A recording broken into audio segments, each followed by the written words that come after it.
KZZT. The time is now 10:23 a.m., October 13th, 2030. This may be our station's final broadcast. Shanghu has fallen. It is now a dead zone. Do not approach. To all survivors, do not stare at the red moon for more than 3 seconds. Do not greet the shadows beneath street lamps. Do not believe that your dead loved ones have come back to life. The flame of humanity shall never die. KZZ. I listened to the static hissing from the radio, cold to the bone. The whole convoy sank into despair. Shanghu, one of the top super cities on the planet, had become a forbidden zone for the human race. Months ago, the Eerie had broken out worldwide. Conventional weapons were a joke against them. They couldn't be killed, could barely even be scratched. Smaller nations had fallen to dead zone status in no time. I'd fled from Jiangxing and joined up with a band of survivors to form a convoy, hoping to make it to the survivor base at Shanghu. I rode an old 28-inch bicycle with every worldly possession I had strapped to the rack behind the seat. Someone once asked me why. It was the end of the world. Why not switch to a car? I've smashed a few windows in my time, but without keys, you can't start the engine. I'm just an ordinary guy. I can't hotwire an ignition like they do in the movies. Same goes for e-bikes and motorcycles. Without a key, they're just scrap metal. This old-school bike was the last one left in the whole bike shed. The convoy was a mixed bag: modified off-roaders, buses, motorcycles, low-speed senior scooters, e-bikes, and plenty of pedal bikes too.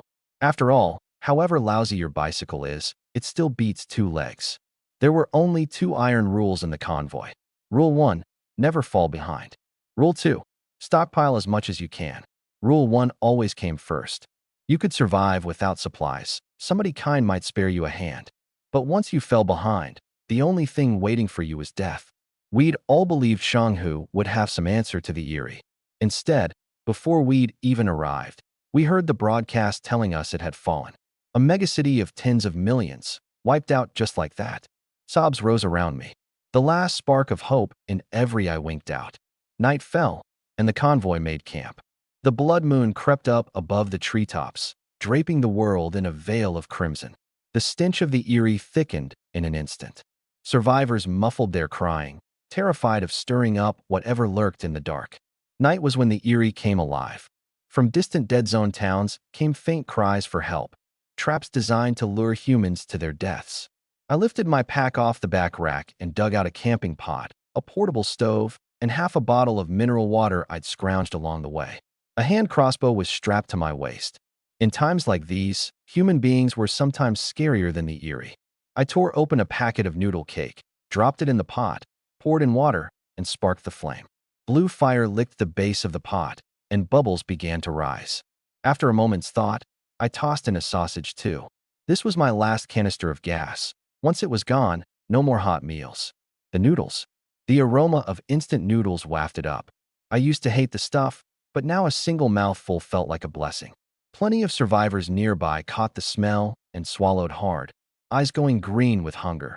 If I hadn't lifted my crossbow a fraction, someone would already have jumped me for it. Half of them hadn't eaten in a day. I ate with one hand and kept the crossbow up with the other. Washing the pot was a luxury I couldn't afford. That could wait until I found a water source. For now, every drop counted. When I finished, I lit the last cigarette in the pack, crumpled the empty box, and tossed it. Cigarettes were a hot commodity in the apocalypse. One smoke down, one less to go. The rich smoke curled through my mouth and nose, taking the edge off the knot in my chest. Before the anomaly outbreak, I'd come across a post online. Anomalies can't be killed. Only awakened sequence transcendence can kill them. At the time, I dismissed it as some crackpot rambling.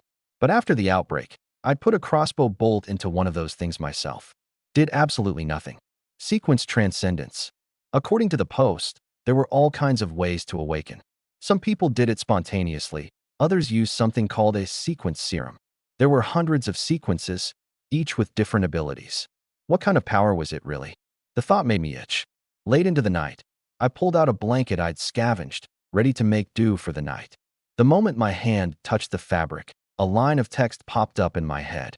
Upgrading this blanket requires 129 kill points. Proceed. Upgrade. After a solid 15 minutes of fumbling around, I finally figured it out. What I'd awakened wasn't a sequence ability, it was an upgrade system. As long as I wanted to, I could upgrade any object I touched. Blanket, crossbow, portable stove, you name it. The only cost was kill points. With enough of them, this blanket could even become a magic carpet. But my excitement got a bucket of ice water dumped on it. I didn't have a single kill point. Just as the disappointment set in, another line of text appeared. As this is the host's first use, the system may extend a loan of 300 kill points, repayable within 1 month. Loans too? I hit confirm, without a second thought. In a world like this, tomorrow you might get chewed up by an anomaly. Only a fool wouldn't borrow now. With points in hand, I turned my eyes to that old 28-inch bike. To me, right now, it was my single most valuable asset. I'd seen with my own eyes what happened to people who fell behind. They never caught back up. Iron rule number 1, don't fall behind. Upgrade the bicycle using all my kill points. Confirm upgrade using 300 kill points. I confirmed right away. An hourglass shimmered into view above the 28-inch bike. Upgrade countdown, 4 hours 59 minutes and 59 seconds. The apocalyptic night was unusually quiet, and even the stars seemed brighter and more plentiful. If not for the occasional stifled sob in the distance, I could almost have believed the world had never changed at all. The horizon paled with the first hint of dawn, and a chime jolted me awake. Upgrade complete. By the faint light, I watched as that old 28-inch bike transformed completely. 2 wheels became 3, the tires grew much wider, their rugged treads giving off a serious off-road vibe. The spokes thickened, and a large cargo bed sprouted from the back, doubling its hauling capacity. The 28-incher had become a tricycle. The moment I hopped on, I found it took even less effort than before. A quick check revealed the system had installed a power assist feature. Easy, where'd you get that ride? Xiaoyi, don't tell me you snuck out at night to scavenge? You've got some serious guts. Damn, that thing's as good as a car. Once dawn broke, my tricycle drew a crowd of stares, every one of them dripping with envy and jealousy. In the apocalypse, everything was precious, and this thing didn't even burn gas.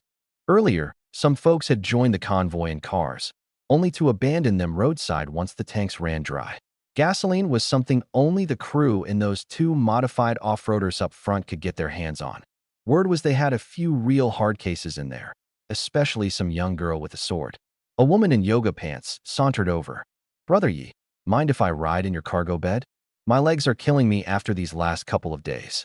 She kneaded her calf in that put-on, flirty way, and the pack of men around her practically drooled. She was someone we'd rescued during a scavenging run a few days back, and ever since, a swarm of men had been falling over themselves to please her. She'd originally tried to hitch a ride in the off-roaders, but got turned down, so now she was setting her sights on my tricycle as second best. Toss a cushion in the cargo bed, and it beat walking any day. No, I shot her down without a second thought. Clearly she hadn't seen that coming. Her face soured instantly. Before the end of the world, she'd been something of a local beauty, and no one had ever brushed her off like that. Chenyiyu. Jia, ride with me. I've got a cushion on my back seat too. I promise it'll be comfy. A burly guy scrambled over, eager to please. Only then did her expression thaw. She shot me a venomous glare and, like some proud princess, turned on her heel and walked over to him. The big guy went by Xiangzi, a fitness trainer before the apocalypse, built like an ox. He'd had a motorcycle originally, but once it ran out of gas, he'd swapped it for a bicycle to keep up with the convoy. The second Jia sat on the back seat, she started complaining. This bike digs into me.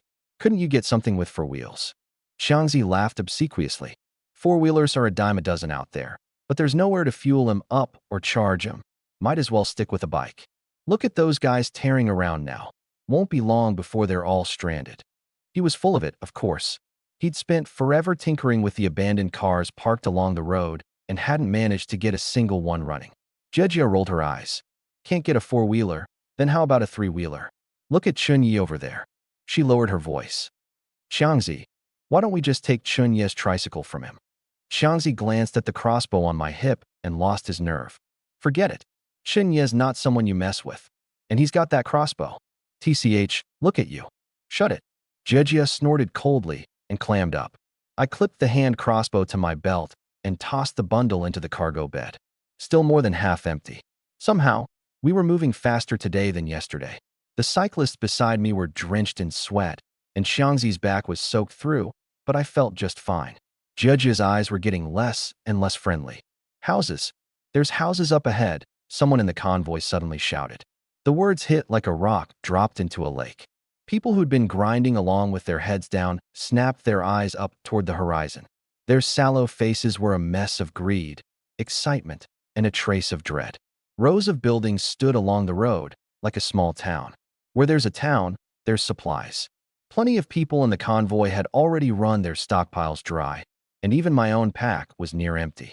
After the apocalypse, the more populated a town had been, the more dangerous it was. Come across a place like this at night, and you gave it the widest berth you could. But the Eerie usually didn't come out during the day, which made this a chance to scavenge. The off-road vehicles noticeably picked up speed. I secured the hand crossbow, stood up, and stomped down on the pedals of the trike, leaving the pack of bicyclists in the dust. That damn animal. How's he so fast? Someone behind me cursed sourly. Son of a bitch. God willing he crashes and dies. That town's probably crawling with Eerie. Eerie or not, I'll starve to death before I find any food. Fortune favors the bold. Cowards die hungry. Charge. Boys. First come, first served. The whole convoy caught fire, like they'd been shot up with adrenaline. Even the walkers on their last legs got their blood pumping. But the closer we got to the town, the thicker that eerie air grew, and it cleared some of the heat out of my head. The town squatted by the roadside like some snarling monster, broad daylight, and yet it felt as bleak and grim as the dead of a winter night. One off-road vehicle led the charge, and just as it was about to enter the town, it slammed on the brakes. The tires screeched, laying down two black streaks on the pavement. The cars behind it lurched to a stop one after another. The clamor cut out like someone had hit mute. The silence was uncanny. I eased off and rolled up behind them. The moment I got a clear look at the town, my guts felt like they were being squeezed by an invisible hand, and a chill shot up from the soles of my feet clear to the top of my skull. An archway stood at the town's entrance. Welcome to Xinghua Town. The peeling red paint reeked of desolation. Beyond the arch, a long street stretched off into the distance. It was 3 in the afternoon, but the far end of that street looked like it hid in endless darkness. Storefronts lined both sides, their signboards all done in the same white-on-black lettering, deeply unsettling to look at. Weeds ran wild across the street, and the plaster was flaking off the walls. The Eerie outbreak had only been a few months ago, but this town looked like no one had set foot in it for decades. A damp, rotten stench came rolling out at us. You didn't have to be a genius to see it. There was something wrong with Xinghua Town. A lot of people had gone pasty white, their calves cramping up as they shrank back. I didn't look much better myself. I gripped the hand crossbow tight. Not that it was any use against the Eerie, but at least it offered some psychological comfort. While everyone was still hesitating, a rough voice boomed out. Quit your whining. I'm going in first. Heads turned toward the sound. A giant of a man, over 6.5 feet tall and weighing well over 300 pounds, squeezed his way out of an SUV. When he planted his feet on the ground, his sheer size was ridiculous. His arms were nearly as thick as a grown man's waist.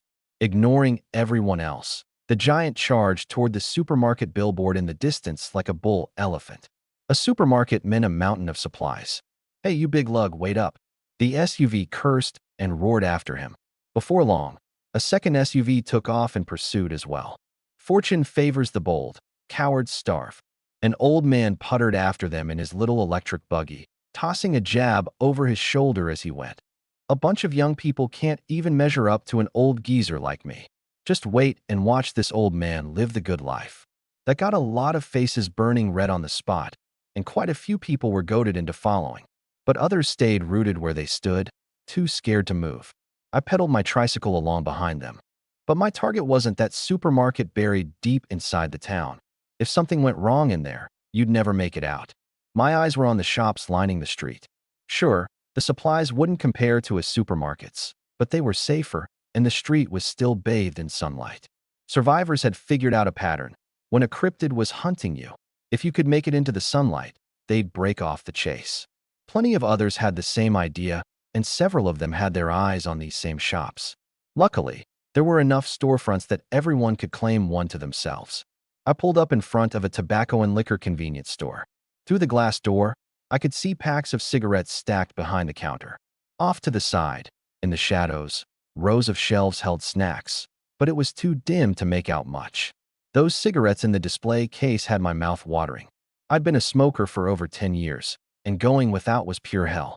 In the apocalypse, apart from food, cigarettes, liquor, and medicine were all hot commodities. Even people who didn't smoke stockpiled them for trade. I was just about to look for a brick to smash the door when I noticed the lock had already rusted through. One tug, and it popped right open. The glass door creaked, its hinges so corroded they looked like they'd snap off at a push. It was pushing 4 in the afternoon now. The sun hung low in the west, and its light poured in through the doorway, falling squarely on the cigarette counter. Every other direction was pitch black. The contrast between light and dark was jarring. Crossbow raised, I stepped inside cautiously and swept my eyes around. No sign of any cryptid. I picked up the pace, swung my backpack around to my chest, and started sweeping food off the shelves. I wanted to grab the cigarettes first, but I forced myself to hold off. In the apocalypse, going without a smoke won't kill you, but going without food absolutely will. In that moment, reason won out over craving. Spicy strips, instant noodles, jelly cups, anything I laid eyes on got swept into the bag. This backpack was one I'd deliberately hunted down for its huge capacity, precisely for a moment like this. But there was less food on the shelves than I'd expected. A lot of them were empty. In these small country towns, the little shop couldn't compete with the convenience stores in the city to begin with, and ever since the supermarket opened in town, business had gone downhill fast. I swept the food off the shelves, but it only filled a little over half my backpack. Then I turned to the cigarettes behind the counter and swallowed hard. This time my hands moved even faster, practically a blur. There was Chunghwa, a few packs of Zhonghua too, mostly cheap brands, with only 2 or 3 packs of Lotus. I wasn't picky. I cleaned out everything, even the cabinet under the counter. Toss in 2 bottles of liquor, and the big backpack was stuffed to the brim in no time. As for daily necessities, anything that wasn't essential, I skipped. Suddenly, a familiar shiver shot up from the pit of my stomach, the same one I'd felt just moments ago standing at the edge of town. I'd felt it more than a few times back in Jiangcheng, and anyone who'd survived knew what it meant. A face paler than a 3-day-old corpse was pressed right up against the back of my head. The nape of my neck went ice cold, every hair standing on end. A dank, mildewy stench crawled up my nostrils. Goosebumps spread from the backs of my hands across my whole body, like an icy snake slithering up my spine. Slowly, I turned my face. It was the face of a child, 7 or 8 years old, right up close. Chalk-white skin, exaggerated rosy cheeks, eyes and mouth all curved into arcs, forming a bizarre grinning face. The whole child looked like it was made of papier-mâché. It was crouched in the darkness like a monkey, staring at me with unblinking curiosity. A line divided us, light on one side, pitch black cold on the other. What little sunlight remained didn't cross over. I couldn't tell whether it had been hiding in the shadows watching me since I first walked in, or whether it had only just crawled out. Fuck! I stumbled backward, crashing into the counter and knocking it over, then bolted for the door. I shoved at the door to get out, only to find someone had jammed it shut from the outside with a wooden stick. The door was sealed tight. Someone was after me. Through the glass door, I saw a man and a woman standing in front of my 3-wheeler. I knew them both. The woman was Jiejia, the one in yoga pants I turned down earlier. The man was Qiangzi, the personal trainer. As if sensing me, both of them turned their heads at the same moment, and our eyes locked. Jiejia was just about to throw some smug taunt my way when she suddenly caught sight of the pale-skinned child in the darkness behind me. Her face went white with panic, and she hurriedly urged Qiangzi to get moving. Now. A child's giggle drifted through the air. Moon lady, light the coffin bed. Little brother waits for candy, cries his heart to shreds. The voice was faint and shifting, near one moment, far the next. It was a paper-weeping child. I'd run into one of these things back in Jiangcheng. I never thought Xinhua Town would have them too. My scalp prickled all over. Thwip! I raised my hand and let a crossbow bolt fly. It passed clean through its body, did absolutely nothing. I just wanted to curse. So while I'd been in the store sweeping up loot, Jiejia and Qiangzi had already had their eyes on me. They only had one bike and a single backpack between them. No matter how frantically they scavenged, they couldn't match what my tricycle could haul. So while I was inside going wild grabbing supplies, the two of them quietly shut the door on me and jammed a wooden stick through the handle. At the time, I was too busy hauling stuff to notice anything outside. Otherwise, I'd have put an arrow through both of those two timing bastards on the spot. Outside, Xiangzi was getting cold feet. Judgia, doing this, we've made an enemy of Chunyi for good. You useless slab of meat. Wasted every inch of that big body of yours. Judgia sneered. He walked in there to scavenge on his own. If his ride goes missing, how's that our fault? Even if he comes knocking, we just deny it. What can he do to us? Besides, whether he even makes it out alive is still up in the air. Xiangzi gripped the tricycle's handlebars, unable to suppress his delight. Chunyi really lucked out. This thing beats a car. No gas, no charging. The temptation of owning the tricycle had already outweighed his fear of me. But deep down, he knew I wasn't someone to cross. The two of us had both escaped from Jiangqing. On the road out, I'd once shattered the arms and legs of a little punk who'd been calling me Brother Chun every single day, then tossed him to the anomaly chasing us behind. Used him as a meat shield to buy my own escape. Xiangzi would never forget that scene as long as he lived.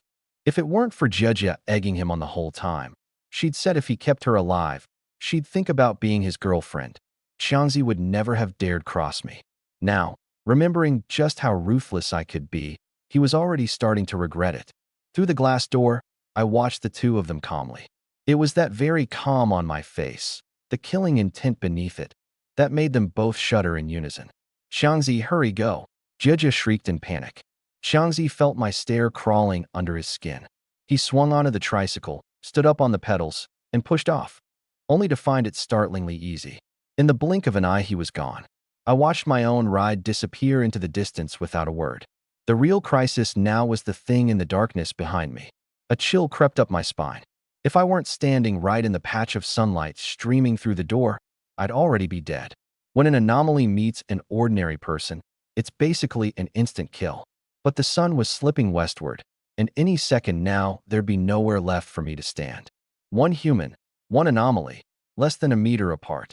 Before long, the entire store would be swallowed by shadow. I glanced left and right, nothing usable within reach. Gritting my teeth, I hauled back and drove my foot into the glass door. Bang! The hinges had already been squealing when they pushed the door open earlier. Now, under my kick, the whole thing was ready to give. Without hesitating, I slammed another kick into it. The glass door crashed down and shattered across the floor. I sprinted through the opening. The 4 o'clock afternoon sunlight hit my skin, sweeping the cold away in an instant, like being dragged back into the world of the living. I looked back. That pale, ghastly child. Tong was still standing in the darkness, the two blotches of rouge on her face grotesque beyond words, her eyes fixed on me with venomous hatred. Moon goddess, shine on the coffin bed. Little brother waits for candy till his heart breaks. Standing here in the sunlight, I wasn't afraid of it anymore. I shouldered my pack and, without looking back, took off after the tricycle. Xiangzi and Jejia had pedaled off in the direction of the big supermarket. I'd been worried about going in too deep, but now I had no choice. I had to get my tricycle back. The sun was still sinking slowly westward. Before it went down, I had to recover the tricycle and, if possible, scavenge some supplies too. The shadows on the street were spreading. I could almost feel pairs of eyes hidden inside them, watching me. Ever since our group arrived, something in Xinghua town seemed to be stirring awake. Meanwhile, Xiangzi pedaled hard, worry creeping into his voice. Jejia, I think I just saw Chunyi come out. Jejia glanced back and smacked him on the back of the head. You're twice his size, quit being such a wuss. So what if he comes out? Think he can take the trike back? If he really shows up, you fight him. Just because it's the apocalypse doesn't mean you can go around killing people. He's never killed anyone. Then what are you scared of? Xiangzi, if you're this spineless, how am I supposed to be your girlfriend? Truth was, Jejia was doing some second-guessing of her own. When she'd escaped and joined the convoy, a whole pack of men had fawned over her. Xiangzi was brawny, decent-looking, and not too bright, the perfect target. But ever since Chunyi had shown up, Xiangzi felt like a step down. The problem was, Chunyi had never so much as spared her a glance. She'd hinted she wanted a ride on that tricycle, and he'd turned her down flat. Before the apocalypse, she wouldn't have looked twice at that beat-up thing. But now, if that bastard would just suck up to her a little, ditching Xiangzi and giving the trike back wasn't out of the question. But no, he had to act like she didn't exist. This girl was pissed. Where to now? The supermarket, to grab supplies. You want me to starve? By the time I reached the supermarket entrance, I found several vehicles parked outside, modded off-roaders, sedans, even a full-size bus. All from the convoy. Keeping a car running in the apocalypse was a huge hassle. Gas or electric, fuel was hard to come by. I'd seen plenty of luxury cars abandoned on the roadside, dead in the tank. That was why so many people in the convoy had to migrate on bicycles. Ordinary folks couldn't scavenge much of anything. I spotted my tricycle right away, parked by the door. My stuff was still scattered in the cargo bed. I'd dumped everything out earlier when I emptied my pack. Looked like that scumbag and his girl had gone inside too. The mall wasn't small. The 4 o'clock sun only lit up a patch by the entrance. Beyond that, it was pitch black, impossible to make out. With that many people inside, it should have been buzzing, but it was quiet. Too quiet. I made up my mind to try my luck at the entrance and see if I could scavenge some supplies. In the apocalypse, if you didn't have a little guts, you'd have starved to death already. As for that scumbag couple, there was no way I was letting them walk out of here alive.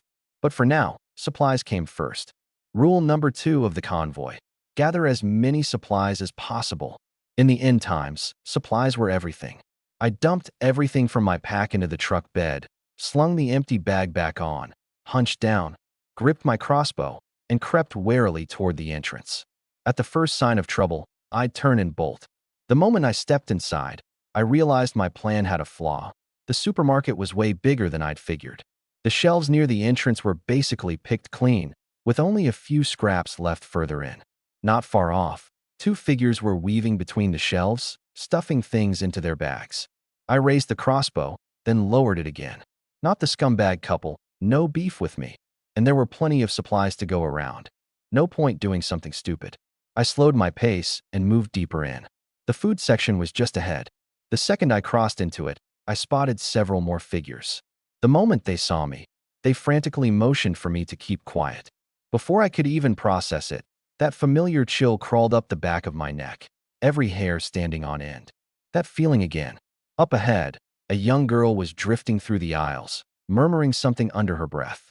A standard supermarket shelf stood about 7 feet tall, but half her body rose above them. She had to be over 10 feet. No normal person could be that tall.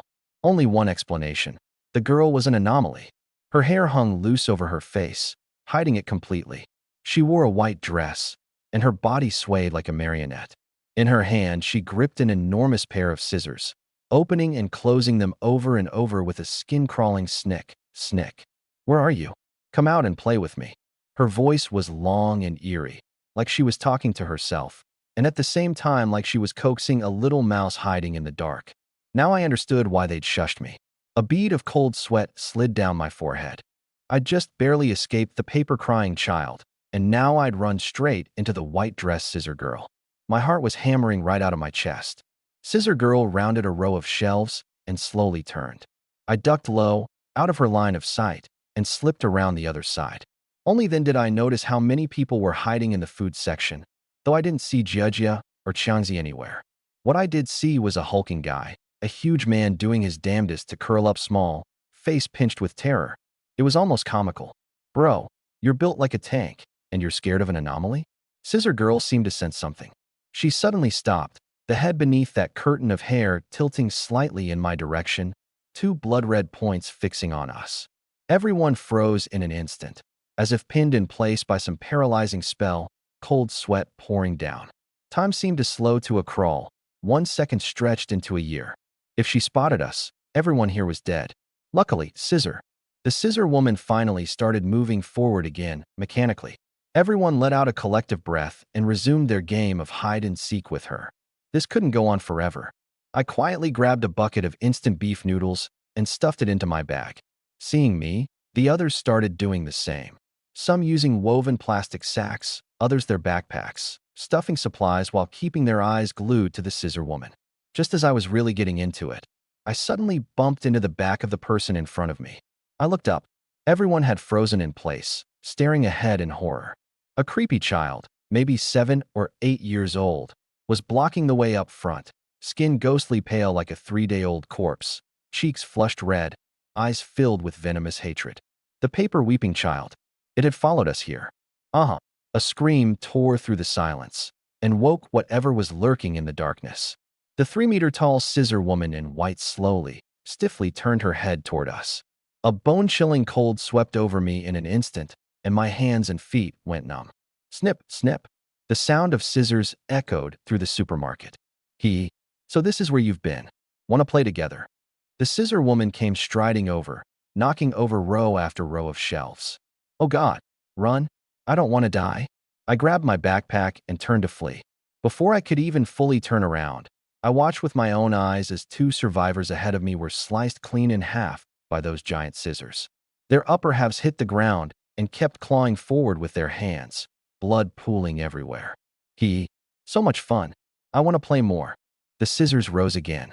The next second, a survivor in a suit and gold-rimmed glasses was cut in 2 at the waist. Fuck it. I'm going all in. A thunderous roar. A violent, explosive aura filled the entire supermarket. Right before my eyes, that 2-meter-tall muscle-bound giant swelled up like a balloon, ballooning in a blink into a 3-meter titan on par with the scissor woman, every muscle bulging like knots of iron. Was this a sequence transcendent? Back when I fled Jiang City, I'd heard people talk about it. The anomalies couldn't be killed. Only sequence transcendence could stand against them. They were humanity's last hope. I never imagined our convoy actually had one. The 2 giants clashed in the food aisle, and the whole section instantly became a battlefield. Only now did I understand why he'd been so afraid of the scissor woman earlier. The demon muscle man roared and threw a punch, only for the scissor woman to catch it easily with one hand. A punch like that would blast a normal person into a mist of blood, yet this gaunt, mummy-thin woman in white possessed unbelievable strength, squeezing his fist like it was a lump of dough. Sheer, one-sided domination. I stared dumbstruck. This wasn't going to work either. The demon muscle man's face twisted in agony, his body bending slightly under her sneering grip.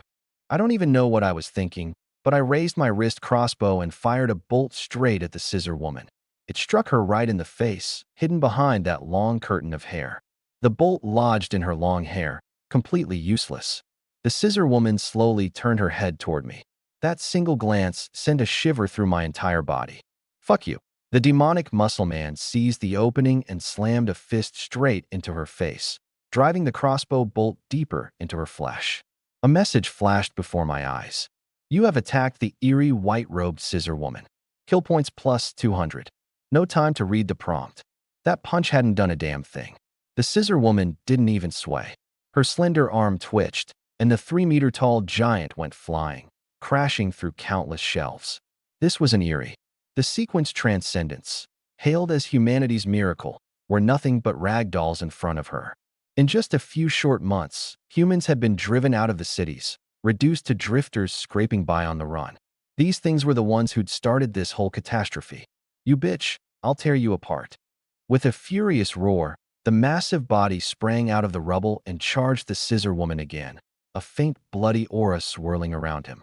Holy shit, thrown around like that, and still fine. Sequence transcendence really were something else. But this idiot wasn't running. Was there something wrong with his head? Fine. You don't run, I run. I've never thought running away was shameful. Even someone as strong as Han the Old Demon would take off like a shot when he met a tougher opponent. While the big lug was locked in a death match with the scissor woman, I hoisted my pack and bolted. As long as I made it out into the sunlight, no Eerie would dare give chase. Moon lady, moon so bright, shining on the coffin bed. Little brother waits for candy, cries his heart to bits. That familiar, uncanny child's voice drifted into my ear. Something grabbed my ankle. I looked down. A pale, sinisterly grinning child was staring up at me. I want candy, I want candy. My steps grew slower and slower. I'm done for. That was the only thought left in my head. Suddenly, I spotted candy scattered across the floor. I snatched up a handful and thrust it toward him. Candy. Have some candy. The paper-crying child froze, as if it never occurred to him I'd actually produce candy. He seemed reluctant to take it, yet was compelled by some kind of rule to accept. The pale little hand released my leg and reached out for the candy. I seized the moment and sprinted for the entrance. In the distance, The demonic muscle man had been sent flying again, but he scrambled up and charged right back in, like some indestructible cockroach. Guess sequence transcendents weren't entirely useless. They could take a beating. Or maybe it was just that the white-robed scissor woman was too damn strong. With the immediate danger easing off, I was at least safe for now. I glanced around, grabbed 2 big bundles of stuff from the collapsed shelves, and tore off again. Behind me, the eerie giggling kept drifting through the air, mixed with the muscle man's furious bellows. I ran full tilt to the supermarket entrance, and only when I was back in the sunlight did I feel like I'd returned to the world of the living. Inside the supermarket, screams and cries of shock were still ringing out. "Save me, I don't want to die. Don't come any closer." Boo-hoo. Shadowy figures loomed everywhere. More than a few survivors were snatched into the darkness mid-stride. Every eerie thing in Xinhua town had been drawn to the crowd. A shaft of sunlight was the only thing keeping them from breaking out. The specters clawed and snarled at me from within the darkness, features impossible to make out in the dim light. I was gasping for air, lungs about to burst, sweat-drenched hair plastered to my face. I dropped into the cargo bed of the truck and tossed my 2 bags in with me. If I were still riding my old bicycle, there was no way I could have hauled this much. "Chinyi, what the hell are you doing in our truck? Get out." A hostile female voice cut through the chaos. I turned my head and saw Jia in her yoga pants and Xiangzi, the fitness trainer, standing not far off with 2 big bags slung over their shoulders. One glance at the side door nearby, and I got it. The 2 of them weren't complete idiots. They'd found the side entrance, slipped into the supermarket, and made it out in one piece. Lucky them. But those 2 bags? From this moment on, they were mine. "Chinyi, what do you think you're doing? You want to jack our truck? Listen up, don't think we're scared of you. Get the hell out of our truck now, and I'll pretend this never happened." I didn't say a word. I just started loading my crossbow. "Bro Yi, let's talk this out. Let's talk." Xiangzi was starting to panic. "Xiangzi, quit being a coward. I don't believe he'd actually do anything to us." Whip. The moment Jiajia's words left her mouth, a bolt sliced through the air and punched clean through Xiangzi's throat. His eyes bulged wide. The bag slipped from his shoulder and hit the ground. Both hands clutched at his neck as he stared at me in disbelief. Blood splattered across Jiajia's face. Jiajia froze, as if some paralysis spell had been cast on her. She trembled uncontrollably, too terrified to move a muscle. A small puddle spread on the ground at her feet. Yu. The apocalypse had come too fast. Only a few months in, and plenty of people still hadn't adapted to the new rules of survival. This woman in front of me was one of them. I killed Xiangzi first for one reason only. The bulky trainer was more of a threat than she was. Sure, he was a coward, but if it ever came down to a real fight, who lived and who died was anyone's guess. A message flashed across my vision. "You have killed an enemy. Kill value plus 1,000. I paused, but there was no time to dwell on it. I quickly reloaded the crossbow. "Chinyi, please don't." The instant I raised the crossbow, Jia shrieked and bolted back the way she'd come. Between me and those specters, she clearly found me more terrifying. After all, I hadn't so much as blinked when I loosed that first bolt. Whip. The bolt struck the wall and clattered to the ground. She'd already screamed her way back through the side door. "Aya!" Before I could even react, her scream tore through the air again. "Chinyi, save me. Save me." She came scrambling back, snot and tears streaming down her face. All her earlier arrogance was gone, and her face was a ghastly white. Behind her stood a figure in tattered clothing. Just as she was about to escape into the sunlight, that figure grabbed her by the hair and started dragging her back into the darkness. "Chinyi, I was wrong. Please, save me. I don't want to die. I can still be useful. I have kids at home. I can't die." "Chinyi, how can you be so heartless?" No matter how she begged and struggled, the figure kept dragging her, inch by inch, with grim determination, back into the dark. I just watched, slowly backing away, retreating into the sunlight. Her pleas meant nothing to me, until she vanished completely, leaving only a trail of scuff marks on the ground where she'd struggled. Only then did I realize I was drenched in cold sweat. I tossed both bags into the back of the trike. Plenty of other survivors had made it out by now, but not one of them stopped to speak up for her. They just frantically threw their supplies onto their vehicles and bolted, every man for himself. I stomped on the pedals and took off, but not before making sure to grab those 2 bags on my way. Ever since the anomaly outbreak began, humanity hadn't won a single fight. The anomalies couldn't be killed. Only the sequence transcendence could deal with them. But what I'd just witnessed still cast a shadow over my heart. That muscle-bound devil had been strong, right? And yet in front of the white-robed scissor woman, he'd been no more than a child. I pedaled for my life toward the town gate. The sun had already tilted deep into the west. 4/5 of the streets were blanketed in shadow. Out of the corner of my eye, I could see countless pitch-black, twisted silhouettes standing in the shade, glaring at us with venom. Everyone was racing against time. A dark shape flashed across a nearby rooftop. A young girl with a sword slung across her back.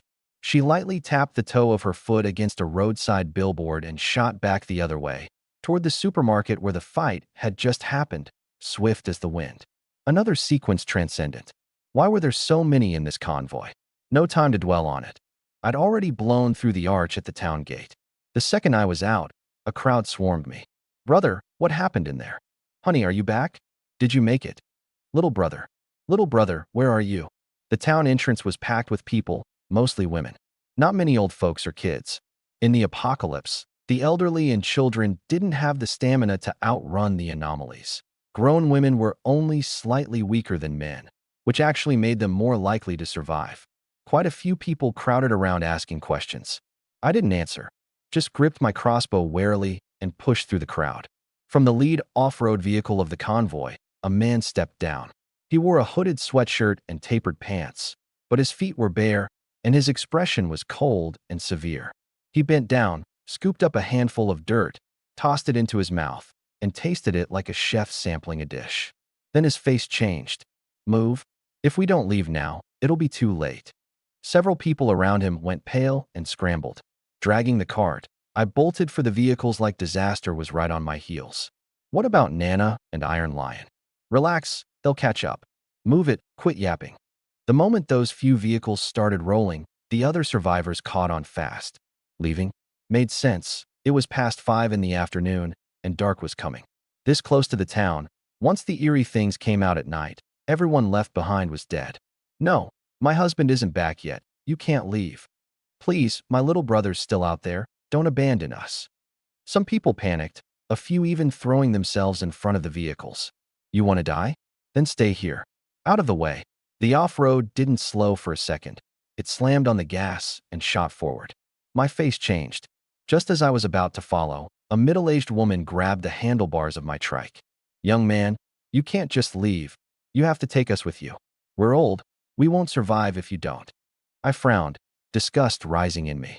Before the apocalypse, these aunties had drawn bigger pensions than my paycheck, spending their days doing square dances or elbowing people out of the way for cheap eggs. Now suddenly they wanted to pull the "we're old" card and ride on my back. Get lost. Young man, don't you know how to respect your elders? Thud. I kicked her straight into the roadside ditch, stomped on the pedals, and tore off after the convoy. A chorus of curses erupted behind me. Looks like the apocalypse hitting too fast wasn't a good thing either. Plenty of people, like that woman, still hadn't gotten used to the new rules. The off-roads up ahead had ditched their usual leisurely pace and were flying. Survivors on foot fell behind fast. Luckily, my trike had a power assist rig, so even loaded down with supplies I could just barely keep up. At that moment, a bus came swaying and roaring out of town, one of the convoys. The bus that had been packed to the brim before was now more than half empty at the windows. One survivor tried to flag it down and got slammed aside. Dead or alive, who knew? The bus floored it like its ass was on fire, chasing after the rest. I stood up on the pedals and hammered away, passing a few bicycles, hanging on at the tail end far behind the motorcycles. In that moment, my urge to upgrade the trike hit an all-time high. Maybe it was time to switch to a four-wheeler. Gas and charging would be a pain, but it'd still beat this. The road wasn't bad. Potholes barely affected my ride. I didn't know why the people up front were running like they'd lost their minds, but I knew this much. Fall behind, and I'd be dead by nightfall. It wasn't until today that I learned the convoy actually had 2 sequence transcendents, probably the only reason they'd made it this far intact. Huff hiss. Sweat poured off me, my clothes soaked through, my lungs seared like they'd been smoked, spasming violently. Without the power assist, I'd have dropped off long ago. Even so, the convoy ahead was just a speck of light in my eyes. Ragged panting reached me from behind. A few guys on bicycles. Anyone on foot? Not a single one in sight. I don't know how much time passed before. The light up ahead finally stopped. Hope flickered to life, little by little. Half an hour later, I finally caught up with the convoy. People had already climbed out and were pitching tents. I saw a hulking man, easily 6.5 feet tall, being carried onto an open patch of ground. His left arm had been severed clean at the shoulder, and blood was staining the grass red. Standing beside him were the sword-bearing girl and the barefoot man. When I arrived, they glanced back at me, seemingly puzzled that the first to make it here was some guy on a tricycle. I brought the trike to a stop, then rolled off onto the ground, gasping for air, my chest heaving. It took a good 5 minutes before my breathing evened out, and my whole body felt like it was falling apart. I propped myself up against a tire, dug a cigarette out of my jacket, and lit it. The flame lit up my face. Ooh. I let out a long exhale. The nicotine took the edge off my exhaustion, and I felt a little better. I pulled up the system for a look. My kill value was actually over 1,200. Thinking back to how sorry a state I'd just been in, there was only one thought in my head now. Swap this tricycle for an electric one.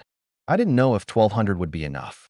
If it hadn't been for that muscle-bound monster's assist, I wouldn't have even scraped together this much. After this whole ordeal, I finally understood just how precious an electric trike was. If the convoy hadn't stopped, I'd have been left in the dust long ago. And in this apocalypse, getting left behind by the convoy meant certain death. I was certain of one thing. The convoy had been running this hard today because they'd sensed danger. Right now, the most important thing was not to get left behind. Ideally, I'd wanted to run on both pedal power and electric. Pedal powered normally, electric in emergencies. System, can I design my own upgrade plan? The system quickly gave me the green light. A 3D model appeared before my eyes. The plan it had come up with. In the image, all 3 wheels had been swapped out for 16-inch tubeless tires. The cargo bed was sturdier and larger. The handlebars now had a throttle and brake. Plus, there were headlights. I thought about it. If it rained down the road with no cover, I'd get soaked. So I decided to make the front cab fully enclosed. Then I switched the tires to solid off-road tires. Low maintenance, no risk of blowouts, good for heavy loads. The ride would be rougher with less shock absorption, but it was better suited to the end of the world. I also wanted to reinforce the frame. All the system needed was a single thought, and it would build things to my specifications. Actually, even more thoroughly, proactively optimizing anything that didn't quite make sense. Its original design was 2-wheel rear drive. I changed it straight to 3-wheel drive. In the apocalypse, 3-wheel drive might not match 4-wheel, but it beat rear-wheel drive by a mile. I even changed the frame to a body-on-frame design, the kind usually reserved for hardcore off-roaders. Perfect for rock crawling, deserts, and crossing no man's lands. Practically tailor-made for the end times. Once the modifications were done, one look told me this thing had nothing in common with the original tricycle. It looked like an entirely different kind of vehicle. Once actually built, it would be no worse than any of those modified off-road rigs. I hit confirm. The 3D model blurred, and up popped a line of prompts appeared. Optimizing blueprint. Optimization in progress. Upgrade requires 3,500 kill points. Insufficient. Blueprint cannot be realized. Oh, come on, shit. 3,500? That much. What a ripoff. I was dumbfounded. I only had a little over 1,200. But staring at that beautifully designed vehicle, I was practically drooling. Giving up just wasn't an option. I couldn't stomach it. I lit a cigarette and reluctantly started revising the blueprint, stripping out every feature I didn't absolutely need. I even cut the headlights, just to shave off a few points. A few minutes later, I looked over the stripped-down version.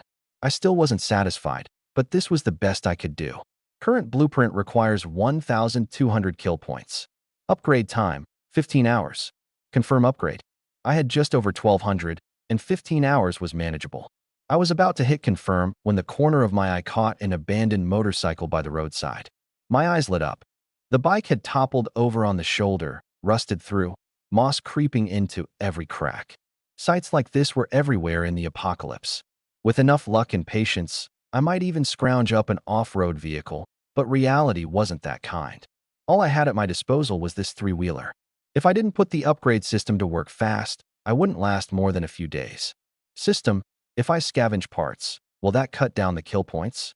Suitable parts will qualify for a discretionary discount. I forced down my excitement and lit another cigarette to steady myself. The flame lit up the side of my face, my eyes glinting. Screw it, let's do this.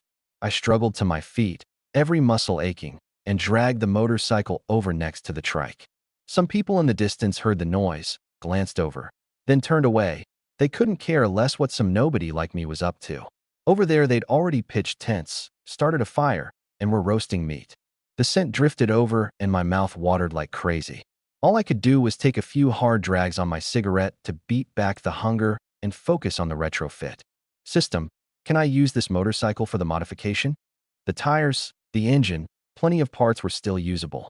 Affirmative. Kill points required, 900 only 300 off. Cheap bastards.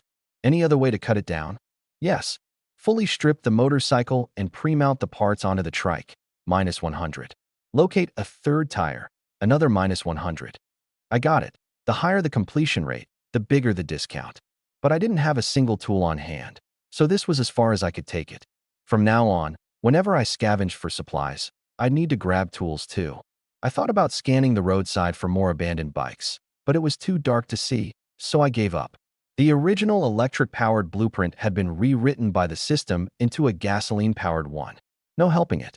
Looks like from now on, whenever I went out with the convoy for supplies, I'd have to hunt for gas too. At least this thing was dual mode, pedal power and engine. Though after this overhaul, pedaling it probably wouldn't be as easy as before. I clicked confirm, and my three-wheeler. A new hourglass had appeared on the truck, counting down, 6 hours, 9 hours less than before. At this rate, it'd be fixed by tomorrow morning. Only now did I have time to check my haul. 2 big bags I'd grabbed from the supermarket, plus 2 more I'd snatched from Jejia and Xiangzi. I opened my own first. The cigarette in my mouth had gone out, so I flicked it away. It was the apocalypse. Nobody was going to chew me out for littering. I lit another one. More than half my backpack was stuffed with cigarettes. I wouldn't run out anytime soon. I felt downright loaded. Just then, something stirred in the darkness. I stared warily, only to see a group of people come panting toward us. Finally, we made it. God, I almost died out there. Those monsters, they stopped chasing. We're alive. Boo-hoo-hoo. They'd caught up. From the sound of it, they'd been hunted by the monsters too. The camp erupted into commotion, some clutching their heads and sobbing, some collapsing to catch their breath, some sitting in silence, and some glaring at the folks in the front vehicles with venom in their eyes. Even I, riding just a three-wheeler, got lumped in with the enemy. Their eyes kept flicking over me. I set my hand crossbow within easy reach and stared back in warning. These people had it rough, some of them still bloody, but that wasn't my doing. I had no interest in playing saint. The convoy had started out with around 200 people. Even with this new batch, we were probably down to under 100 now. This was the apocalypse. I edged my three-wheeler closer to the group with the cars, putting some distance between me and this crowd of resentful stares before I got back to sorting through my loot. I opened the first bag, a whole sack of rice. I couldn't help swallowing. Hadn't eaten a proper bowl of rice in days. The second bag was all snacks, chips, instant noodles, spicy strips, chocolate, and a few bottles of soda and mineral water. Like one big snack gift basket. I broke into a grin. Drinks would give me a quick sugar hit, and the empty bottles could hold water later. I stashed everything away and started on Jejia's and Xiangzi's bags. I opened Jejia's and couldn't help cursing out loud. The stupid woman barely had any food in there, just women's clothes and shoes and a whole pile of feminine hygiene products. Whatever, in the apocalypse, every scrap had a use. I could always trade this stuff. Then I opened Xiangzi's. His bag was even bigger than my backpack and packed with all kinds of stuff. There was even cured pork, a real hot commodity. Snacks aplenty, plus 2 big packs of dried noodles, enough to keep me eating for a good while. Even better, there were a few pieces of clothing and a pair of shoes inside. It was only October, and the weather hadn't turned cold yet. I sweated buckets every day, and I was sticky, filthy, practically a beggar. Even if I couldn't shower, just changing into clean clothes would be a relief. I couldn't wait. I stripped and pulled on the quick-dry shirt, then stuffed the dirty clothes into a bag to wash later, next time I camped by a river. In times like these, you couldn't waste a single scrap of anything on my feet. As rank as these shoes are, I'm not tossing them. I pulled out the portable gas stove and a pot. Time to cook myself a decent meal. No knife, so I had to use a crossbow bolt tip to hack off a few pieces of cured pork and drop them into the pot. Rinse the rice? Not a chance. Rinsing wastes water. I just poured in some water and threw the pork in with it. Xiangxi's bag still had 2 jars of Lao Gan Ma chili sauce, one of life's small blessings. The survivors off in the distance were still crying. I couldn't be bothered. Anyone who can still shed tears at the end of the world has what it takes to survive. I blew out a smoke ring and leaned against the trike, waiting for the food to cook, keeping a wary eye on that group. Once I saw they weren't going to do anything drastic, my mind drifted back to the system. A little over 5 hours left until the upgrade finished. 300 kill points still in the account. And then I thought of those sequence transcendents again. System, how do you awaken a sequence transcendent? Just a probing question, but the system answered quickly. Currently, there are 2 methods: awakening via a sequence injection or self-awakening. I narrowed my eyes. Injections were out of the question. Anything that sounded that precious was way beyond what I could afford. In the apocalypse, humans had been driven out of the cities. Injections would be even harder to come by. Self-awakening, though? Is there a method for self-awakening? Yes. It requires 3,000 kill points to redeem. Do you wish to redeem? Me. 3,000? Scraping together 1,000 nearly killed me.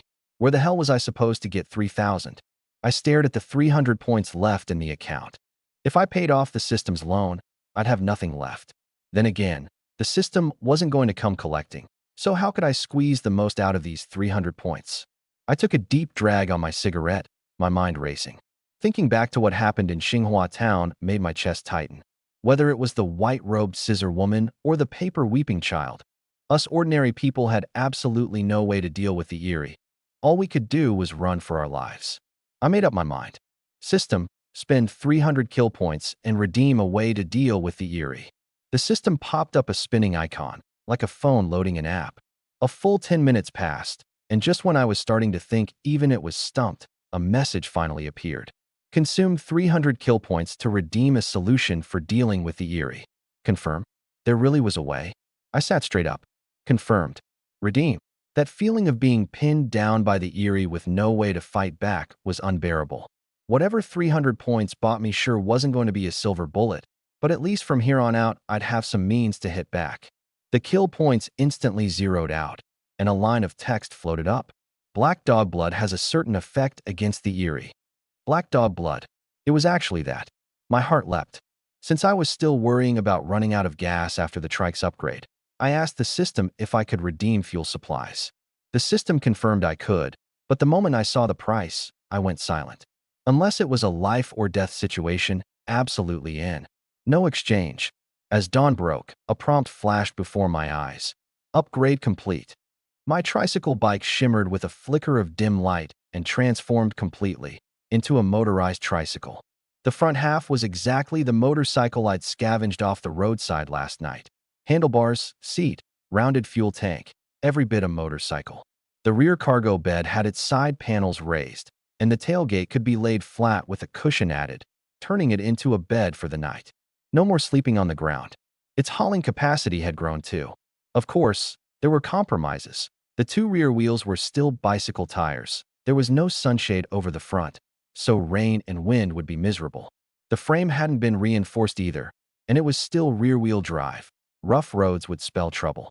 But for only 900 points, this was more than worth it. I hopped on for a test ride. In pedal mode, it was far more taxing than before. If I couldn't get my hands on gasoline, this thing would actually be worse than what I had. But my mindset had shifted. If yesterday's kind of situation happened again, the convoy would leave me behind, and being left behind meant one thing: death. However thirsty for fuel this motorcycle was, it beat pedaling a bicycle. I'd deal with it. I glanced toward the front of the convoy. 2 off-roaders, a sedan, and a bus. They had to have gasoline. I had plenty of supplies. Maybe I could barter for some. Sure enough, my motor trike quickly drew a crowd of eyes, some envious, some sneering. His old bike was just fine. Now he's got this Frankenstein thing. What a hassle, scrounging for gas everywhere. Why not just ask him where that tricycle of his went? If we could get our hands on it. Heh, can't you tell? This is that tricycle bike, just modified. That can't be right. He turned a tricycle into this overnight? How? That one remark snapped everyone to attention, and every gaze locked onto me. Right. For a normal person, modifying a vehicle like this would take several people several days. He pulled it off alone in one night? Could it be this guy was an anomaly? Every pair of eyes held hatred, wariness, fear, yet no one dared step forward. Some among them had seen me drop Xiangzi with a single arrow outside the supermarket yesterday. My stomach dropped. A bad feeling crept over me. The commotion drew attention. What's going on over here? A crisp voice rang out. A long-legged girl with a high ponytail strode over, stiletto heels, hot pants, a cartoon print crop tee, and a long sword at her waist. I recognized her. When I'd fled Xinhua village, she was the one leaping across rooftops like something out of a wuxia film. She was a sequence transcendent. The others didn't know who she was, but they all watched her with visible fear. The girl swept her eyes over the group. Her gaze settled on me, then on the motor trike, and something flickered strangely in her eyes. My hand crept toward the crossbow at my side. I knew I probably couldn't take her, but if she thought I'd just roll over and surrender, she had another thing coming. This motorcycle yours? She had a nice voice. Yeah, it's mine. Impressive. Yesterday you were pedaling a tricycle, today you're on a motorcycle. Did you awaken a sequence transcendence or something? She turned around, a pair of bright, glittering eyes fixed on me. I froze for a second. What sequence transcendence? Was she talking about me? The survivors around us, though, went into an uproar. Before, sequence transcendence had only been a legend anyone had heard whispers of. After yesterday, no one dismissed it as a legend anymore. Now, hearing that I'd awakened one, the disdainful looks people had been shooting me instantly turned to envy and jealousy. Mechanic sequence? There's no other way you could have pulled this off, she declared, drawing her own conclusion. Whatever, come with me first. With that, she led me toward the vehicles up ahead. I got it now. She'd most likely mistaken my system for a sequence ability. I didn't correct her, just followed along, leaving a crowd of drooling survivors behind me. This convoy was split into two classes. The group driving the cars up front, by my count, at least 2 sequence transcendents among them, a few dozen people total, had lost nearly half their number in Apricot Blossom Town yesterday. Their clothing and their bearing were both a cut above the group behind, and I'd heard there was even a celebrity among them. The ones in the back, riding bikes or on foot, yesterday made it plenty clear, were the disposable kind, cast aside the moment it suited anyone. As the girl led me over, every pair of eyes turned to me in surprise. I even caught a barefoot young man with a distinctive air watching me. Nana, who's this? He just awakened the mechanic sequence. The moment the words were out, every face registered shock or envy. Mechanic sequence? For real. That makes 4 sequence transcendents in our group now. There's more and more of them. 4? So there was one more. Was it that barefoot young man just now? Nana tossed her head, gesturing at the motorized trike, chin tilted high, wearing a triumphant look. Captain, you all remember this thing. What it looked like last night, what it looks like now. Only the mechanic sequence can do this. Having a mechanic in our group is pretty sweet, right? As she spoke, she slapped me hard on the shoulder for good measure. Every gaze shifted back and forth between me and the vehicle. The women's eyes lit up, the men's were full of jealousy.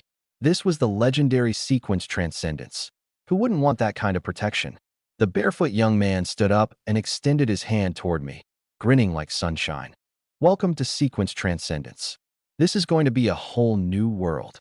From that moment on, I felt as if the door to sequence transcendence had swung halfway open for me. Steam curled lazily from the teacup. It was the first time I'd had tea since the apocalypse began. I hadn't liked it before, but right now it felt refreshing all the way down to my bones. There were only 3 of us in the tent. Me, Chu Che, and Nana. Introductions, then. Chu Che, Pathfinder sequence. Nana, Sword Immortal sequence. Chen Yi, Mechanic sequence.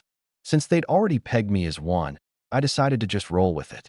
There's a big guy you've already met, Titan sequence. He's resting right now. Chu Che said. You just awakened, right? Newbies always have 1,000 questions. I was the same back then, totally lost. Ask whatever you want. I thought for a moment. What's the mechanic sequence? Chu Che paused.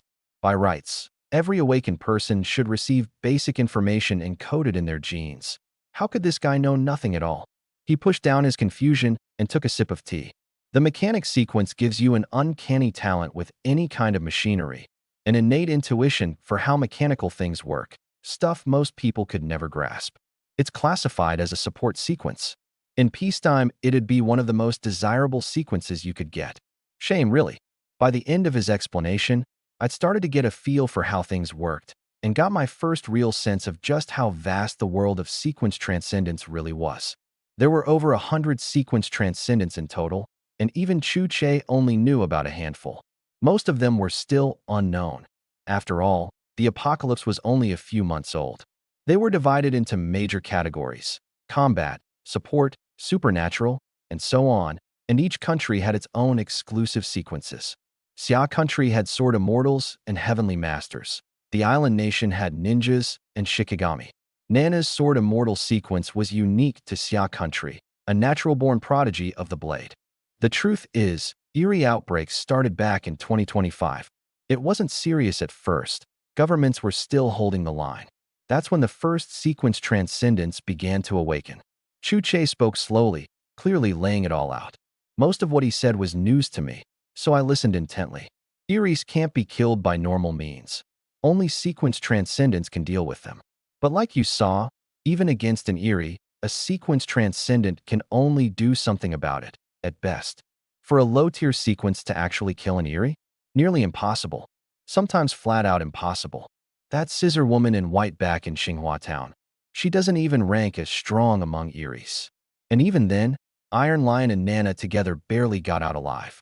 Iron Lion lost an arm just to make it through. Human sequence transcendents are just too weak against the Eries. And the Eries keep getting stronger. Humanity's future is looking pretty bleak. The more I listened, the heavier my heart grew. The Eries that already existed had brought human society to its knees, turned megacities into no-go zones, and they were still evolving. Was there any hope left for us? Chu Che also cleared up something that had been nagging at me: how the convoy had stayed safe for so long. It was all thanks to his Pathfinder sequence. It had no offensive power, but it could sense the presence of Eries within a certain range and pick out safe routes through them. Still, Eries are drawn to people. The more people gathered in one place, the more they attracted. So the only option was to keep moving. Evasion. That's why the convoy was always on the move. In this apocalyptic migration, there was no destination. Staying alive was the only goal. Chen Yi, you're the fourth sequence extraordinary in our convoy. With you on board, we've got even more of a safety net. Welcome. Chu Che grinned at me, and Nana was watching me too, her eyes bright. I shrugged. What choice did I have? Could I really turn them down? I reached out and shook his hand. By the way, Captain Chu, does the convoy have any gasoline? We do, but what VE you gotta trade for it, brother? Chu Che smiled. In this convoy, every last supply is either something you scavenge yourself or trade for. Trade? I was a sequence extraordinary and I still had to trade? No perks at all. Weren't you just welcoming me a minute ago? How about we hold an in-house trading session? Everyone just came out of Xinghua Town, so people have got stuff on hand. Might as well swap around what we need. Chu Che winked at me. As long as you can pay the price, you can trade for anything you want. That got my wheels turning. Maybe I could get my hands on materials to upgrade the three-wheeler. I quickly got a feel for how the convoy worked. Ordinary people made up the bulk of it, but they couldn't get their hands on decent goods, so trading was tough for them. The only ones who really had anything worth trading were the handful of sequence extraordinaries. Captain Chu Che was a born leader. He kept a loose hand on the reins and lived by one word: fairness. Whether it was him or the lowliest guy in the group, if you wanted supplies, you either found them yourself or traded something of equal value. Just like the guy I saw sneaking into someone else's tent last night. Pay the price, and you get to live. I had no problem with that. In the apocalypse, the fact that anyone still stood by fairness was rare enough. As if to welcome me, Chu Che and the others put together a small trading session. 2 hours, no more. After that, we'd have to hit the road. For survivors who lived with their nerves stretched tight day after day, this was like spring rain, and quite a few of them cracked genuine smiles for once. Several off-road vehicles had their trunks thrown wide open, and the folks on top laid out their goods. I set out the stuff from my motorcycle too. The cigarettes, of course, I kept to myself. The convoy had 4 four-wheeled vehicles in total. 2 modified off-roaders, 1 Chu Che's, 1 Nana's. a bus belonging to that hulking titan who was still recovering from injuries, and a sedan. That sedan, as it turned out, belonged to that legendary actress everyone talked about. I got to meet her too. Early 20s, dressed in a simple pair of jeans and a white blouse, her long hair impeccably kept. Fine features, and even with little makeup she was easy on the eyes. She looked familiar, but I couldn't place her name. Hi, I'm Jolan. Nice to meet you. The name hit me, and it all clicked. Chunyi. I've seen your work, it's really good. Thanks. I heard you've got some women's clothing. Mind if I take a look? Half of Chu Che's trunk was packed with expired biscuits and cola. No shortage there for the near future. Hungry. I also spotted something I'd been eyeing for a long time, a foldable solar charging panel. A must-have for hiking enthusiasts. When your phone or camera dies, this is what saves you. Once it landed in my hands and got upgraded, it might even be able to power an electric vehicle. Too bad what I needed right now wasn't electricity, it was gasoline. The crate also held windbreakers, fleece pullovers, and quick-dry shirts, clearly handpicked, the most practical gear for the apocalypse. There were 2 big jugs of gasoline too, and some odd animal pelts, one of which, a blood-red hide, caught my eye and wouldn't let go. That pelt I picked up while fleeing Jiangqing. Not sure exactly what it does. If you're interested, I'll cut you a deal, just give me a sack of rice. Chu Che actually had his eye on my sack of rice. Trade a whole sack of rice for a pelt of unknown use? In his dreams. I politely declined. TCH, cheapskate. Then how about 2 cartons of chunghwas? I couldn't be bothered to humor this crooked captain, so I just pointed at the 2 jugs of gasoline. How are you selling this gas? He rubbed his chin. 1 case of instant noodles, 10 Snickers bars, and 5 pounds of rice. I thought it over and decided to keep looking. He wasn't the only one with gasoline. I moved on to Nana's trunk. Spacious, but nearly half of it was crammed with clothing. The food was mostly snacks and instant noodles, plus a few nicely packaged bags of cured pork and several handheld game consoles. Chunyi, these consoles are all the latest models. Want one? I'll give you a good price. Just hand over that bag of flour of yours. It's the end of the world. Who the hell still plays handhelds? I shook my head. Inside the trunk were also several long and short blades. I found these knives at a villa. That long one, 10 pounds of flour, and it's yours. How about it? Seeing me eyeing the blades, Nana rushed to pitch them. 10 pounds. Why don't you just rob me instead? I glared at her. How are you selling that gas? 20 pounds of rice. Me? Last was the bus. This was where the most goods were. Not just big guy's stash, but everyone else on the buses too. A sizable crowd had gathered around the stall. Besides all sorts of food, there were rare finds like canned beef and canned fish, along with baseball bats, underwear, toilet paper, several Fruit brand laptops, and a whole case of Fruit brand phones. There was even a high-capacity power bank meant for camping. Could store 2 kilowatt-hours of charge. The nicer ones used to cost over 10 grand. But now, when even charging it was a problem, it was little more than a decoration. There were also rice cookers and microwaves. And I really did spot something I wanted. A complete set of repair tools, screwdrivers, socket bits, wrenches, the whole works. When I'd upgraded the motorcycle trike before, I'd had no tools to disassemble the parts, and the system had burned through a lot of extra slaughter points because of it. Now that I've been classified in the mechanic sequence, how could I not have a proper kit? Mr. Chun has his eye on this tool set. A balding, bespectacled man in his 30s gave me an ingratiating smile. You're a mechanic. Sequence. With this, you'll get twice the work done in half the time. If you want it, I'll cut you a good deal.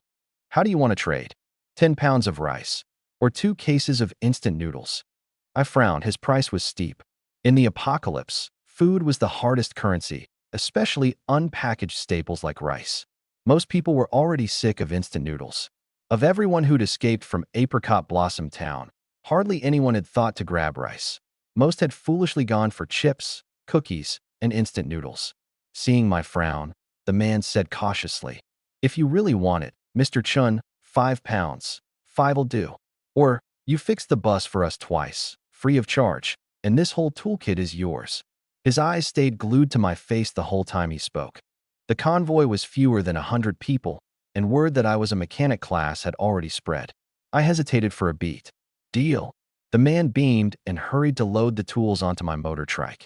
After that, I traded for some salt, oil, and other seasonings. A few packs of instant noodles was all it took. 2 hours of trading, and only half an hour was left, yet I still hadn't gotten any gasoline. That worried me. In the entire convoy, only Chu Che, Nana, and the Iron Lion, who'd yet to show his face, had gasoline.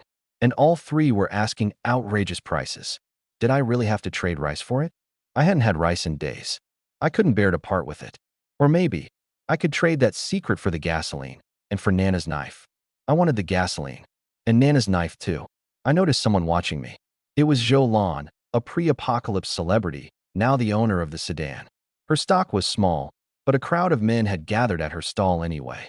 Seeing me hesitate, she bit her lip, then abruptly stood up, opened her car door, and hauled out a square metal can from the back seat. "Sis, what are you doing?" A handsome youth ran over and grabbed her hand. He looked 5 or 6 parts like her.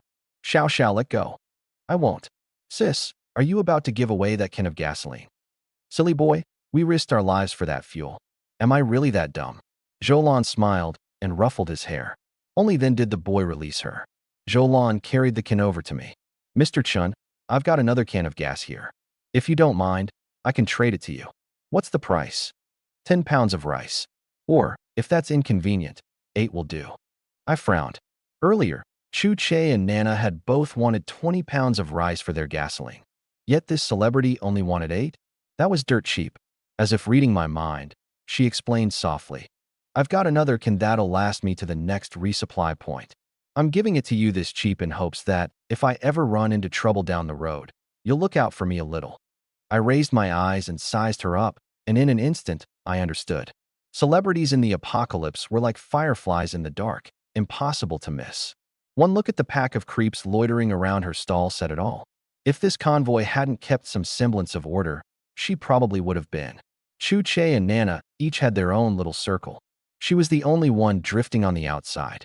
She was clearly looking for a backer in me. After all, I counted as a newly minted sequence transcendent. I hesitated for a beat, then said, "Not enough." Zhou face went pale. "Mr. Chun, what else do you want?" She didn't have much to begin with. Their whole team was just her and her little brother, and this jerrycan of gasoline was already the most she could offer. Handing it over meant that if they couldn't find a supply point within the week, their car would be dead in the water. "Give me the gas, I'll agree to your terms. And from now on, if you run into trouble, I've got your back." Wah! Zhou clearly hadn't expected that this sunny-looking boy would have this much nerve, angling for a free ride the moment he opened his mouth. She'd nearly died at the hands of an anomaly for that jerrycan of gas. Her face flushed red with anger, and those gentle eyes of hers flashed sharp as knives, locked on me. "Mr. Chun, don't you think that's going too far?" Not a trace of guilt showed on my face. "Maybe you could pick out a few outfits you like from my stash. And, Miss Zhou, if you really had another option, you wouldn't be standing here. Before the apocalypse, I probably wouldn't have been worthy of even knowing your name. But this is the apocalypse now. I'm a sequence transcendent. You're just an ordinary person. Your call." "You?" Zhou chest heaved with anger. Her beautiful eyes glistened faintly, and a humiliation like she'd never known before welled up in her chest. She was silent for a full half-minute before finally biting out through her teeth. "Fine. Deal." "What?" "Sis, you gave that punk our gas?" The boy, Zhou Xiao, exploded. "We've only got 2 cans total. You give him 1, and what are we supposed to run on?" "No way, I'm getting it back." Xiao, don't. He's a sequence transcendent. We can't afford to cross him," Zhou said, already regretting it. "So what?" Zhou Xiao stuck out his neck stubbornly. "He's just a mechanic sequence, not a combat type like Captain Chu. Besides, with Captain Chu around, what could he even do?" And with that, he marched straight over toward me. I'd noticed the commotion over there long ago. The 2 of them stood out to begin with, and the kid had deliberately raised his voice to put pressure on me. Hard to tune out even if I tried. I lit a cigarette, eyed the approaching boy sidelong, and let the corner of my mouth curl up. Mr. Chun, that can of gas from my sister." I blew a thick puff of smoke right in his face. The kid frowned and waved it away. I just tipped my chin up, saying nothing. Head down. He hauled the jerrycan off my 3-wheeler. The whole convoy watched it happen. A few looked at me with malicious glee, but most of them stared at the brother and sister like they were idiots. In the apocalypse, offend a sequence transcendent and you won't even know how you died. Plenty of people would kill for a chance to curry favor and never even get close. Zhoulan watched from a distance without stopping her little brother. When I looked over, she guiltily turned her head away. I didn't really care about the oil being taken. She wasn't the only one who had any. I walked over to Chu Che. The barefoot young man smiled mildly. 1 jug of oil. I'll cut you a deal. 18 pounds of rice. Not great. You guys are gouging. Haha. Zhoulan wouldn't trade with you, but I will. I'm doing you a favor here, and you're still calling me a crook? I shook my head. I want to trade a piece of information for it. Worthless info won't get you a jug of oil. Guaranteed to be worth it. It's a way to deal with the Iris. Chu Che's expression turned dead serious. Really, black dog blood can't kill an Iri, but it works on them. Chu Che's pupils contracted sharply. He murmured, right? Why didn't I think of that? Just having any effect at all is already huge. This intel's worth a jug of oil. I also want your solar charging panel. That'll depend on just how useful this method of yours turns out to be. A few words, and I'd pried a jug of oil right out of the captain's hands. From a distance, the Zhou's siblings exchanged looks, their eyes full of shock and uncertainty. Next, I found Nana. The strongest fighter in the convoy wasn't Titan, who was still recovering from his injuries, but the girl standing in front of me, who belonged to the Sword Immortal sequence. If not for her the other day, that big oaf Titan would already be dead. So what are you planning to do about Zhoulan and her brother? That was the first thing out of Nana's mouth. I shrugged. What can I do? She's not the only one with oil. You're right, I don't buy it. You men are all the same. Not one decent one in the bunch. Enough of that. I came to trade for a blade. I gave her the same pitch I'd given Chu Che. Nana was just as stunned. With that piece of intel, I traded her out of a knife. It was an outdoor machete, over 16 inches counting the handle, black blade, wooden grip, with a thick spine that gave it real heft. The leather sheath could hang from your belt, ready to draw at a moment's notice. Nana said it was a Japanese brand, over 3,000 yuan before the apocalypse, and it'd go for 5,000 on the secondary market. Watching me take a liking to it, she looked like it physically hurt. I'd never planned to keep the black dog blood thing to myself anyway. Humanity's war with the Iris had been a bloodbath, 90% losses in just a few months. Any intel that worked against the Iris was priceless, and the wider it spread, the better. I didn't head over to the bus to trade for anything, though I did want that 2 kilowatt-hour power bank. The big oaf Titan hadn't woken up yet, and there was no one to make the call. By now the Zhou siblings were completely dumbfounded. They hadn't heard what I'd said. All they saw was me talking my way into a jug of oil and a machete in the span of a few sentences. Zhou Xiaoxiao especially. He'd been eyeing that machete forever, but Nana's price was too steep and he'd never been able to swing it. And just like that, she'd handed it over to me. He just couldn't wrap his head around it. I'd also gotten 2 small pouches of black dog blood from Chu Che. The convoy had 2 black dogs that survivors were raising, and I couldn't have pried them loose for anything. But Chu Che had sealed the deal with nothing more than chocolate and sausage. Back at the tricycle, I found a few pieces of women's clothing had already been traded off my stall. Attention, convoy moves out in 15 minutes. The loudspeaker on Chu Che's vehicle blared, and every survivor who hadn't finished trading suddenly panicked. I didn't.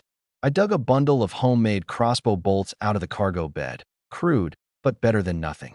The original bolts had been used up long ago. Now that I had the hatchet, I trimmed the bolts up on the spot. That Japanese brand really did the job. Finally, I dumped all the bolts into the pouches of black dog blood, cinched them tight, and stuffed them into a corner of the cargo bed. The convoy rolled out. At the head was Chu Che's modified off-road vehicle, followed by Nana's car and the bus. I fell in behind the bus, apparently now the number 4 figure in the convoy, and Zhoulan's car brought up the rear behind me.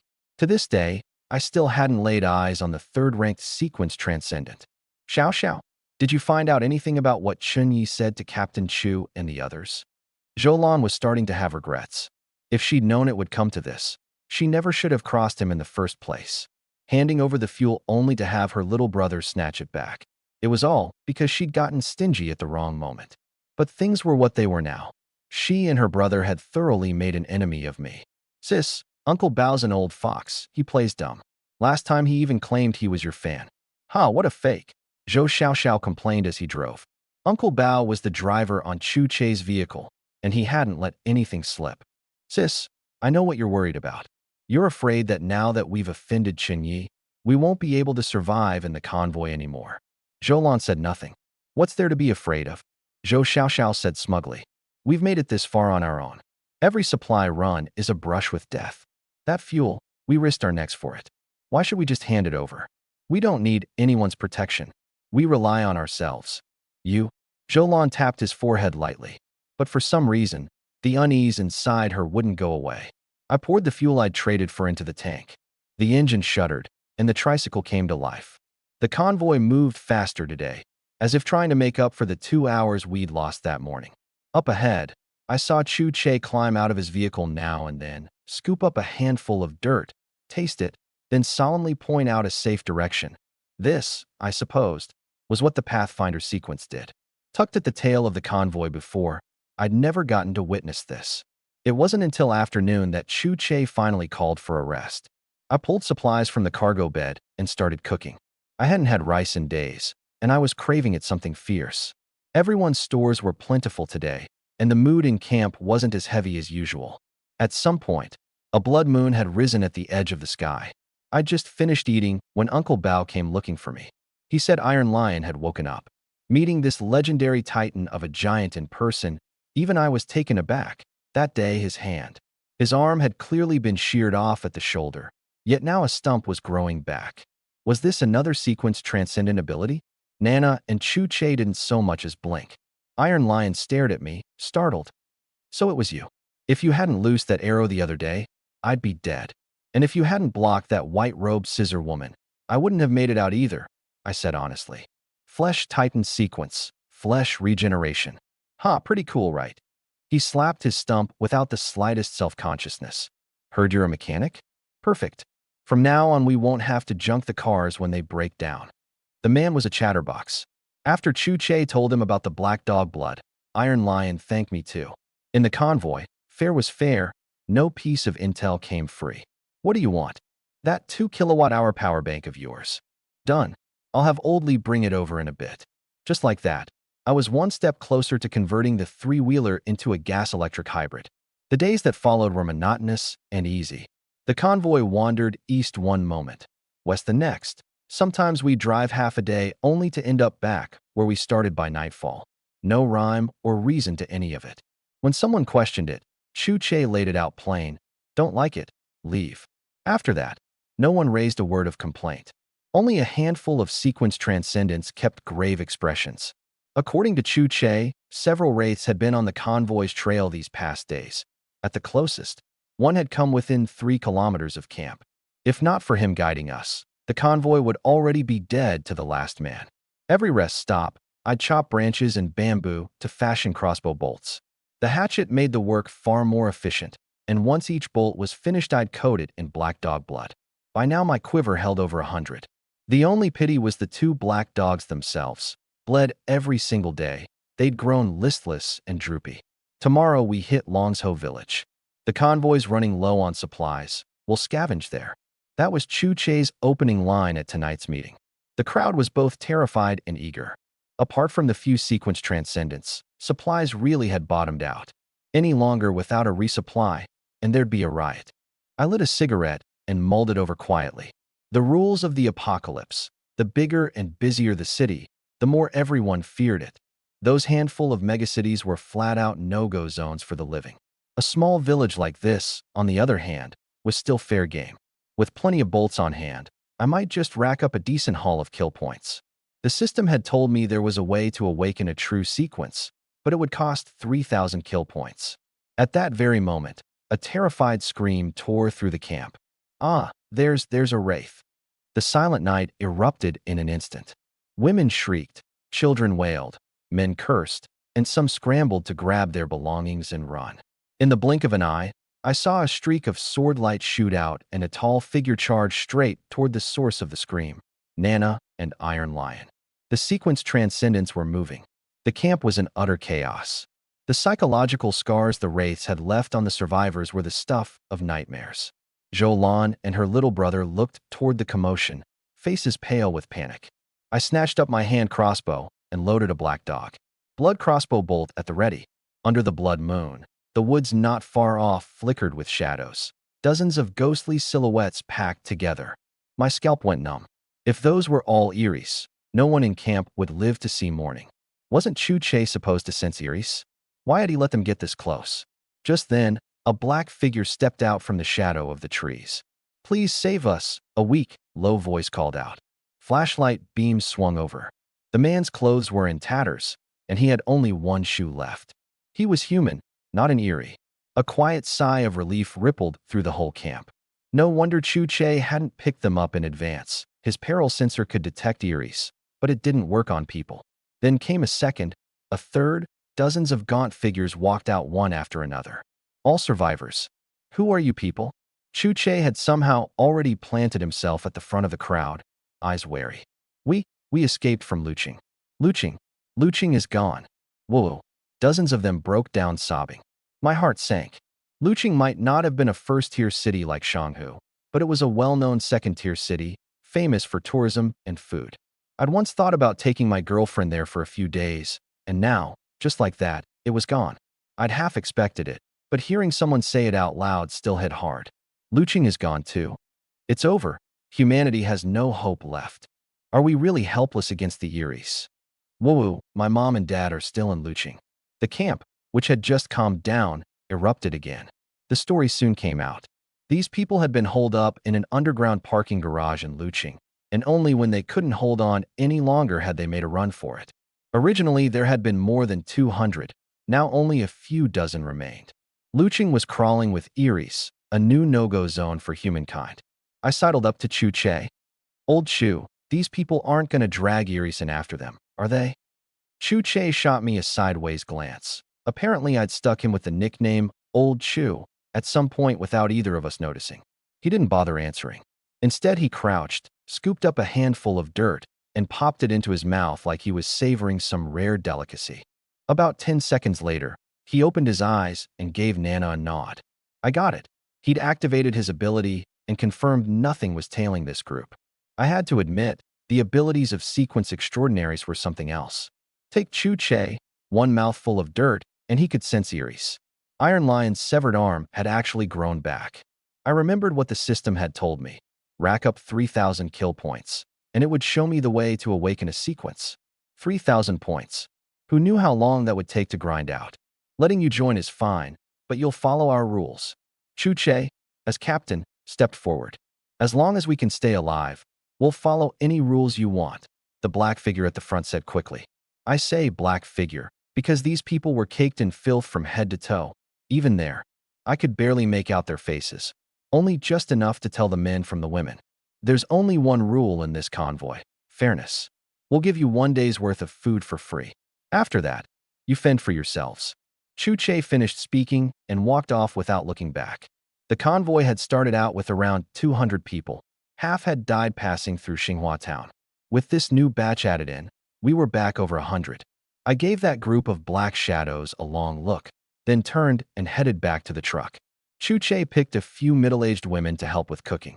The meal was simple: thin rice porridge with pickled vegetables. Before long, the smell of porridge was drifting through camp. I lay in the truck bed, wrapped tight in my clothes, and dozed off. 2 more days, and we'd reach Changshu village. These days, the more prosperous a city used to be, the more dangerous it was now. Remote little villages and towns like this were actually safer. I needed to rest up, so when the time came I could scavenge hard and rack up kill points. Ideally, I'd hit 3,000 in one go and buy the method for sequence awakening outright. I was drifting off when a woman's voice I didn't recognize suddenly rang out. "This isn't fair. Why is it only the women doing the work? Why aren't the men doing any? This is discrimination against women." One listen, and I knew somebody was stirring up trouble. It's the end of the world, and people are still pulling this crap. I sat up in the truck bed and looked over. A slightly chubby woman, round face, small eyes, pointy chin. When her gaze swept past me, she actually rolled her eyes. I rubbed my nose, lit a cigarette, and settled in to watch the show. I wasn't the captain, after all. Let's see how Chu-Che handled this one. Chu-Che looked at her, amused. "So what would you consider fair?" Her eyes darted. "It's the apocalypse. That's when you men are supposed to be useful. Making the women cook while the men just sit around and reap the benefits?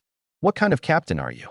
Maybe it was because Chu Che usually came across as an easygoing pushover, or maybe this woman was new and wanted to establish herself fast. Quite a few of the newly arrived women had a gleam in their eyes now, quietly edging over to her side. The women who were actually cooking, on the other hand, were glaring daggers at her, like she'd just stolen their livelihood. Chu Che glanced at Nana. Nana rolled her eyes, picked up her sword, and walked off. Chu Che gave a mild smile. In that case, Sister Zhao, you and the others take a break. Uncle Abeo, find a few men to come do the cooking. It didn't take long for the woman who'd spoken up to realize something was off. Because those women whose job she'd just cost them weren't the least bit grateful, they were glaring at her with pure venom. Meanwhile, as soon as Uncle Abeo called out, a crowd of men rushed over with their hands up. Pick me. I used to be a cook. The woman didn't get it. She'd been fighting for women's interests, so why were these people looking at her like that? The food was ready quickly, its aroma spreading everywhere. This group of survivors who'd just fled looting was so hungry their eyes were glowing green. Back in the day, nobody would have spared a second glance for plain porridge and pickled vegetables. But right now, this was the finest cuisine in the world. Most people in the convoy were already running low on supplies, and if they couldn't find more, give them anything and they'll starve you to death. I exhaled a puff of smoke, suddenly interested. The show was about to begin. Sure enough, once dinner wrapped up, every man who'd helped out went to collect a small chunk of bread from the captain. Small as it was, it made mouths water. The woman who'd thrown the punches watched the men happily accept their bread and just froze. Smack! A slap rang out through the night. You little bitch. If it weren't for you, that bread would have been mine. I haven't eaten all day, and it's all your fault. A middle-aged woman with a permed head had slapped her hard across the face. Serves her right. If it weren't for this slut, Captain Chu wouldn't have given the chance to somebody else.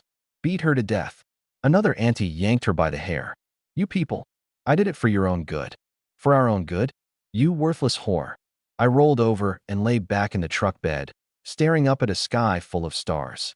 There was a blood-red moon hanging not far off, but I couldn't even be bothered to look at it. Now I got it. Chu Che might come across as the quiet type, but he had layers. He'd probably already noticed that some folks in the convoy were running low on supplies, so he'd tossed these few a chance to earn their keep. He hadn't expected some idiot to pop out and mouth off, so he'd just gone with the flow and used the opening to put that punchy woman in her place. This captain wasn't as simple as he looked. The woman's screams filled my ears. The apocalypse had already hit, and she still hadn't adjusted her attitude. She was asking for it. I stretched out comfortably in the truck bed. Beat sleeping on the ground any day. The convoy pushed on. According to Chu Che, we were 2 days out from Changsho village, the resupply target he'd handpicked. After sunrise, I pulled out my portable gas stove and fired it up, poured half a bottle of mineral water into the pot along with a cup of rice, and clapped the lid on. Using the hatchet I'd traded for, I sliced off a few pieces of cured pork, added a splash of oil, and stir-fried it with some wild greens I'd picked up by the roadside. My cooking wasn't anything special, but out here, a meal like this was a rare luxury. The newly arrived survivors were staring my way, noses twitching like crazy. They were still on plain rice porridge and pickled veg today. Next to my spread, it was night and day. Just as the food was almost ready, an old woman shuffled over leading a small child, looking pitiful. Young man, spare a little food for my grandson, won't you? He hasn't had meat in ages. He's just a kid. Malnutrition's bad for him. Before I could say a word, the kid reached right out and grabbed at my bowl, trying to yank it away from me. My face darkened. I'd seen brats before, but never one this obnoxious. I hadn't even agreed, and he was already going for it? The bowl didn't budge an inch in my grip. The old woman pretended not to see, still smiling ingratiatingly. Give it. I want to eat. The brat shrieked, loud enough to make me wince. I'd never had much patience for kids to begin with, and brats like this one grated on me. Back when the streets were full of surveillance cameras, I'd had to hold back. But now, I had plenty of ways to shut him up. Smack. The slap wasn't light. The brat spun like a top before landing on his. He plopped down on the ground, bawling his head off. The old woman was heartbroken, her eyes reddening at the sight of that swollen handprint. People all around turned to look. Zhou Xiaoxiao watched the whole thing like it was a show and muttered to her sister, "Sis, this Qin Yi is way out of line." Giving him a whole barrel of gasoline was a total waste. Jolan glanced around nervously and lowered her voice. Don't talk nonsense. That kid was clearly the one out of line. He's just a little boy. What was Chunyi, a grown man, supposed to do? Besides, he's a sequence transcendent. Not someone you want to cross. Oomph. Kids are people too, not animals. Jolan had been a huge star before the apocalypse, and she'd seen her share of people and situations. In her place, she probably would have just handed the gas over. Like the saying goes, he's just a kid. But deep down, she grew even more wary of me. Over on the other side, Chu Che watched with amused interest. Iron Lion scratched his head sheepishly. He is just a kid, after all. Doesn't know any better. Nana let out a cold snort. Kids are people too. So being a kid means you get to do whatever you want? Before the apocalypse, some kids were worse than demons. Iron Lion opened his mouth, then closed it, at a loss for words. The brat, hiding behind his grandma now that he had backup, glared at me viciously. What's wrong with you, young man? Don't you know to respect your elders and care for your juniors? Is this how your parents raised you? You lay a hand on my precious grandson, and I'll make sure you regret it. You just wait. Without a second thought, I stood up and kicked him. The kid went flying like a busted sack of rags, skidding 2 or 3 yards across the ground before he came to a stop. Zhuang zhuang. The old woman shrieked and wailed as she scrambled over to him. The bawling rang out across the entire camp. Everyone was stunned speechless. I hadn't held back on that kick. The brat's face was bloodied, several of his front teeth knocked clean out. When he opened his mouth to cry, they were just gone. The old woman glared at me, furious. Young man, he's just a child. I gave a cold snort. Some kids are kids. Some kids are just animals. The old woman's face flushed bright red. Before the apocalypse, whenever her brat of a grandson caused trouble, that line had always worked. People either swallowed their anger or had nothing to say back. She'd never dreamed it wouldn't work anymore. Truth was, when her grandson had gone around begging and then tried to grab things by force, she'd watched the whole time without lifting a finger to stop him, fully expecting to swindle a meal out of my goodwill. Plenty of people around us were secretly cheering at what I'd said. This grandma and grandson pair had been pissing them off with their bizarre behavior for the entire journey. The only reason the two of them had survived this long was because others had taken care of them. And once everyone had seen their true colors, no one would touch them anymore. If the convoy hadn't shown up, they probably wouldn't have lasted much longer. I'll kill you. The old woman scrambled up, ready to throw her life at me. Thump. Without a shred of hesitation, I kicked her again, sending her staggering backward until she landed flat on her ass and couldn't get up for a good long while. Every jaw in the crowd hit the floor. Zhou Xiao? Xiao tugged at her sister's sleeve and whispered, Sis, that Chunyi is a real bastard. He won't even spare old folks or little kids. But for some reason, her sister, who used to think I was a pushover, now seemed a little afraid of me. When she caught me looking her way, she quickly averted her eyes, heart pounding. Nana, on the other hand, rested a hand on her long sword and laughed. Didn't think Chunyi had it in him. I like it. That's how a real man acts. Taisher looked like he wanted to say something, but Nana shot him a sidelong glance and snorted coldly. What? You gonna lecture us again about respect your elders, cherish the young? Taisher, I swear your brain is made of pure muscle. They say Titan sequence types are dim. Guess it's true after all. Back when I still had a job, half the subway car every morning was old people fighting over discount eggs. Get on frail as a fainting damsel. Get off like a barroom brawler. Their pensions were several times my salary. They'd dance in the plaza till all hours. And don't even get me started on these little brats. Nana sounded like she'd been personally scarred, her mouth running nonstop. Taisher was left with nothing to say. Chu Che clapped his hands. All right, time to move out. I walked slowly toward the grandmother and grandson. The kid shrank behind his grandma in terror. The old woman shielded him and glared. What do you want? I gave a dry chuckle. You're figuring you'll wait till your son, or somebody else, comes back, and then settle the score with me, aren't you? From the look on their faces, I knew I'd nailed it. It's the end of the world now. The people who aren't here, chances are they're never coming back. You get that, kid? The old woman went pale as a sheet. The boy's lip quivered and he burst into wailing sobs. The convoy started to roll. I got my things together and fired up the motor trike. After all these days, gas was running low. If I couldn't scavenge more tomorrow, I'd be back to muscle power. The grandma and grandson were still bawling and throwing a tantrum on the ground, but not a single person stepped up to help them or speak on their behalf. Even the woman who'd been throwing punches yesterday kept her head down and said nothing.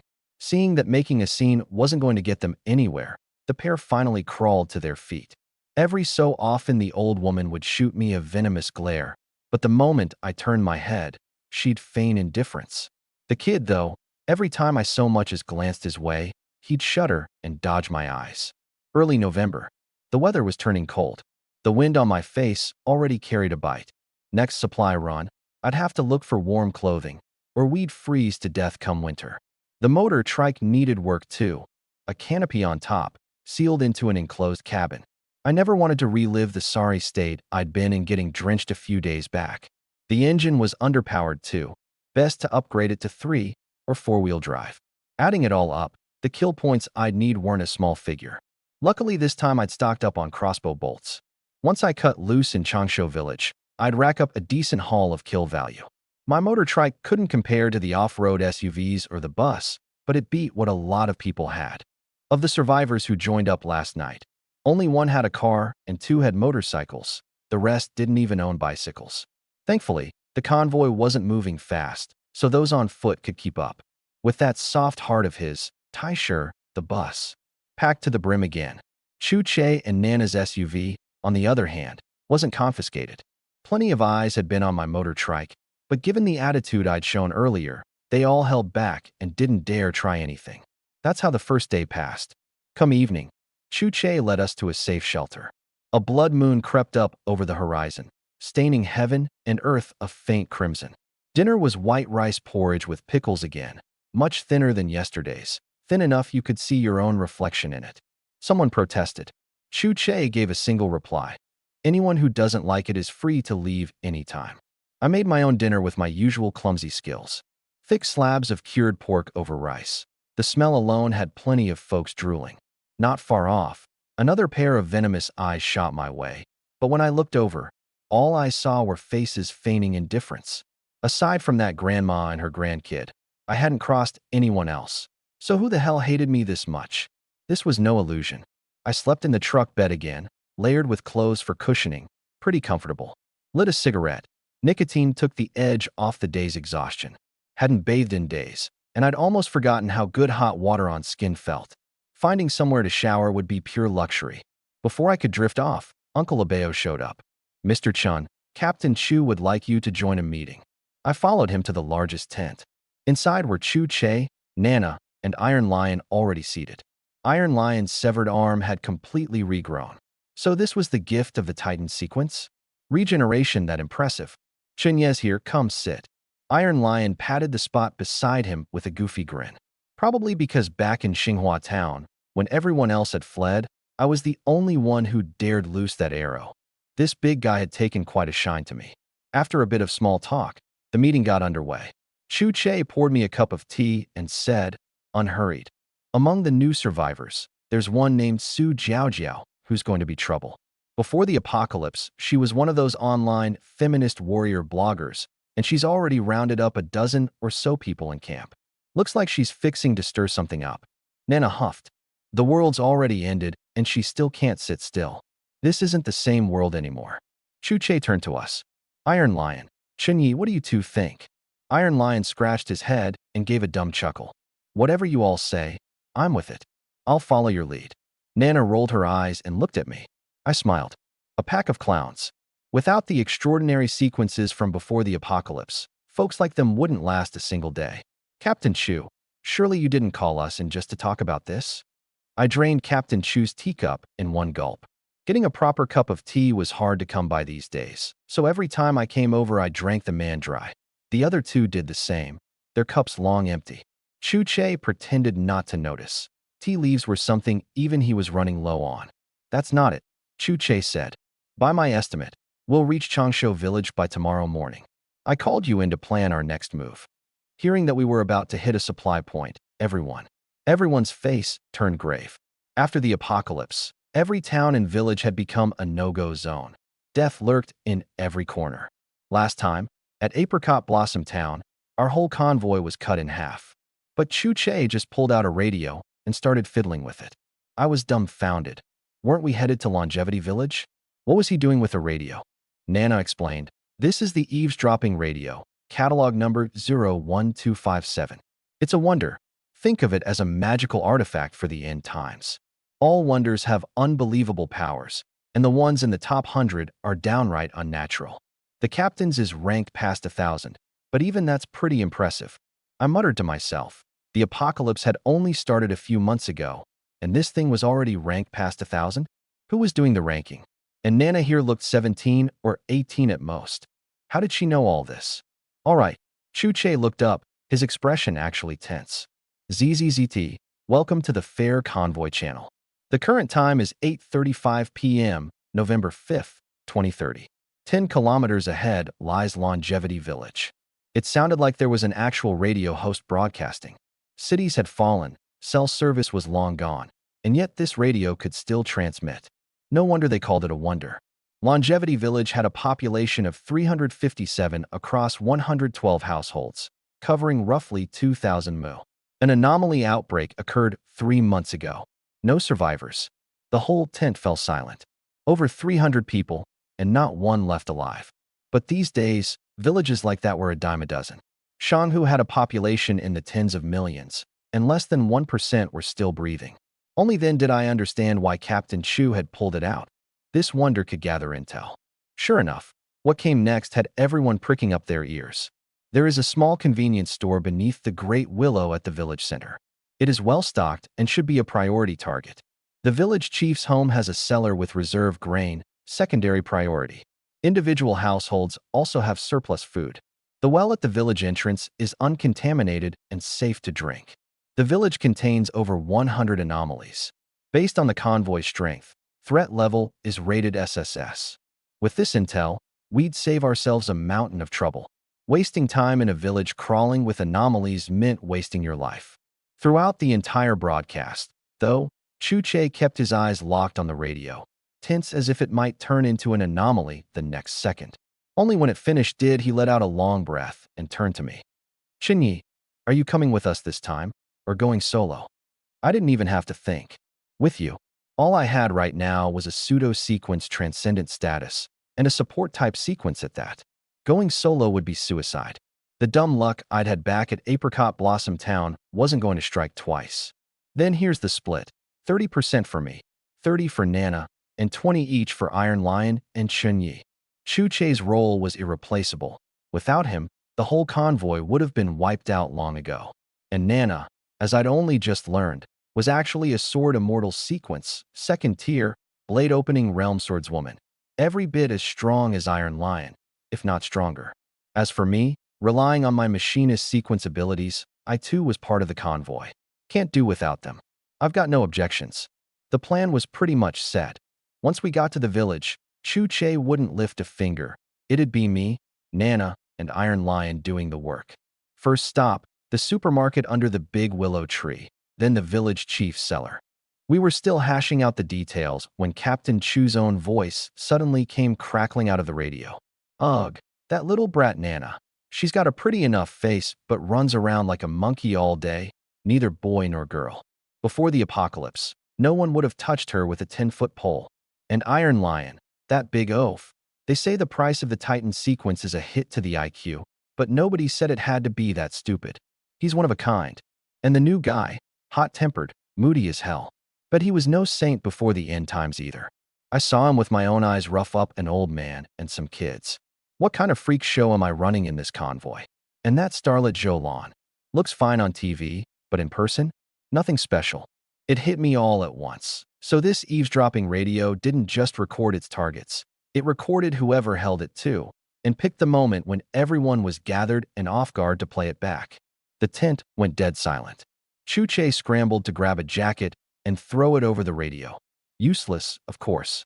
That perpetually cool face of his went red for the first time, dead awkward. Me. So I was hot-tempered, moody, and a bad guy? Nana's face was dark enough to drip water. "Captain, that's rich. Neither boy nor girl. You talking about me?" Iron Lion looked positively wounded. "Captain, the Titan sequence might dull the mind a little, but I'm not stupid. Doesn't your conscience sting, saying that about me?" Chu Che's mouth twitched. He was about to explain when Nana's longsword was already out of its sheath. By the time we walked out of the tent, Captain Chu was sporting a black eye on each side. Nana shoved past me, an iron lion, and stormed off in a huff. I shot Chu Che a serves you right look and headed out myself. The convoy pulled out soon after. Captain Chu's off-roader took the lead, Nana's car right behind. Then my three-wheeled motorbike, with Iron Lion's bus bringing up the rear, and behind that, the survivors on foot. To get there sooner, we pushed the pace today, and the convoy stretched out like a long snake. I kept feeling a pair of venomous eyes drilling into me, but every time I turned to look, there was nothing there. After a few times I stopped bothering, lit a cigarette, and blew out a long stream of smoke. The radio had just said the price of the Titan sequence was reduced intelligence, so by that logic, every sequence had a price to pay. What was Nana's? Was Captain Chu's really just having a filthy mouth? Actually, wouldn't be surprised. I'd only been dealing with sequence supernaturals for a couple of days, so every scrap of intel was gold. I filed it all away in my head. Just as the fuel gauge was hitting empty, a shout burst out from the convoy. A village. There's a village up ahead. The voice sounded familiar. Last time we spotted Apricot Blossom Town, it had gone the same way. Captain Chu's car slammed into a higher gear. Nana kept pace, and Iron Lion's bus floored it and left me in the dust. I could even see, through the window, Iron Lion Grin's face split into a stupid smile. I twisted the throttle, but the bike just sputtered along at its own leisurely pace. It was flat out of gas. So I ended up being the last one to reach the village entrance. One look at the place, and a chill crawled up my spine. It was high noon, the sun blazing overhead, yet the village before us sat steeped in gloom, as if sunlight simply couldn't reach it, like it existed on another plane entirely. My face darkened. This longevity village, somehow it felt even more sinister than Apricot Blossom Town. Not far off, Zhou little brother, Zhou Xiao, was staring at the village with cold sweat pouring down his back, goosebumps prickling the skin of his hands. Sis, this village, maybe we shouldn't go in. Xiao, our supplies are almost gone, and we barely have any fuel left. Longevity Village is our only shot. Zhou Lan wasn't lying. If they couldn't scrounge up more gasoline, the two of them were as good as dead. Her eyes drifted my way without her meaning to. I was, at least, a sequence extraordinary, and with me looking out for them their odds of getting out alive would be better. Problem was, she and her brother had already burned that bridge with me for good. It's 11 a.m. right now. Everyone must be out of the village before 4 p.m. No exceptions, no waiting. Captain Chu barked through a megaphone, dark shades on. Reactions varied among those listening. Some looked terrified, others hesitant, and a few had their jaws clenched tight, eyes fixed on the village with something feral in them. From where I stood, I could clearly see the enormous, unnaturally huge willow tree at the village's center, its drooping branches hanging down like a woman's disheveled hair. Suddenly my eyes narrowed. A figure had appeared at the village gate out of nowhere. A hunchback, back bent double, propped up on a cane, laboriously turning his face toward us and giving us a low, sinister snicker. That's the person. There's someone at the village entrance. Are there actually people alive in there? A place that shouldn't have a single living soul in it. And yet there stood an old man. The longer you looked, the wronger it felt. I glanced at Nana. Her expression was grim. The radio said it. There's nobody alive in this village. The hunchbacked old man turned unhurriedly and shuffled step by step back into the village, vanishing from sight. The survivors exchanged looks, the silence unervingly thick. Wild One, stick close to me, Iron Lion said gruffly, striding into the village. I gripped my crossbow and followed, letting the change in what he called me slide. The bolts in the quiver at my waist were all soaked in Black Dog's blood, and I had a big rucksack on my back. Iron Lion was hung with even more empty bags. The village lanes were too narrow for vehicles. Scavenging had to be done on foot, hauling everything by hand. Nana followed too, a heavy pack on her back, her right hand resting on the long sword at the small of her back. At the village gate, half the group was still hesitating. Anyone could see this village had something wrong with it, and there was no telling whether you'd make it out alive. But if you didn't go in, there'd be no supplies. And in the apocalypse, supplies were everything. Sis, hurry up, keep close to them. It's safer, Zhou Xiao urged. If something really goes down, I don't buy that Chunyi won't save us. And if he won't, there are still the other two. Sis, you're a big-name celebrity. Zholan bitterly regretted ever letting her brother demand that jerrycan of gasoline back. Otherwise, we'd have a little more safety today. But what's done is done. I'd already offended her. No taking it back. She kept glancing at me, her expression complicated. Off to the side, the grandmother and her brat, the pair I'd taught a lesson earlier, were there too. The old woman held the little monster close. Grandma's precious. Grandma's going in to find some food. You wait out here. If Grandma doesn't come back, every single person here is a murderer. When you grow up, you avenge me. Especially that Chunyi. Remember his face. The brat bawled at the top of his lungs, loud enough to make everyone around them scowl. Over the past few days, people had seen these two for what they really were. The kid grabbed anything he laid eyes on, and if you didn't hand it over, he'd spit on it or steal it outright. The old woman's go-to line, "He's just a child," had disgusted the whole convoy so thoroughly that nobody would lift a finger to help them anymore. Not far off, Captain Chu had draped a blanket over the radio again, but he'd already caught every word out of that pair's mouths. He sighed. People who make their own hell can't be saved. Fewer than half the group at the gate had the guts to go in. Most were women. As long as you could haul the supplies back, you got to live like royalty in the convoy. Chuche didn't try to stop anyone. It was all fair trade. I lit a cigarette to steady my nerves. The instant I stepped into the village, goosebumps shot up the back of my hand. Outside, the sun was blazing, but inside the village it was like the dead of night. The sun was still there, just veiled in black gauze. Inside and outside the village were two different worlds. Careful, this is a ghost domain. Nana's little face went taut as she tightened her grip on her longsword. Ghost domain. A special zone that's been warped by some kind of force. Even in broad daylight, the odds of a cryptid showing up are way higher here. My face darkened. Xinghua Town didn't even have a ghost domain. Yet this tiny little longevity village did? It really was more vicious than Xinghua Town after all. As I walked in, I kept getting the feeling something was watching me from the shadows. But every time I looked closely, there was nothing but a dim haze. That hunchbacked old man was nowhere to be seen. Some survivors had already set their sights on the two ramshackle mud brick houses by the village entrance.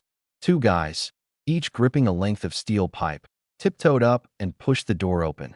The lock had long since rusted through, so it swung open at a touch. Inside was pitch black. Their calves were trembling. They exchanged a glance, then walked in side by side. I noticed them too, but my target was the big willow tree at the center of the village, not these houses. I watched the two of them step into that room. And then, there was no then. The house was like the gaping maw of some great beast, swallowing them up without a sound. Not so much as a peep. I don't want to die. I want out. A man in glasses couldn't take it anymore. He spun around and bolted back toward the village gate. The Zhou siblings, Zhou Lan and Zhou Xiaoxiao, washed with their hearts in their throats. But I didn't stop. Neither did Nana or Iron Lion. The few of us headed straight for the big willow tree at the village center. The deeper we went, the heavier the sense of oppression grew. On either side of the village, house doors hung wide open, pitch black inside. Some people gritted their teeth and followed us. Others still. I hesitated. Going deeper into the village meant more supplies, but more danger. Entering the houses was risky too. The Zhou siblings were firmly in the follow-me-anywhere camp. Suddenly, my footsteps froze, and I raised my hand crossbow, aiming ahead. Iron Lion and Nana went on alert too. It was that hunchbacked old man. Calling him an old man was generous. He looked more like a marionette on strings, his movements and expressions stiff enough to give you the creeps. "You've come," he intoned hollowly. His voice crawled under your skin, as if he'd been waiting here just for us. "You from this village?" I asked. He gave a low ha-ha, but didn't answer. Instead, "I know you're here looking for supplies. There's a little convenience store under the big willow tree. Plenty of good stuff. Just follow this road. Haha, lots and lots." With that, he turned and drifted off, the whole thing unfolding like a preset program. It made your scalp prickle. That's when I heard it. A voice calling, "Save me," fading in and out. My expression shifted, and I glanced back at Iron Lion. "Big guy, you hear that?" Iron Lion nodded. "Somebody yelling for help. It's coming from inside that old man." Nana said, "Something's wrong with him." Without a second thought, I let a bolt fly. All that hand crossbow practice these past days hadn't been wasted. My aim was good enough. The bolt, soaked in black dog blood, hit him square between the eyes. A wisp of green smoke rose from the spot, and pain flickered across his face. My heart leapt. The black dog blood worked. You have inflicted damage on the hunchbacked old puppet. Kill value plus 100. But before I could celebrate, the old puppet shot me a venomous glare, reached up, yanked the bolt out, and tossed it on the ground. Not so much as a scratch on him. The black dog blood worked, but only barely. Nothing like that shot back in Apricot Blossom Town. Though granted, most of the credit for that one belonged to Iron Lion. Move. Nana's longsword flashed into a streak of swordlight and slashed straight at him. Iron Lion was half a beat behind, charging in bare-fisted like a bulldozer. I knocked a second bolt. Nana's blade cut the old puppet clean in two, but not a single drop of blood spilled from either half. The two pieces bounced away like a pair of monkeys, dodging Iron Lion's fists, then scrambled up onto a rooftop and vanished. Save me, somebody save me. The voice was still there, skin crawling as ever. Nana grabbed Iron Lion before he could give chase. Cool it. Gathering supplies comes first. The whole thing had taken only a blink. Behind us, the survivors were frozen stiff. Several of them had wet themselves. I'm not going. You guys go if you want, one survivor shrieked, bolting back toward the village entrance. Two more took off after him. I glanced back at the Zhou siblings and said nothing. A flicker of pleading and regret passed through Zhou Lan's eyes before she smothered it. Zhou Xiaoxiao ducked her head to avoid my gaze. The three of them looked toward the big willow tree, then kept walking. The air was so heavy it felt like walking through another dimension. We were walking along when suddenly, from behind us, a broken sob rang out. Azzy's gone. Azzy was right here a second ago, boo. A girl with disheveled hair was crouched on the ground, weeping. I frowned. We hadn't even made it to the supermarket yet, and this many things had already gone sideways. Longevity Village really was more sinister than Apricot Blossom Town. Zhou crouched down to console her. Don't cry. Maybe Azzy already headed back. Zhou Xiaoxiao's face was pure irritation. The girl shook her head wildly, black hair whipping around like snakes. I can't live without Azzy. And with that, she bolted back the way we'd come.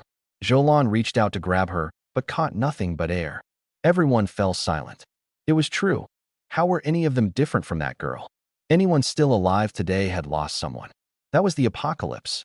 For all we knew, none of us would make it out of Longevity Village either. I lit a cigarette to smother the tightness in my chest. Something felt off, but I couldn't put my finger on what.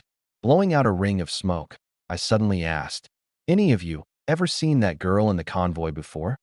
Zhou Xiaoxiao shot back on reflex. That girl's the one who. But scour her memory as she might, she couldn't come up with the girl's name. Couldn't even remember ever seeing her at all.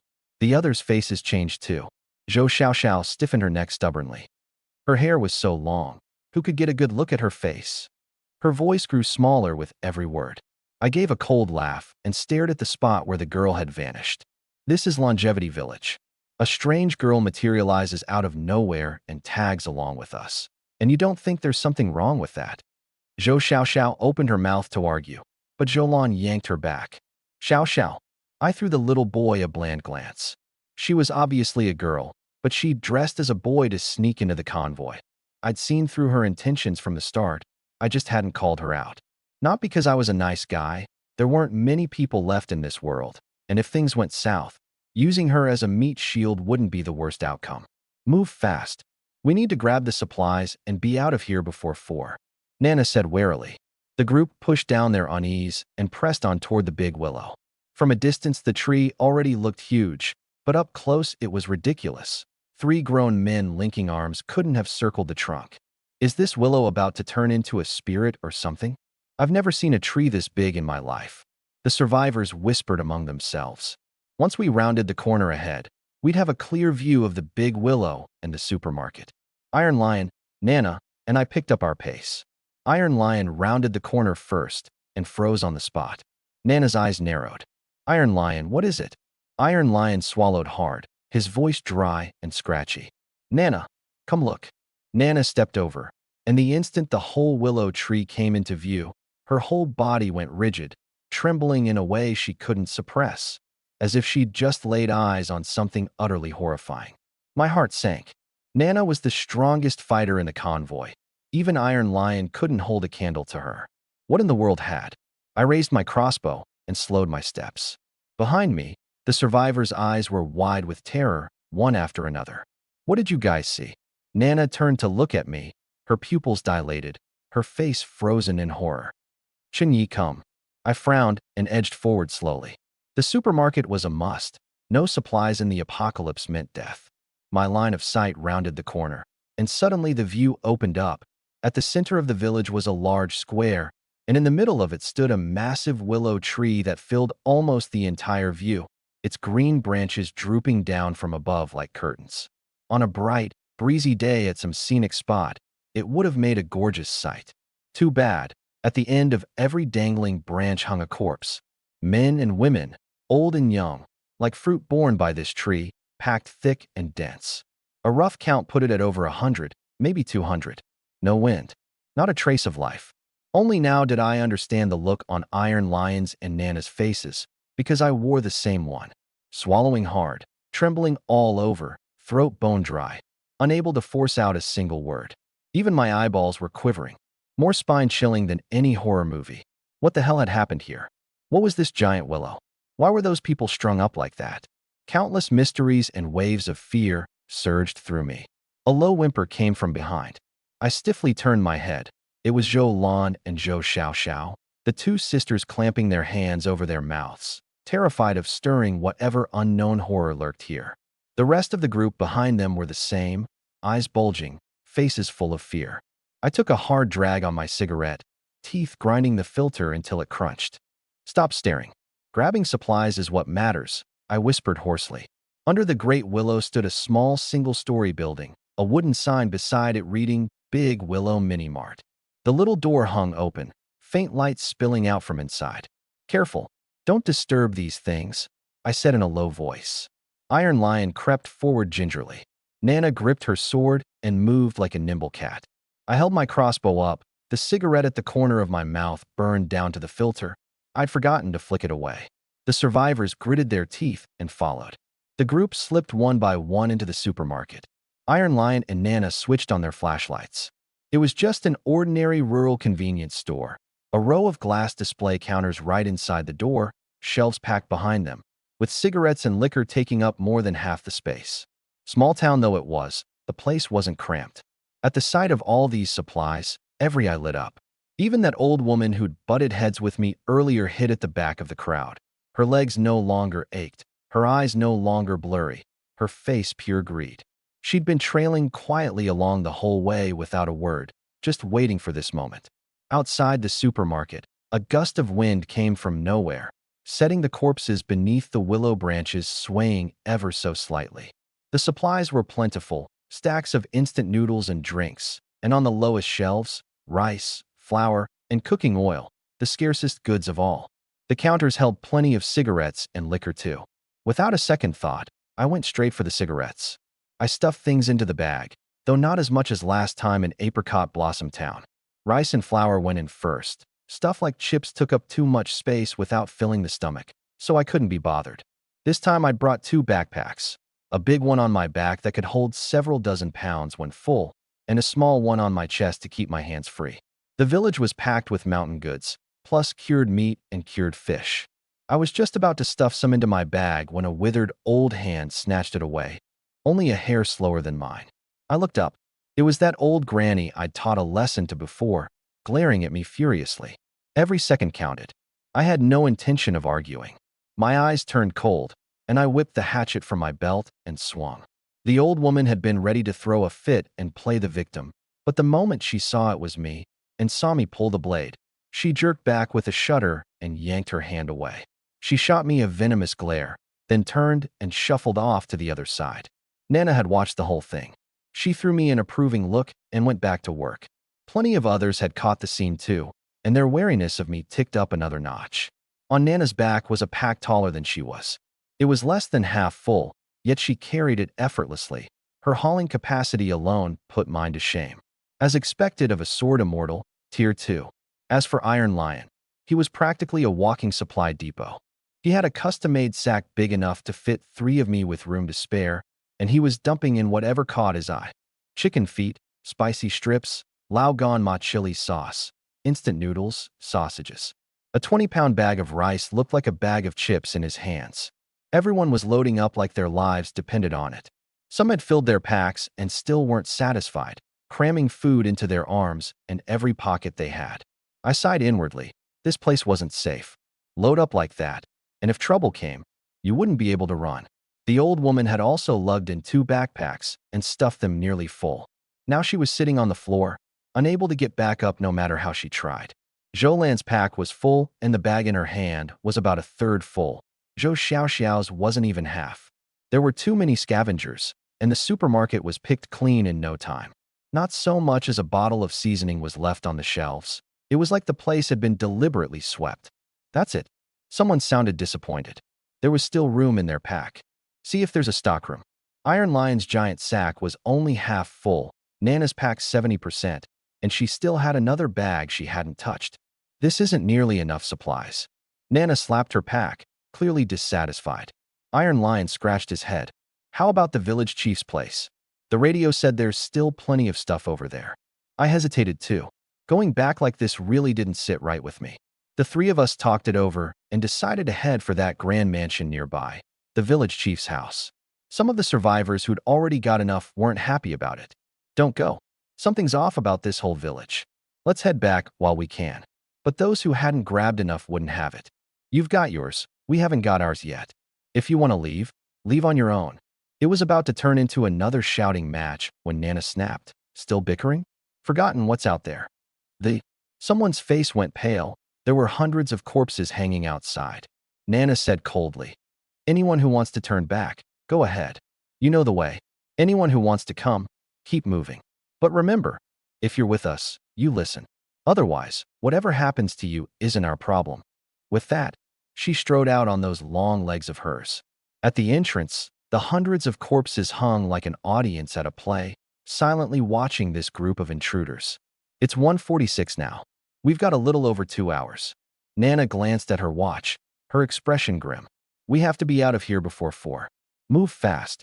Once it gets dark, we'll never make it out. Time was flying. It had been just past 11 when we first entered the village. A sliver of urgency prickled inside me. Stepping out of the supermarket and catching sight of that eerie willow tree, all the earlier relief instantly curdled into dread. Even Iron Lion moved cautiously. Everyone held their breath and tiptoed past the tree. I swallowed too and tightened my grip on the hand crossbow. But when my eyes landed on the corpses dangling from the branches, my heart lurched. Something was off about those corpses. When we'd first arrived, I could have sworn they weren't facing this direction. But now, forget it. No time to dwell on it. Grabbing supplies and getting the hell out of this village was what mattered. Just then, a shrill, blood-curdling scream tore through the air. Aya! Close. Way too close. Every face went white. That's. Zhou Xiaoxiao seemed to recognize something in it. I snapped at her. Shut up. Keep moving. Zhou Xiaoxiao's pupils contracted, terror etched into every line of her face. She was well-liked back in the convoy and knew most of the survivors. That scream just now had carried a note she recognized, and the dread inside her was clawing its way up her throat. Luckily, my sharp bark seemed to shake a bit of sense back into her. The group bolted clear of the willow tree's reach, and I finally let out a breath. Instinctively, I glanced back. When we'd left the little supermarket, there should have been one more person behind me. But that one glance made my heart slam against my ribs.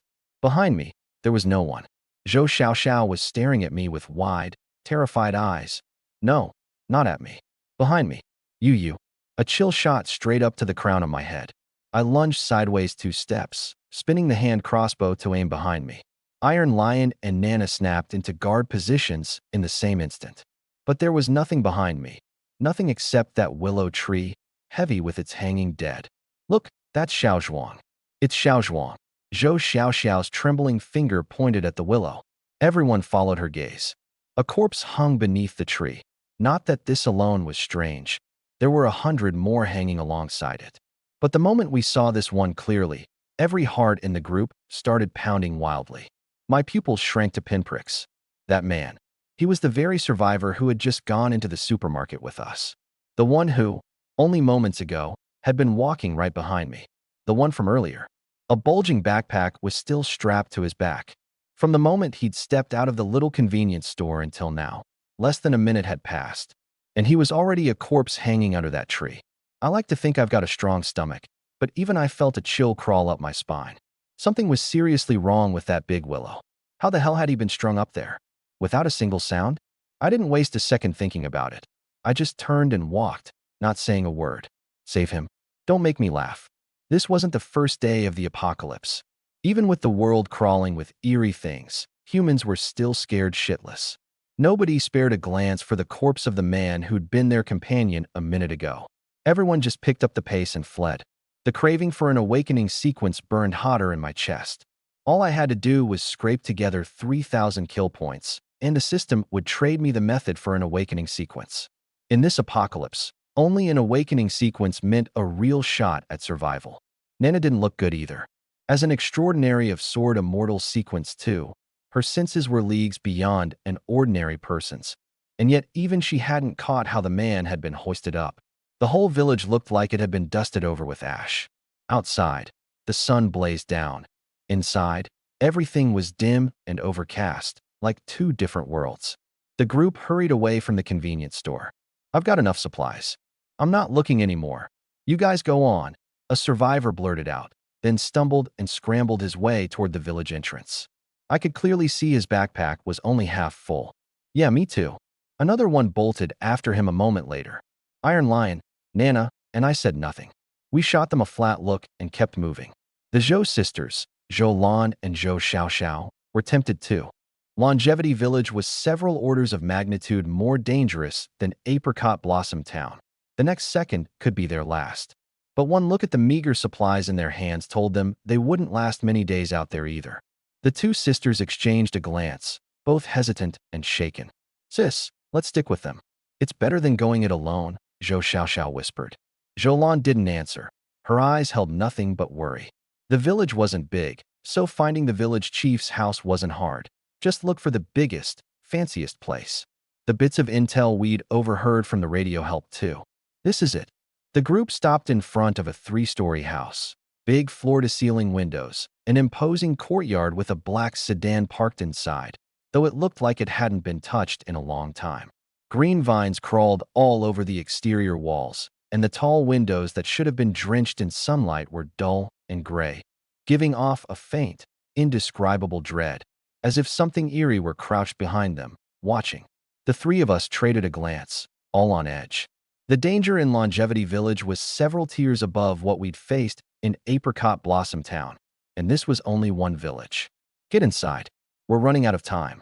I flicked the ash off my cigarette, my voice low. Iron Lion, hefting his big pack, strode into the courtyard without a word. Nana followed close behind, her ponytail swinging.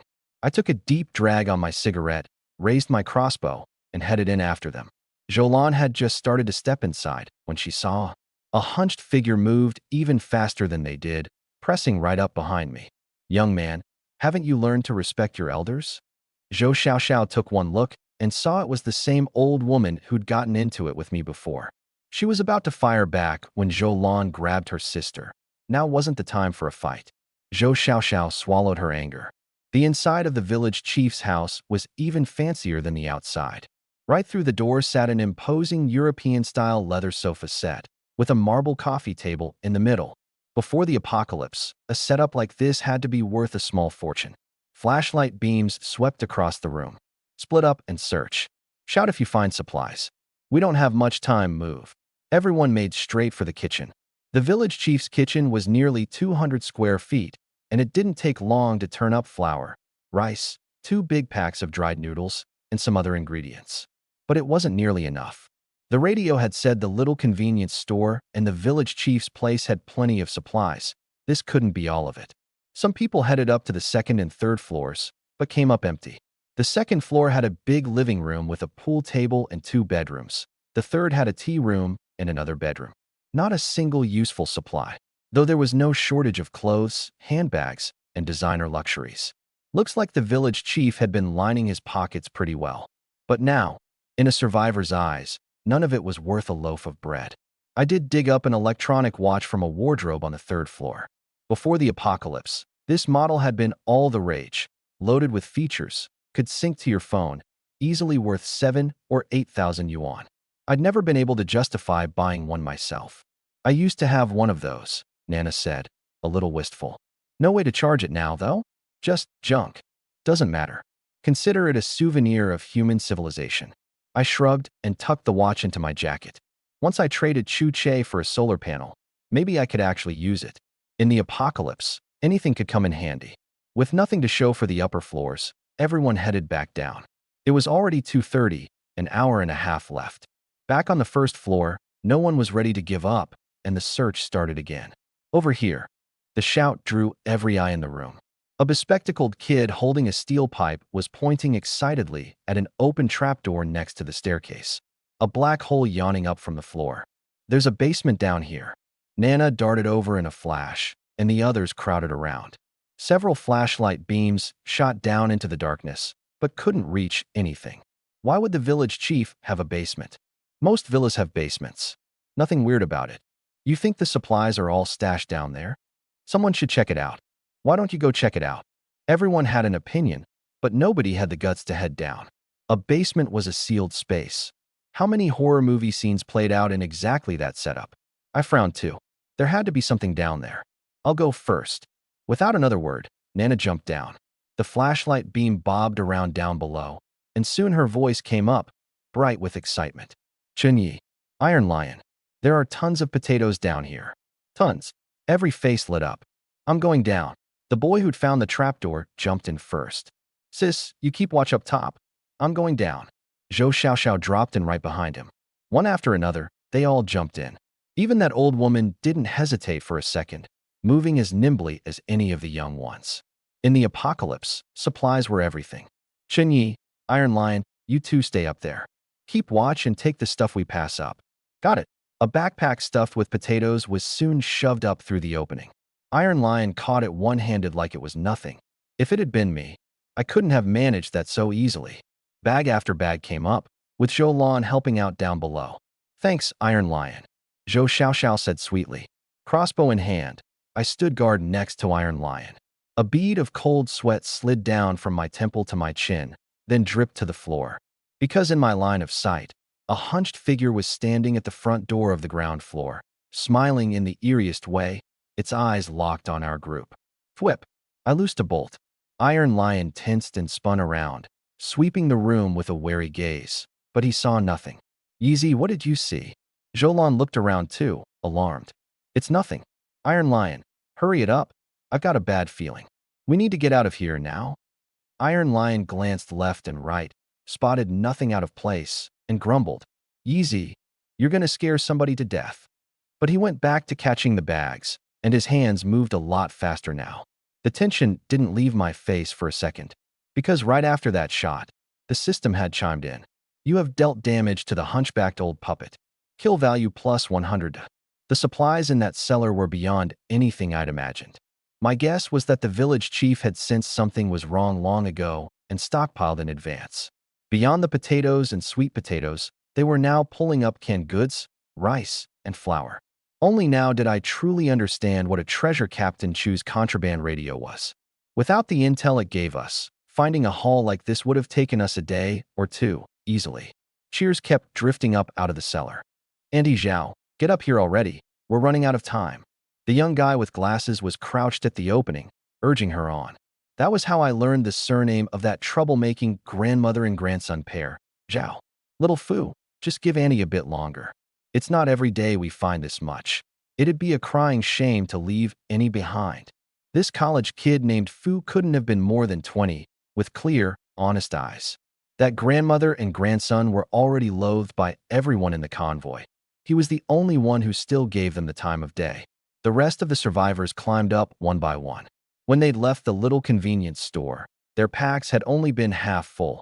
Now every one of them was bulging, and every face was flushed with satisfaction. Quite a few had just dumped out their chips and spicy snacks, swapping them wholesale for potatoes, sweet potatoes, rice, and flour. In the apocalypse, these were more filling. Some people had even stripped off their shirts to use as makeshift sacks, cradling supplies against their chests. The oversized pack on Iron Lion's back was stuffed to bursting, like he was hauling a small mountain, and he had several more big bundles clutched in his arms. Only a big lug like him could shoulder that kind of load. The Zhou sisters, Zhou Lan and Zhou Xiaoxiao, each had a pack in front and one on their back, plus another in each hand. Every face wore a smile. Nana and I, by contrast, were carrying the least. It's getting late. Let's move, I urged. Nana glanced at her watch, her face tightening. 40 minutes until 4 o'clock. We have to be out of the village within 40 minutes. Go. Everyone picked up the pace. I was the only one scanning our surroundings on guard. The whole run had gone too smoothly. So smoothly it gave me the creeps, like something horrific was waiting for us up ahead. Wait for me. The old woman from the cellar was panicking.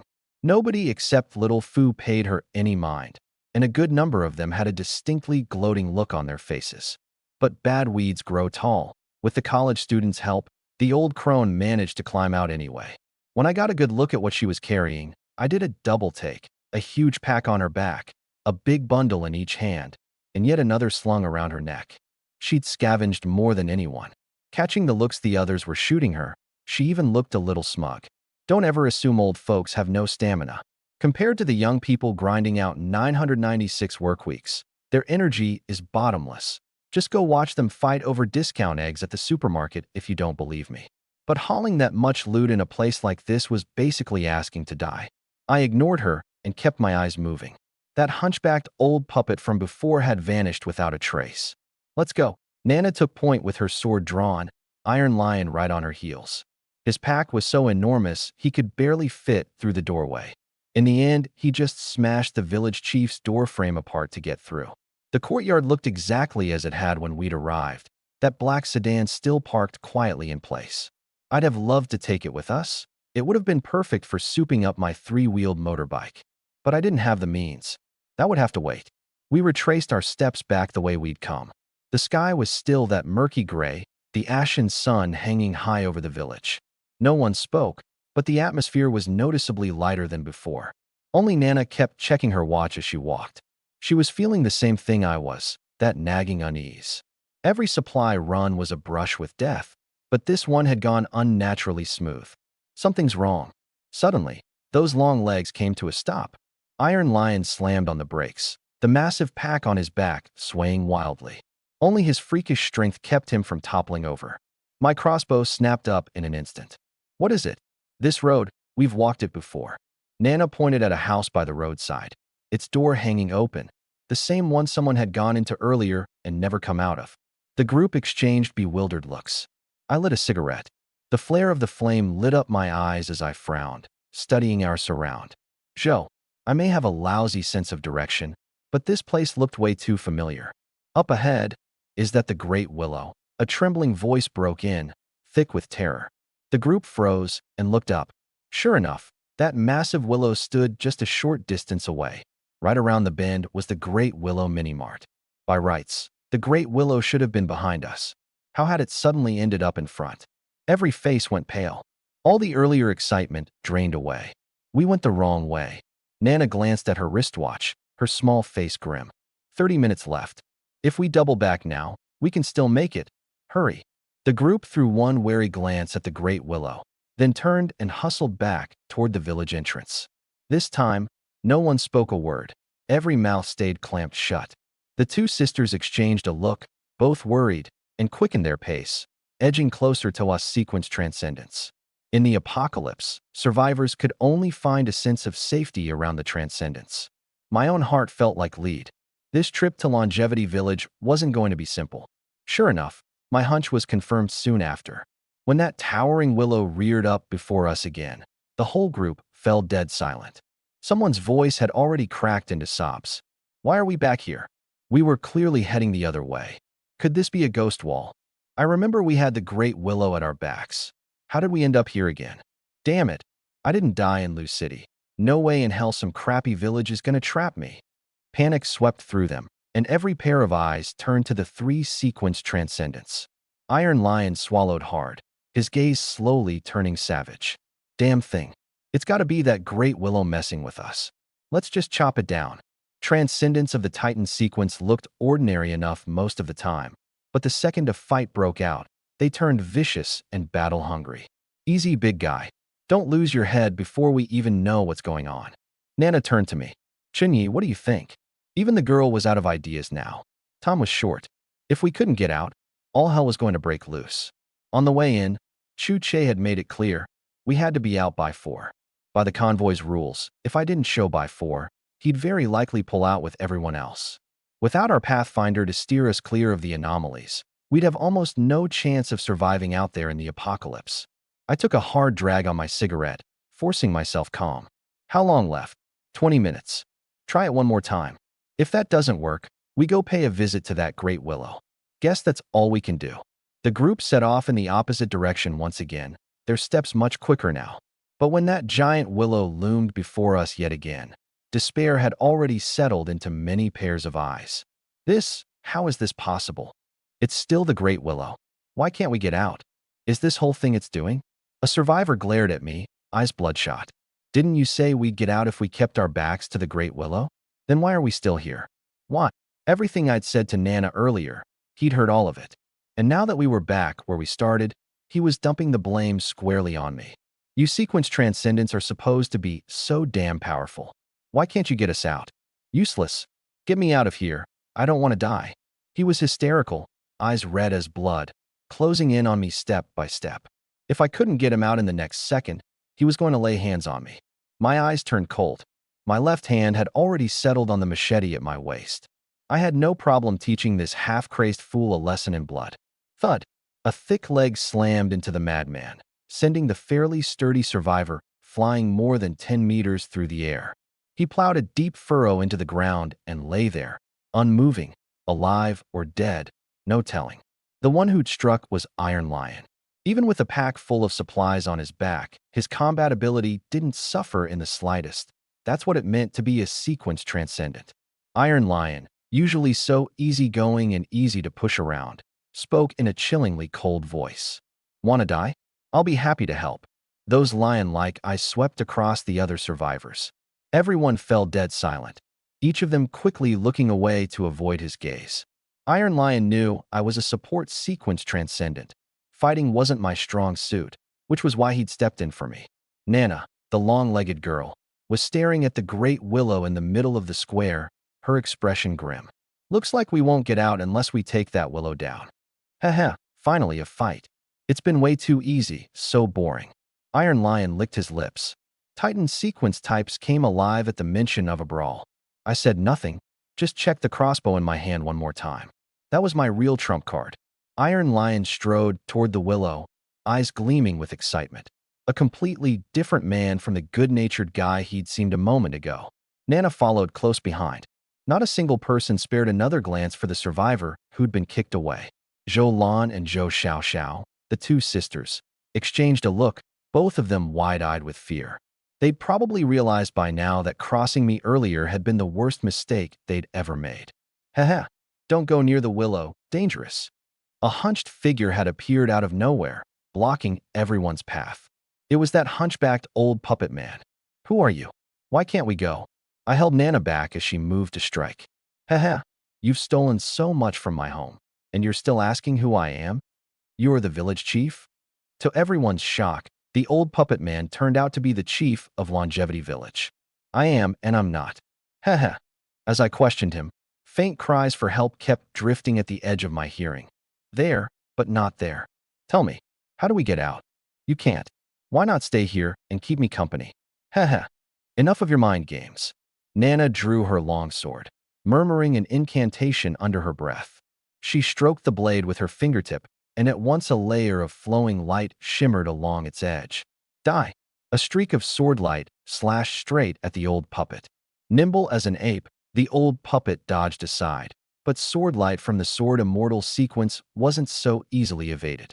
The blade light cut clean across the hump on its back. Cloth shredded away, and only then did everyone see that the hump was actually the head of a woman, her hair hanging wild over her face. Help me. The woman's head jerked awake, turned toward us, and let out a faint plea. Realization hit me. The cries for help we'd heard earlier had come from her. Looking closer, I recognized her. She was one of the survivors who'd entered the village with us. One of the ones who'd broken off early and left. How the hell had she ended up as part of the old puppet's body? Gooseflesh crawled up my back. Without thinking, I raised my crossbow and loosed a bolt. The old puppet didn't so much as glance at me. It flipped sideways and dove into a nearby house, and my bolt hit nothing but air. Nana's willow brows shot up, murderous intent flickering in her eyes. She sliced open her fingertip on the blade, and a single drop of blood fell onto the sword. The sword hummed and keened as if it had come alive. Crimson mark, be the covenant. Blade soul, be one with mine. Drink of my essence and blood. Howl through the three souls. Cleave the void, sever falsehood, shatter soul, sunder spirit. Dragons roar through the ninth heaven. 10,000 blades return to truth. Break. She gripped the sword two-handed and swung down at the house with everything she had. A pure white, blood-streaked blade of sword chi tore free of the weapon. My eyes prickled with pain. The sword chi sliced through the middle of the house like a knife through tofu and shot on into the distance. Rumble. The whole house folded like a row of dominoes with the props kicked out, collapsing in on itself. The other survivors just stood there gaping. Only Iron Lion looked as if this were nothing out of the ordinary. So this was the legendary sword chi? A cold shiver ran through me. Nana landed in the middle of the rubble, her sword still trailing wisps of blade light, and started searching the wreckage. But moment by moment her expression darkened. The old puppet had vanished without a trace.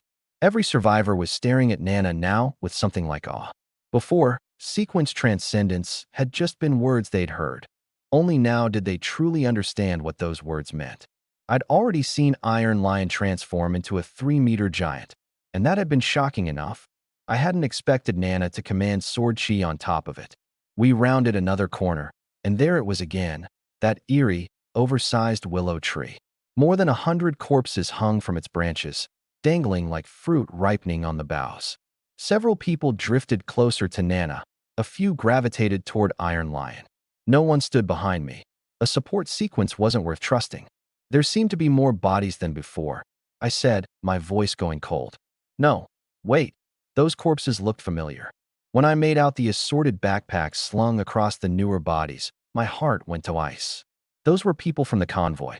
People who'd walked into this village with us. It's not that there are more, Nana said coolly. It's that from the moment we entered this village, nobody has ever left. These people all thought they were getting out. Now they're all right here. That's old Lou. Didn't he already? And just left like that? Oh God. And little Zhang, little Qian. Terror rippled through the group. These people, who'd been alive and chatting just hours ago, had all become fruit hanging from the tree. I'd thought this job would be a milk run. Only now did I get it. Longevity Village was far deadlier than Apricot Blossom Town. From the moment you stepped foot in the village, no one walked out alive. Damn it. Nana ground her teeth. Screw this, I'll smash the thing to pieces. Iron Lion shrugged off his pack and charged straight at the willow. With every step, his already hulking frame swelled another notch. Thighs splitting his jeans, boots turning into flip-flops, t-shirt stretched skin-tight. His 6-foot-plus body became even more monstrous. I didn't stop him. If the willow wouldn't let us leave, then destroying it wasn't a bad plan. Might as well let Iron Lion give it a shot. Suddenly, one of the corpses in the distance stiffly turned its head, staring straight at Iron Lion. His charge was like a stone dropped into a still lake. Big guy, watch out. I raised my crossbow and drew a bead on the moving corpse. Meanwhile, outside the village, the convoy was in chaos too. Why hasn't anyone come out yet? It's already past 3, less than half an hour till 4. Don't tell me they're all dead in there. No way. They've got 3 sequence transcendents on the team. Not a single person had emerged since we'd entered the village. It was deeply wrong. Back in Apricot Blossom Town, survivors had trickled out steadily. Captain Chu Che, normally the picture of composure, was starting to feel uneasy too. He stared at the village blanketed in gray mist. That morning you could still make out what was happening inside, but now it was nothing but a dark, murky haze. Not even a sound came through. Not far off, Su Jiaojiao's eyes were flickering wildly. After the dressing down Chu Che had given her last time, she'd kept her head down. But under the surface, she'd already been pulling strings with a good number of the other women. She was doing the math. Sure, Chu Che was a sequence transcendent, but he wasn't much of a fighter. If 4 o'clock came and nobody had come out, she already had a plan brewing. Inside the village, things had gotten dire. The great willow was like a beast provoked to fury. The countless corpses bound in its branches began stirring back to life. Hundreds of them opened their cloudy eyes at once, gazing down like they'd just spotted a flock of juicy roast chickens. One corpse lurched at Iron Lion like a marionette on strings.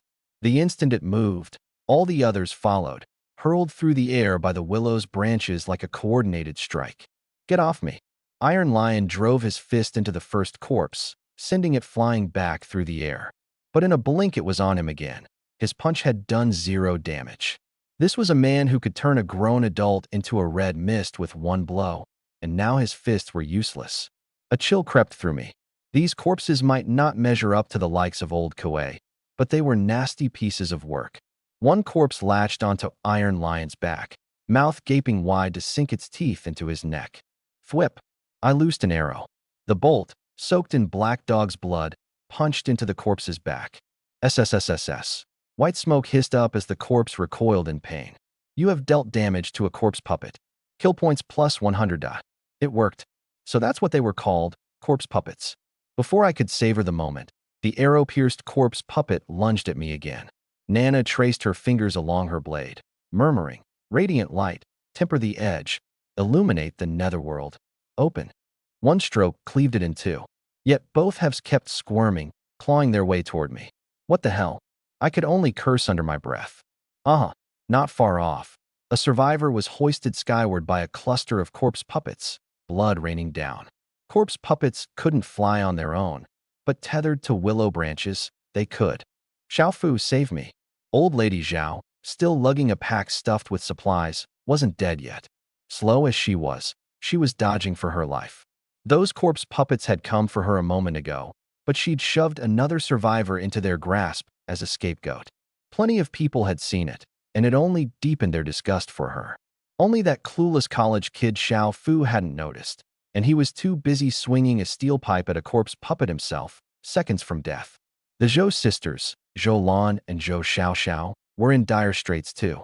Corpse puppets swarmed in from every direction, and Zhou Lan's celebrity status was worth nothing here. Watching the people around them get snatched away screaming, the sisters were paralyzed with fear.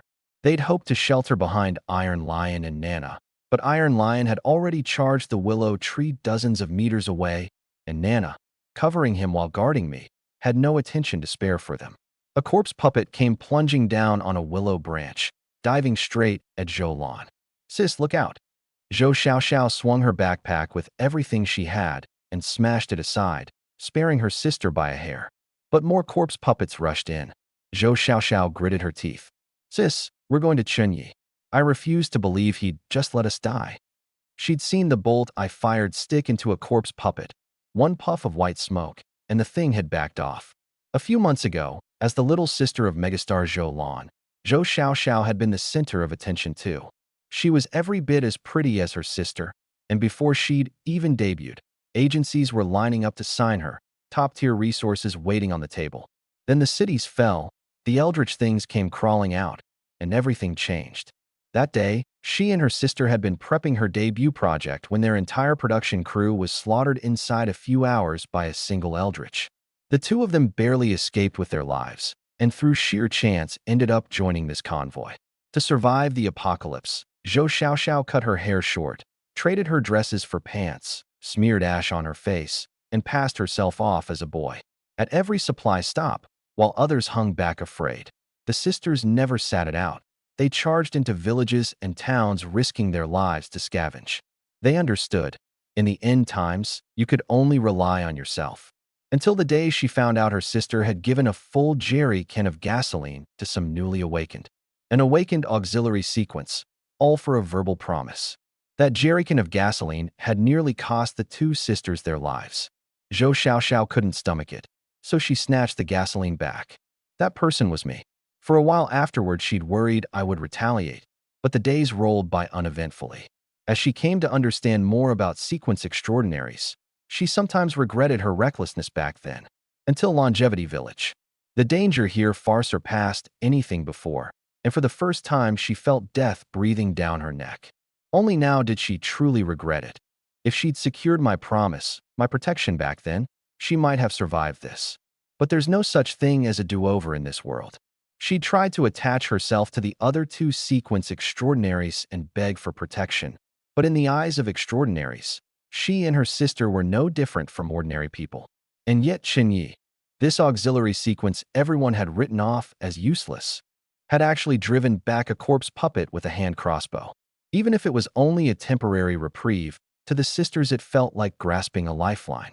Right now Zhou Xiaoxiao had no room to nurse old grudges. All she wanted was my protection. And she wasn't the only one. Old Lady Zhao had the same idea. Nana and Iron Lion charged toward the willow tree in tandem, paying no mind to anyone else. Luckily, most of the corpse puppets were concentrated around those two. Otherwise, we'd already be dead. But even the stray few that broke off were enough to have me scrambling. I pushed myself to unprecedented limits, reloading the hand crossbow as fast as I possibly could. Thank God I drilled with it so often. The instant I got a bolt knocked, a corpse puppet lunged at me with its white teeth bared. Thwip! The bolt buried itself in its forehead.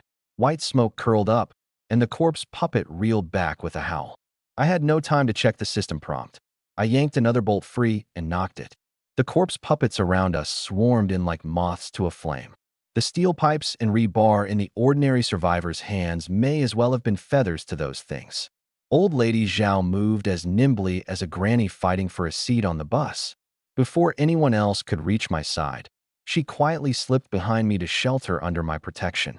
Just as she was congratulating herself, a huge hand shot out toward her throat. I shoved her out in front of me.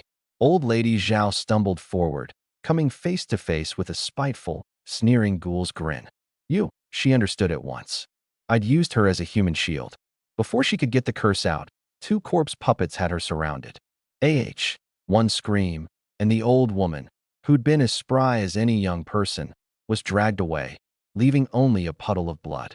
The other survivors watched with a chill running down their spines. This kid was ruthless. A moment ago, I'd been a beat too slow reloading. With the corpse puppet closing in, Old Lady Zhao, behind me, happened to make a perfect scapegoat. Cold-blooded and merciless, that was about the size of it. I didn't feel a shred of guilt. Zhou Xiaoxiao saw it happen, and her footsteps faltered. That single pause. Xiaoxiao. Her heart lurched. She spun around to see her sister Zhoulan already pinned beneath a corpse puppet. Chenyi, save my sister. Compared to Nana and Iron. Damn, my support sequence has zero presence in this convoy. Nana's a sword immortal sequence. Every day she struts around with that long sword slung across her back. To the survivors, that long-legged girl Nana might as well be Superman. She'd just cleaved a farmhouse clean in two with a single swing. Iron Lion, that hulking brute, was over 2 meters tall. His sheer size alone was enough to suffocate you. And then there was Captain Chu Che, unreadable, obviously packing serious talent. Only me, Chenyi, a newly awakened sequence extraordinary who looked no different from any regular survivor. If they had some kind of sequence testing gadget, they'd see right through me. My machinist sequence was a total fake. But wouldn't you know it, this unremarkable support sequence had turned into everyone else's lifeline. Ordinary people up against a corpse puppet were like toddlers against a full-grown man. Steel pipes, baseball bats, useless. Guns had been controlled goods to begin with, and after the apocalypse they were rarer still. Even if you had one, its damage against the eerie was limited. The only thing that still did the trick was this crossbow in my hands, its bolts soaked in black dog blood. Except a minute ago, I'd used Old Lady Zhao as a human shield without so much as blinking, and that cold streak had made a lot of people nervous. Right now the pop star Zhoulan had been pinned by a corpse puppet, and it looked like she had maybe another second to live. She was pushing her stick against that rotting face for dear life, screaming, Xiao. Zhou Xiaoxiao panicked and shouted at me. Chenyi, save my sister. I raised the crossbow and fired. The bolt punched into the corpse puppet's skull, a puff of white smoke rising up as the thing shrieked and staggered back. I yanked another bolt, knocked it, and dropped the second one that had lunged in. But my eyes, when they slid over the sisters, didn't change one bit. Neither did my hands. Seeing that I really was going to let her die, Zhou Xiaoxiao's face flashed with grief and hatred, but she couldn't afford to dwell on it. She grabbed her stick and ran to help her sister. These corpse puppets had a single trick. Their strength and agility were about on par with a strong grown man. It was only when the great willow's branches swept them up that they suddenly seemed capable of flight. Even so, ordinary people were no match for them.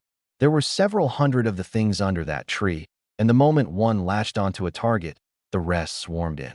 Lucky for us, Iron Lion and Nana were pulling most of the great willow's attention. That was the only reason those of us on the fringe had held out this long. It wasn't that we didn't want to run, we couldn't. Those willow branches seemed to stretch on forever. The whole village was its battlefield. Zhou Xiaoxiao shoved a corpse puppet off and had barely hauled her sister to her feet when she realized, with a sinking heart, that they were already ringed by several more.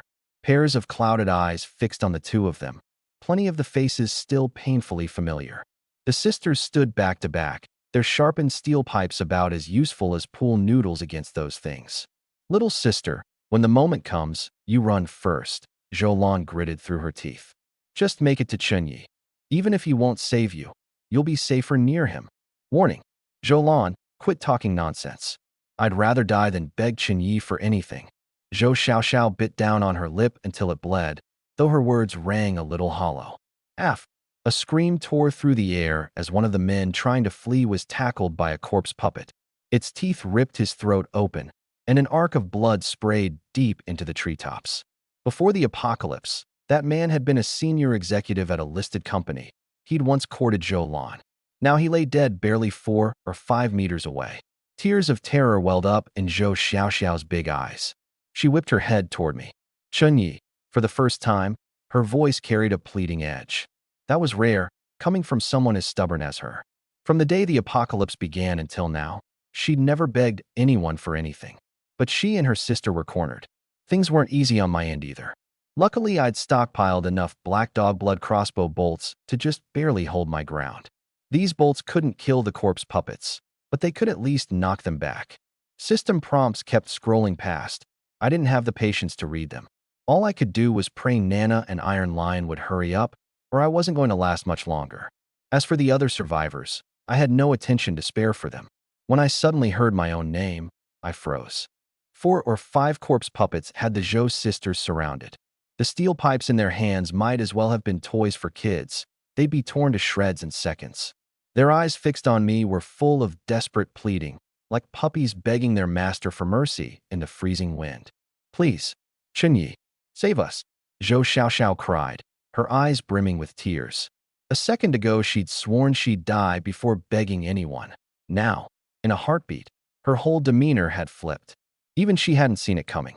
Just then, an earth-shaking roar thundered through the air, followed by a tremor that shook the ground. The corpse puppets pinned by the willow branches thrashed wildly. Beneath the great willow, Iron Lion stood 3 meters tall, every muscle bulging. His fists slammed into the trunk like siege-battering rams, and amid the flying splinters, the great willow actually bled crimson. Nana held her sword one-handed, chanting some mysterious incantation. Sword energy coiled around the blade, and her long hair drifted as if lifted by an unseen wind, though her face was drained white without a hint of color. Gee, she barked, and the long sword swept down. A blade of chi more than 10 meters long clung to the sword. Even at this distance, it sent a chill through my heart. A gash appeared on the trunk, blood streaming down from it, and eerie sobs and shrieks rose up from beneath the earth. The great willow twisted in a frenzy, and the whole village seemed to quake as if in an earthquake. The corpse puppets panicked too, as though some greater horror were about to descend. Run, I warned. I could feel it. With the great willow wounded, some kind of forbidden seal in this village had just been torn open. The pack on my back felt weightless as I sprinted like a madman toward the village entrance. But Iron Lion hadn't snapped out of it at my shout. His eyes were bloodshot, his iron fists still hammering the tree without pause. The Titan sequence was the most powerful combat sequence there was, but the price was steep. Once awakened, intelligence dropped, and the moment he entered combat he was prone to going berserk. Until he was knocked down, he wouldn't come back to his senses. You big person, move. Nana was swaying on her feet, but the last scrap of sanity she had left told her she needed to snap Iron Lion out of it, or they were all dead. Iron Lion didn't even glance at her. Chunyi. Nana was completely drained, so she turned to me for help. My pupils contracted. Her plea for help wasn't like the Zhou sisters. Those two were sequence extraordinaries, worth saving, and Iron Lion had been friendly toward me. Save her, or don't. It took me 0.01 seconds to decide. Gritting my teeth, I skidded to a stop and loosed an arrow at Iron Lion's arm, hoping the pain would jolt a shred of reason back into him. But the arrowhead only sank into the thick muscle of his back, blocked by that absurd bulk of his. A chill ran through me. If sheer muscle alone could offer that kind of defense, the Titan sequence really was terrifying. Raph, Iron Lion whipped around, saw me, the little guy, already sprinting for my life, roared, and thundered after me. I cursed him in my head. You dumb bastard. That look in your eyes better not mean you're planning to kill me. Nana let out a breath of relief at the sight. She pushed off with her legs and landed lightly on Iron Lion's shoulder. As they passed that mountain of a supply pack, she flicked out a rope, hooked it around the bundle, and tied the other into Iron Lion's arm. And just like that, our group tore toward the village gate in a cloud of dust. I ran for all I was worth. But at that very moment, the entire Longevity Village woke up. Countless willow branches came surging in madly from the center of the village. Help me. I don't want to die.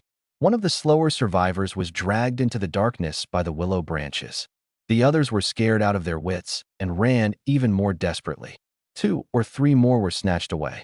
Several branches slithered around the houses and crept quietly onto the path ahead of me. I raised my hand and let fly. A crossbow bolt soaked in Black Dog's blood punched through a willow branch, which let out a shriek and recoiled into the darkness. Then suddenly, my ankle snapped tight, and I was yanked upside down into the air. Finally my turn, huh? My hand crossbow was empty. I had nothing else. Nana wanted to save me, but she was too far away. I yanked the hatchet from my belt. I'd soaked this blade in Black Dog's blood too, more on a whim than anything, and hacked down with everything I had. The willow branch actually let out a faint, ghostly scream. I was overjoyed and hacked 2, 3 more times. Because here's the thing. No matter how sharp a blade the other survivors used on those willow branches, nothing worked. But my hatchet, soaked in Black Dog's blood, actually did the trick. The branch snapped. I hit the ground, rolled, sprang up, and, forget looking dignified, bolted. Yeezy, get on. A huge hand scooped me up and tossed me onto something soft, the mountain-sized pack on Iron Lion's back. The red had drained from his eyes, and he'd shouldered the pack again. Hold on tight. I'm going to open her up. Iron Lion's speed surged, and I scrambled to grab hold to keep from getting thrown off. The village gate was right in front of us. Over at the village gate, Chu Che glanced at his watch. 16:21. He glanced toward the village entrance, his face calm, as if he weren't the least bit worried. Seeing him so composed, the other survivors relaxed a little too. But deep in his eyes lurked the faintest trace of anxiety. Up till now, not one of them had made it out. Not me, not Nana, not Iron Lion, not any of the other survivors. So many people had gone into that village, and yet there'd been no movement, not so much as a sound coming from inside. They were already 21 minutes past the agreed-upon time. According to the plan, the convoy should have been back on the road long ago. Ever since he'd become a Pathfinder tier being, Chu Che had felt danger every waking moment. Ordinary survivors might well wonder, if even a great city like Shanghu had fallen, why had the convoy been so safe and peaceful all this time? Sometimes it almost felt like the apocalypse was nothing but a lying rumor.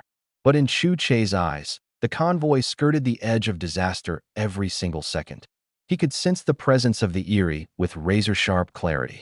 What looked like a safe road ahead, to him, hid unspeakable horrors. What looked like a peaceful road behind them was, in fact, being stalked by several eerie hunting them by the traces the convoy had left. The eerie tracked humans by the lingering scent of their presence and hunted them down, which was why the convoy had to keep moving, never staying still long enough to be locked onto. A Pathfinder's role was to find a way to live through this apocalypse for the convoy. Chu Che had set the rendezvous for 4 o'clock because his senses told him staying in Longevity Village was safe up until 4 past 4. An unknown eerie could catch up at any moment. Right now, he could sense that 10 kilometers to the southwest, an eerie wreathed in terrifying aura was closing in fast, as if it had picked up on the convoy. It had been like this in Apricot Blossom Town, too. He'd felt several terrifying auras rushing in, and that was why he'd led the group in a mad dash. This time was frighteningly similar. Chu Che checked his watch again. 16:22. I'll give you 8 more minutes. 4:30. If you're not out by 4:30, I can't wait any longer. Otherwise, the whole convoy dies. Che. Uncle Ah Bao's voice was tight with worry. Chu Che smiled faintly. No rush, Uncle Ah Bao. Just a few more minutes. We leave at 4:30. Uncle Ah Bao turned to go get things ready. The convoy immediately erupted.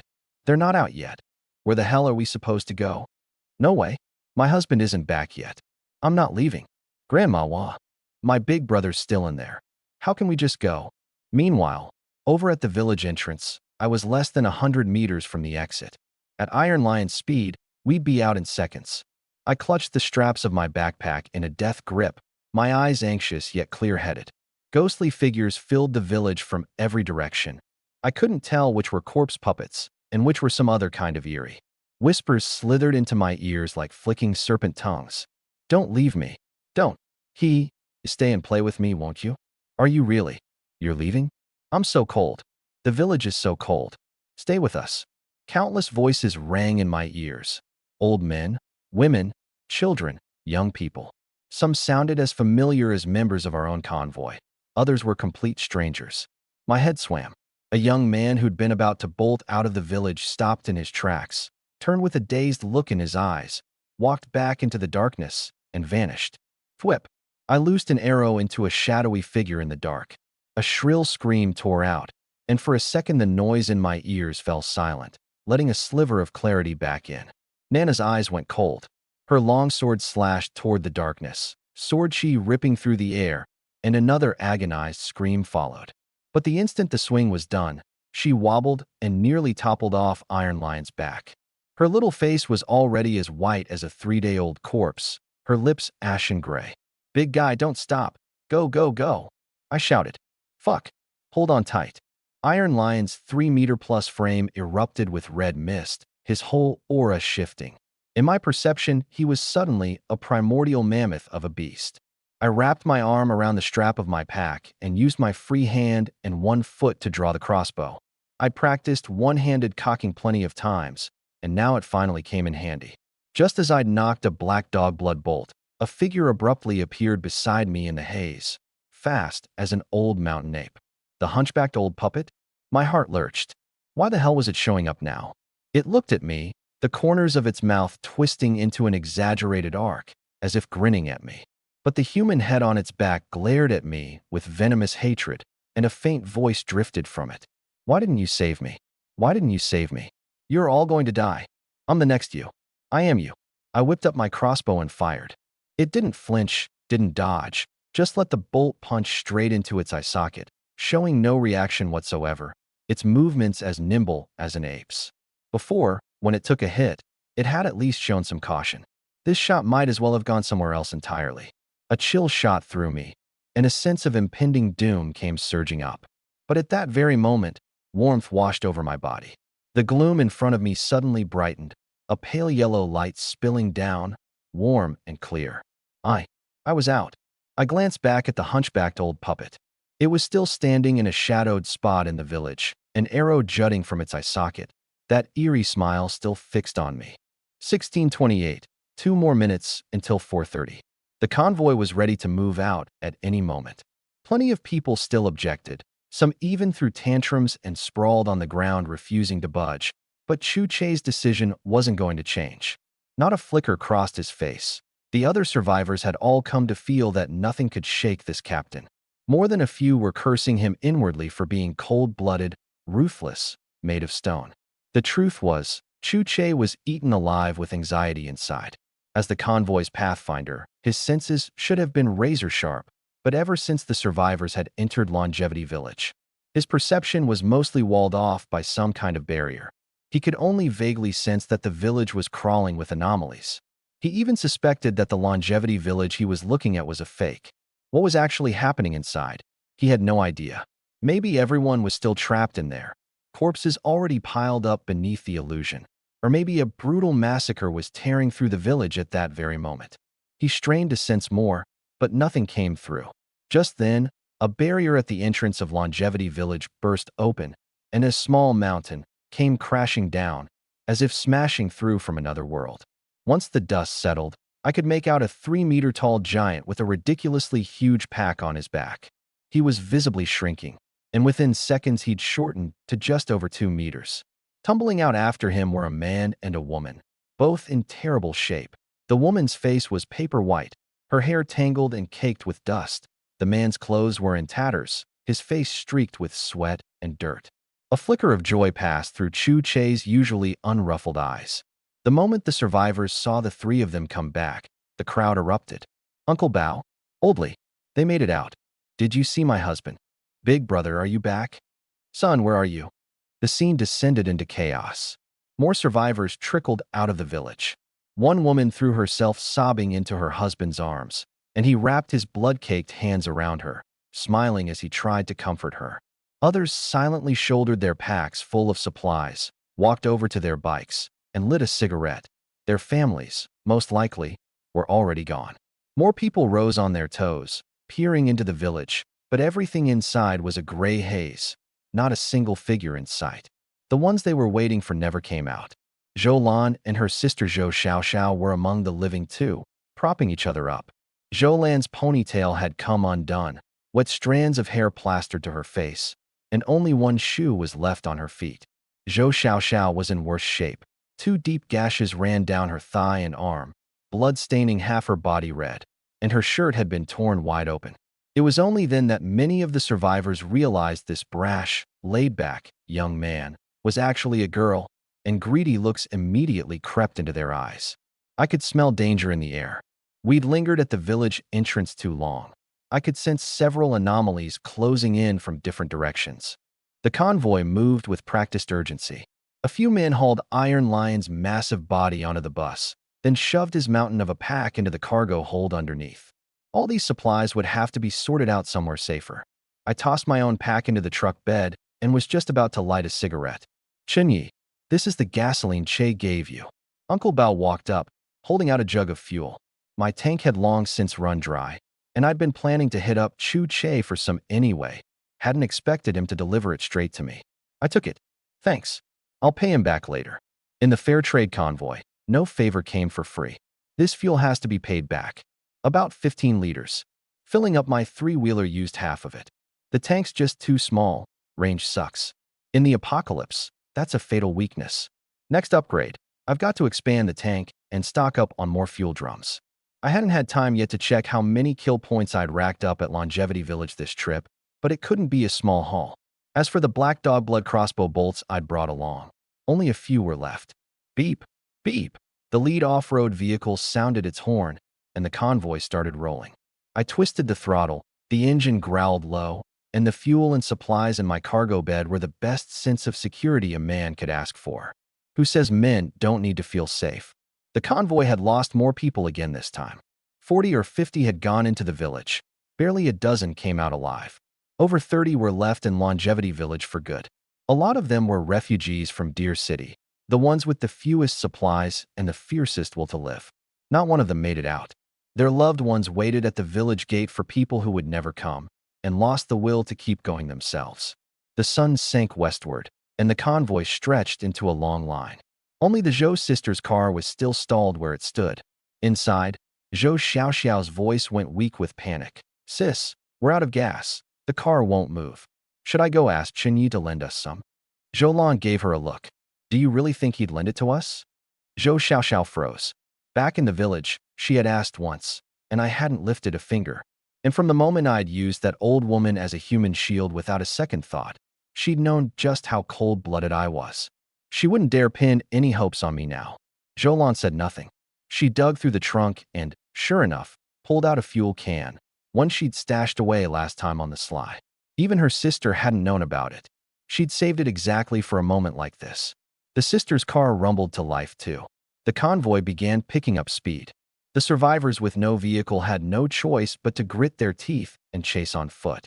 In this convoy, hitching a ride cost you, and besides, every vehicle was already packed full. Chu Che had picked a national highway. The road was in decent shape. But right then a cold prick landed on my face. I wiped it. Water. Rain was coming. I hadn't upgraded my rig with a canopy yet. Chu Che's expression darkened too.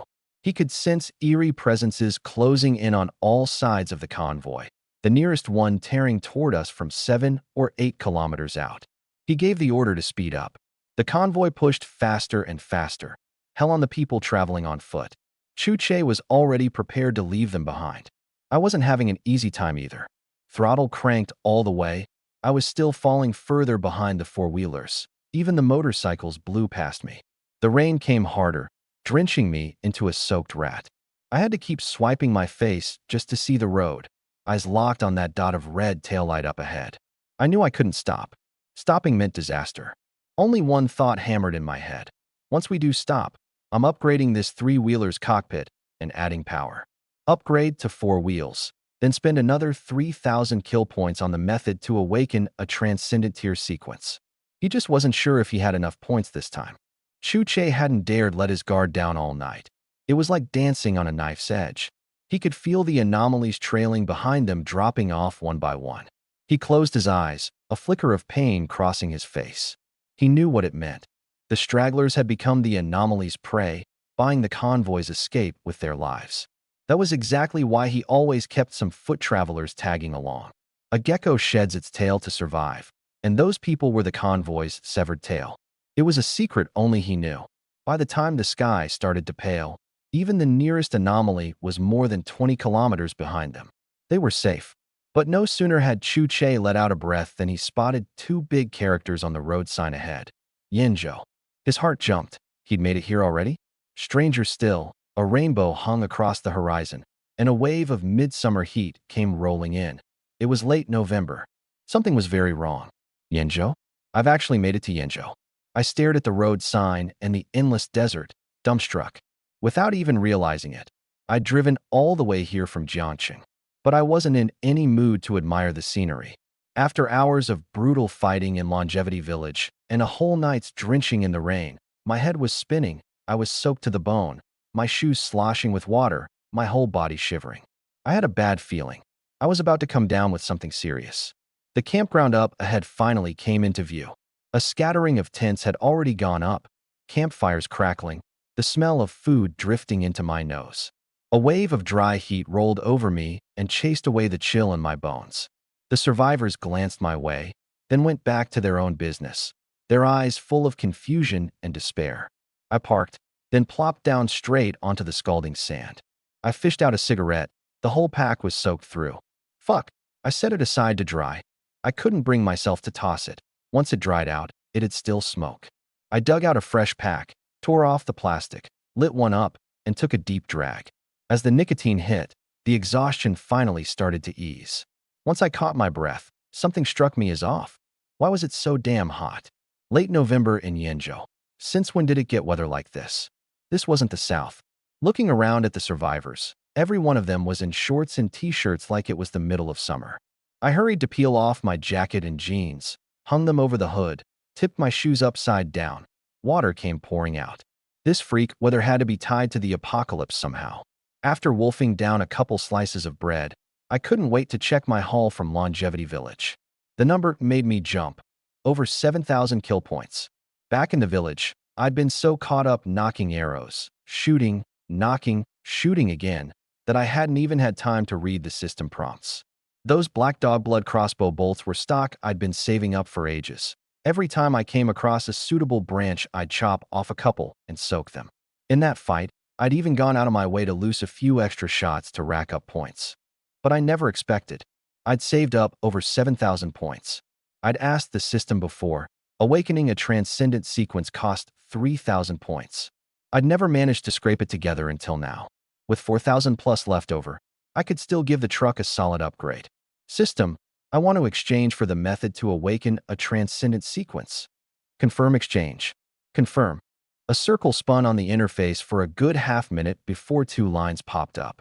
Methods to awaken a transcendent sequence. 1. Natural awakening. These are called innate sequence transcendents, and their abilities surpass those of other awakeners. 2.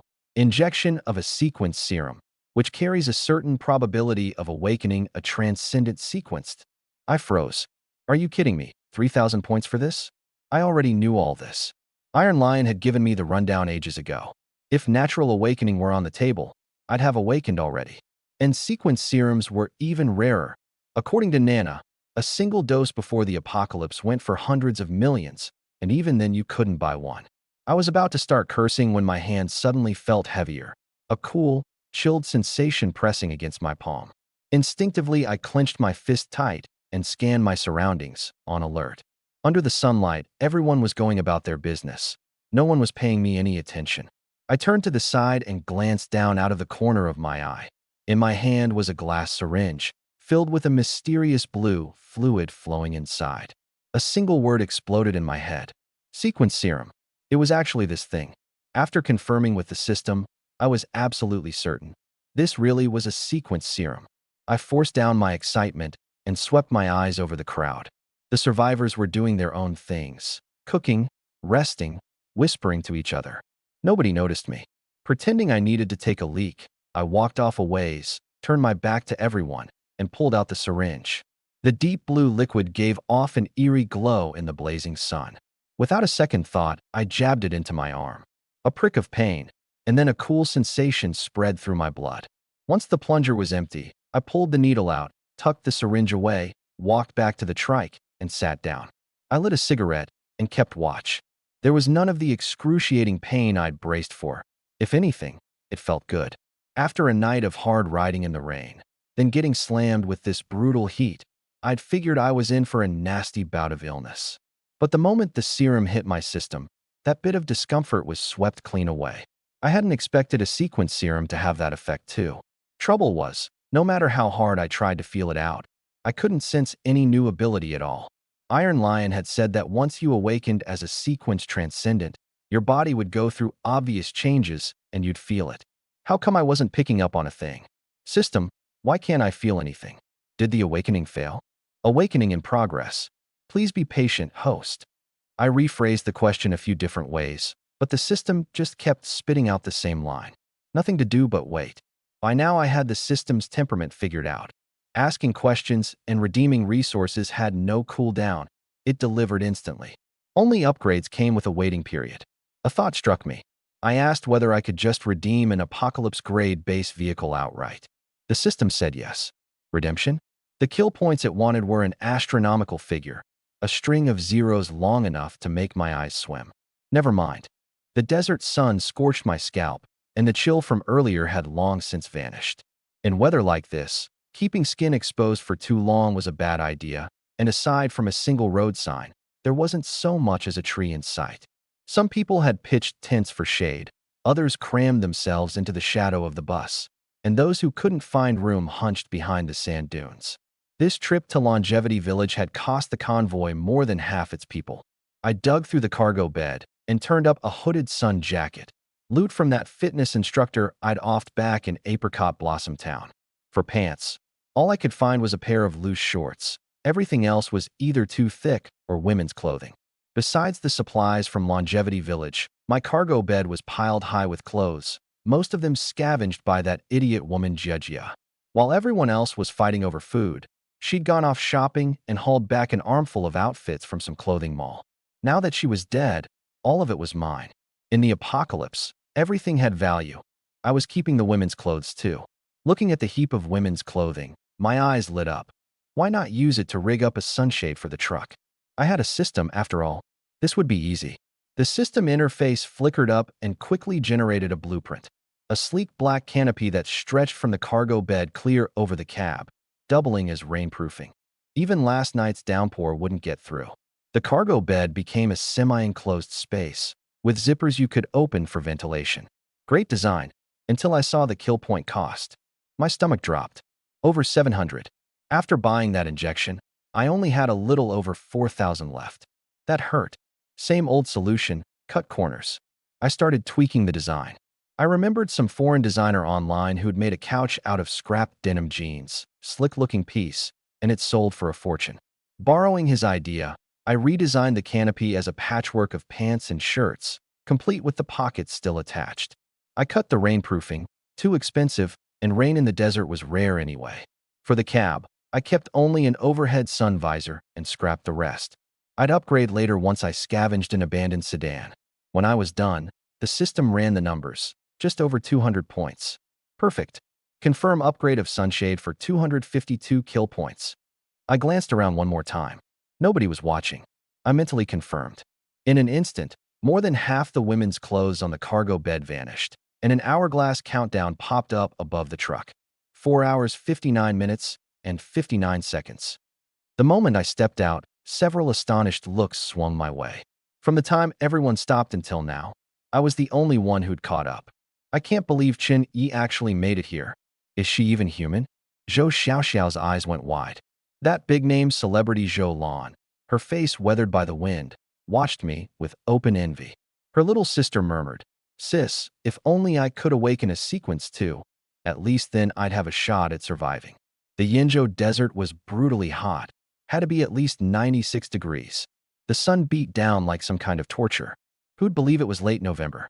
This time of year, a down jacket wouldn't be out of place. My best guess was that after the anomaly outbreak, the seasons had gone completely haywire. I unscrewed my water bottle, took 2 quick gulps, and screwed the cap right back on. There were a few more cases in the truck bed, but who knew when we'd make it out of this desert? Out here, water was more precious than gold. My wet clothes had long since dried out under the sun. I glanced at the bus not far off, then got up and headed over. I'd already done everything a decent guy could do, and standing around like an idiot was a one-way ticket to heat stroke. At least the bus had a roof, unlike my bare-bones tricycle. The truck canopy still needed 4 more hours to finish upgrading anyway. Before hitting the bus, I made a detour to Chu Che's off-roader. Word was the captain was resting.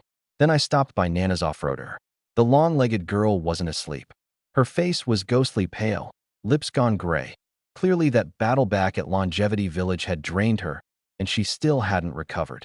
I told her to rest up and turned to jog toward the bus. The bus belonged to Iron Lion. Before the end of the world, he'd been a bus driver, and after the outbreak, he'd driven this thing straight through to now. The body was covered in scratches and bloodstains, paint flaking off. You could tell it had years on it. The roof rack was strapped with a small mountain of supplies. Everything Iron Lion had hauled out of Longevity Village. Loading a bus like that would have gotten you pulled over in a heartbeat before the apocalypse. These days, nobody gave a damn. A handful of survivors lay along one side of the bus, dead asleep in the shade. Most of the camp was catching up on rest. Last night's mad dash had run everyone into the ground. The driver was a bespectacled guy in his 30s. Everyone called him Old Lee. He'd spotted me already and came down with a grin. "Chenyi, you made it. Sun's brutal out here. Come inside and cool off." He led me up into the bus. It was my first time boarding someone else's vehicle since the apocalypse hit. A big bed was set up at the very back, taking up half the cabin, and Iron Lion was sprawled across it, snoring away. The Titan sequence packed serious combat power, but every transformation into a giant burned through enormous amounts of energy. After a fight, the guy had to sink into deep sleep to recover strength and heal his wounds. That big goof had told me so himself. Nana had mentioned it too. Awakening the Titan sequence suppressed your intelligence. Most of what I knew about the sequence extraordinaries had come from Iron Lion spilling everything like beans from a bamboo tube. Back at Apricot Blossom Town, he'd lost an arm, and it had taken him ages of sleep to heal up. Right now, plenty of his wounds had already scabbed over. The cabin was pretty roomy. With the racks torn out, it felt downright empty. 7 or 8 other survivors were inside, watching me with a mix of fear and envy. "That's all that's left?" I asked, surprised. "Yeah. A lot of people didn't make it out of Longevity Village. Others didn't want to travel with the convoy." Old Lee's voice was heavy. "Old Lee, go take care of your stuff. I'll just rest here a bit." He handed me a bottle of water and left. I found a shady seat and stretched out. The 2 guys next to me scooted a little further away. I tilted the seat back to a comfortable angle. I lit a cigarette and watched the countdown on the car's roof tick down second by second. That settled my nerves. Now I just had to wait for Chu Che to wake up and divvy up the supplies. Iron Lion's mountain of a pack had to be stuffed with good stuff, and Nana's and my packs, small as they were, would have to go into the pot too. In the distance, the desert shimmered like a mirage. Right about then, something came puttering down the far end of the highway, an old man cart. It wobbled along, but its course was set, and the driver, Wouldn't you know it, was old Zhang. After all the people who'd died, this old geezer was somehow still kicking. He'd walked into both forbidden zones, Apricot Blossom Town and Longevity Village, and while everyone else dropped like flies, he came out untouched. That old man cart of his had to be hiding some kind of secret. It rattled to a stop next to the camp. The body scratched to hell and bent out of shape, a few bags lashed to the roof rack looking ready to tumble off any second. That skinny, sleazy-looking old man hopped out. White tank top, black boxer-length shorts, flip-flops, his salt and pepper hair fluttering in the breeze. Finally made it. Nearly killed the old man. He started cussing the moment he saw everyone. You people don't respect your elders one bit. Little Zhao, little Zhang, little Zhang.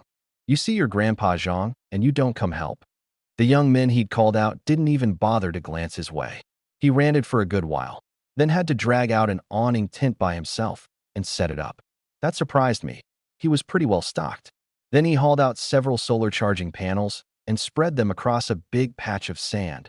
Unbelievable. I'd been eyeing Chu Che's solar panels this whole time, and here this old man had a whole array of them. About 2 hours later, as the air started to cool, 2 more figures appeared at the end of the road. 2 men on bicycles, in rough shape, pedaling slow, looking like they'd just crawled out of hell. One of them I recognized, the bespectacled college kid who'd found the village chief's cellar back in Longevity Village. The other I didn't know. Both had big bundles from the Longevity Village hall strapped to their rear racks. Given how bad last night had been, finding survivors besides the old man cart guy was a real surprise. The moment the 2 of them rode up close, their bodies just gave out, and they toppled to the ground. Little Zhang, you guys get over here and give a hand. The one shouting was Uncle Bao. He seemed to be the one running the convoy. Carried a lot more weight than the geezer with the cart. The 2 riders were quickly hauled into the shade. I glanced back down the road again. These 2 had to be the last stragglers. A batch died at Apricot Blossom Town, another batch at Longevity Village, 2 supply runs, and over 100 people gone, wiped away like they'd never existed. That was the cruelty of the apocalypse. I took a deep drag on my cigarette and slowly let it out. The smoke shot out like a snake, coiling a good distance away before it finally dispersed.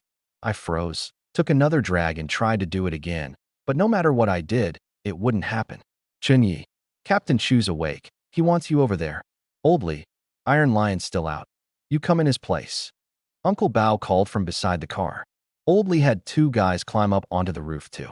The mountain of packs came off the trucks. Time to divvy up the loot.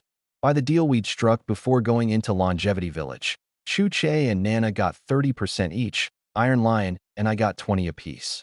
I hauled 2 backpacks out of the truck bed and headed for Chu Che's off-roader. When I got there, I found him squatting barefoot on the ground, scooping up handfuls of sand and chewing them. He turned and gave me a smile, a little warmth on that pale face of his. The Pathfinder sequence works by staying connected to the Earth. That's how we sense anomalies. Sand's the best medium for it. After the fight at Longevity Village, he'd warmed up to me some, so he actually bothered explaining.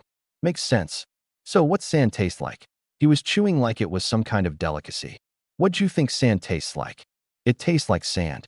Pathfinder or not, I'm still human, no different from you guys. He swallowed and led me over to a table and chairs set up under an awning. So what did you pick up? I tossed my packs down and drained the cup of tea he'd poured. We can stay here till 9 tomorrow morning. He topped me up. I had no idea how he came to that conclusion, but his ability was something else. It made me all the more excited about my own sequence. We'd barely gotten a few words in when Nana strolled up looking half drained of blood, 2 guys behind her each hauling a huge pack. My 2 packs turned out to be the smallest of the bunch. Iron Lion's monster of a pack got dumped down too, drawing envious stares from all around. Nana swung those long legs over and plopped down next to me, snatched the teapot, and started chugging, tea running down her neck to her collarbone. Chu Che's mouth twitched. That was his pre-apocalypse puer she was guzzling. Everyone else stockpiled food. He stockpiled tea leaves. Every sip was one less he'd ever have. No amount of money could buy the stuff anymore. He couldn't even bring himself to drink it, and now Nana was tossing it back like a cow chewing peonies. Captain, you're such a cheapskate. This bit isn't even enough to get between my teeth. She slammed the pot down.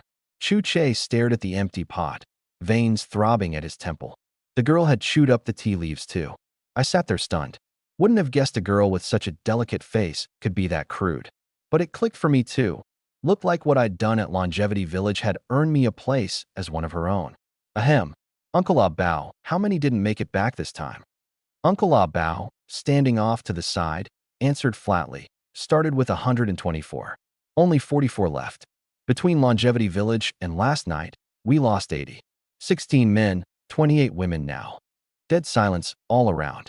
80 plus gone in a single night. Before the apocalypse, that kind of death toll would have been front-page news across the country. Now, aside from the folks in this convoy, nobody knew, and even the convoy itself couldn't be bothered to care. I hadn't seen it being this bad either. I'd figured maybe half would die. The ones who went into Longevity Village to scavenge were mostly men, stronger, faster, could carry more. But that was exactly why so many of them never walked back out. Last night, anybody who had a vehicle survived, anybody who didn't make it too. Everyone at the camp was dead. So what the hell happened at Longevity Village? Why'd so many people die? Chuche finally asked. Nana walked them through everything from the moment we entered the village, and I filled in the gaps. Chuche, Uncle Bao, and Oldly listened intently. When we got to the big willow tree in the village center, hung all over with corpse puppets, Uncle Bao and Oldly went pale. Just picturing it sent chills down their spines. And that hunchbacked old puppet with a human head perched on its back? Straight out of a nightmare. You're saying that hunchbacked old puppet didn't attack you? After hearing us out, Chuche thought for a moment, then led with that question. Nana blinked, only just realizing that the old puppet really hadn't made a move against us in the village. That was strange. Anomalies and humans are natural enemies. The second they lay eyes on you, most of them come charging with everything they've got, and the attack doesn't stop until one side's wiped out. I backed up Chuche's red. No, that hunchbacked old puppet was just watching us. And it has some level of intelligence. That was exactly what had been nagging at me. I couldn't shake the feeling it was sitting on some kind of trump card. Chuche turned to me. Chunyi, what's your take? I mulled it over, then said gravely. My guess is the anomalies are slowly growing stronger, maybe even developing intelligence. I had grounds to say it. The hunchbacked old puppet in Longevity Village, the paper weeping child in Xinhua Town, both of them clearly had minds of their own. I'd never encountered anomalies like this before. The moment the words left my mouth, everyone's faces drained of color, their hearts sinking. Anomalies were already a nightmare to deal with. If they started developing intelligence on top of that, how were we supposed to survive? The room went quiet for a long stretch. Chuche was the one to break the silence. Forget it. No use dwelling on it. The world's already gone to hell. How much worse can it get? Let's divide up the supplies we brought back from Longevity Village. Taisher's still out, so Oldly will stand in for him. Like we agreed before, 30% for me, 30 for Nana, 20 each for Chunyi and Taisher. Anyone got a problem with that? I shook my head. Chuche hadn't gone into Longevity Village himself, but without him the convoy would have fallen apart long ago. Nana was the only Sequence 2 on the team, and she'd carried a lot of the weight. Truth was, I still hadn't proven my worth. 20% was already more than I deserved. My pack was opened first. Neither of my bags was very big, so I just dumped everything out. Over half of the first bag was cigarettes, Chunghua, Furongwang, HTS, everything from top shelf to cheap stuff, plus a few bottles of baijiu. I'd basically cleaned out that little convenience store's cigarette rack. The second bag held instant food, spicy strips, snacks, plus Laogan Ma, soy sauce, cooking wine, salt, all the seasonings. In the end times, as long as people still had to eat, this stuff was essential. The sight of the supplies being divided drew a crowd of onlookers. The Zhou sisters, Zhou Lan and Zhou Xiaoxiao, edged closer too. They knew we were walking away with several times more than they were, and they were wondering if they could trade for something. Taking in the pile of cigarettes on the ground. Booze. Disappointment flashed across Zhou Xiaoxiao's face. Why is it all just this stuff? Zhou Lan pressed a finger to her lips, signaling her to hush. But a stir had already rippled through the crowd. To some, this was premium goods. To others, useless. Chuche sized it up, showing no disappointment. Cigarettes and liquor are good stuff. I don't smoke, but they're hard currency. When we run into other convoys down the road, they'll be great for trading. Cigarettes are light and easy to carry. As for the liquor, around us, plenty of eyes were locked on the smokes and booze, naked greed in every one of them. If not for the fear of a sequence transcendence power, they might have rushed in and grabbed the lot on the spot. Zhou Xiaoxiao didn't get it and muttered to her sister under her breath. You can't eat cigarettes, can't drink them. What's the big deal? Keep your voice down. Just look at how everyone's staring, and you'll get it. Zhoulan snapped. Zhou Xiaoxiao pouted, but when her gaze swept across all those pairs of nakedly hungry eyes around her, she froze. I got 2 cartons of Chunghua, 2 cartons of Tatsi, a few packs of Kunzi and some off-brand smokes, 2 bottles of Baijiu, plus Laogan Ma chili sauce, cooking oil, salt, soy sauce, and vinegar. Everyone else got roughly the same, except the 2 cartons of Chunghua had been given to me first. I had no complaints. 20% was the deal, and 20% it was. Once the smokes ran out, I could just trade with Captain Chu for more. Of the 4 sequence transcendents in the convoy, aside from me, none of the others smoked. But cigarettes and liquor were hard currency. Even if you didn't use them yourself, you could always trade them for something else. Nana waved the carton of Lotus in her hand, grinning cheekily. Chenyi, when you run out of smokes, come to me. For the sake of teammate loyalty, I'll cut you a deal. Sounds good, sis Nana. Just go easy on me when the time comes. Hee hee. The girl seemed to love the nickname. Her smile was radiant, her jet black hair glowing in the apocalyptic sunset. Next up was Nana's pack, clearly much bigger than mine. The one on her back was a full 90 liters, top-of-the-line heavy-duty trekking gear from before the apocalypse, the kind that ran a few thousand yuan. I used to hike, so I knew that pack wasn't light even on a grown man. But on her, it looked weightless. That was probably what being a sequence transcendent did.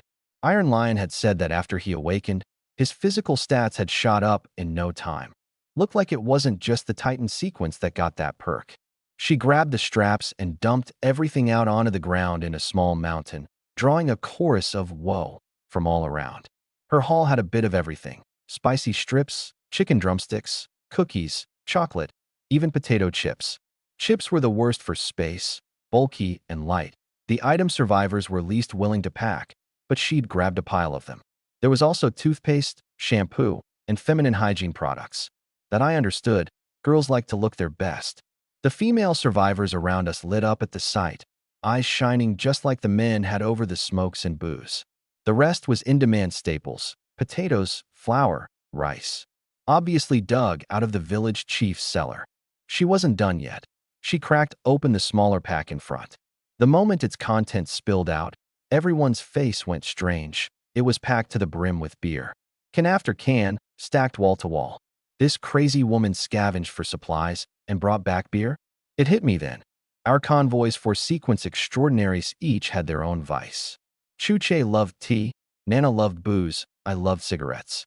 God only knew what that big lug Iron Lion was into. Chuche just looked resigned, clearly used to this. Nana's slender brow shot up, and one sweep of her eyes silenced every disapproving tisk around her. What are you looking at? I take whatever the hell I want. People hurriedly looked away. She fished a can of hair dye out of the pile and grinned. I'm calling dibs on this. Split the rest. I glanced over and said nothing. She was just a girl in her teens. If she wanted a new hair color, nobody was going to object. My share came out to 4 cans of beer, a bag of rice, 10-odd pounds of potatoes and corn, plus shampoo and body wash. Except I hadn't bathed in over a month, so the last 2 were basically useless. That thought made my skin crawl. Before the apocalypse, I'd showered every single day. Now, months in, I felt like I was practically going rancid. I had no attachment to the beer. I figured I'd hand it off to Nana later in exchange for Lotus. Old Lee took a hefty cut on Iron Lion's behalf, grinning ear to ear. In the apocalypse, supplies mattered more than anything. Last came Iron Lion's pack, a small mountain of a thing. This was the one I was most curious about. Back at that little supermarket, he'd swept entire shelves into it with one arm. A good chunk of the store's inventory had gone straight into that bag. It was hand-modified after the collapse, its surface scuffed and torn in several places, coated in dust. It took 3 men working together to haul it into the middle. Uncle Abeo opened it up for all to see. The contents were pure business, supplies and nothing else. Pack after pack of instant noodles, 7 or 8 varieties of dried noodles, thick, thin, flat, round, you name it, enough to feed one man for a long while. I also spotted several cases of bottled water, and my eyes lit up. Out in the desert, water was as precious as food, and our stash from Xinhua town was nearly gone. This was a lifesaver. The empty bottles would come in handy too, for storing water if we ever hit another downpour like last night's. The rest was canned fruit, canned meat, and heaps of potatoes, corn, rice, and flour, which took up more than half the space. Probably also raided from the old village chief's place. Chu Che finally cracked a genuine smile. At last, someone who didn't give him a headache. This haul was the biggest, but it got divided the fastest. Even at just 20%, my pile in front of me was a small mountain. The envy and greed in the surrounding eyes were impossible to hide. If not for their fear of sequence extraordinaries, they'd have jumped us already. I brushed a hand over the machete and hand crossbow at my waist. Nana gave a cold snort, palm resting on the hilt of her sword, and one sweep of her gaze quelled the restlessness instantly. As a sword, a sequence two-blade-edge realm transcendent. One glance from him could scare the wits out of any normal person.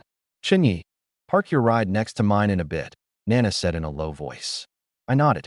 These supplies had been worthless before the apocalypse, but now they were worth their weight in gold.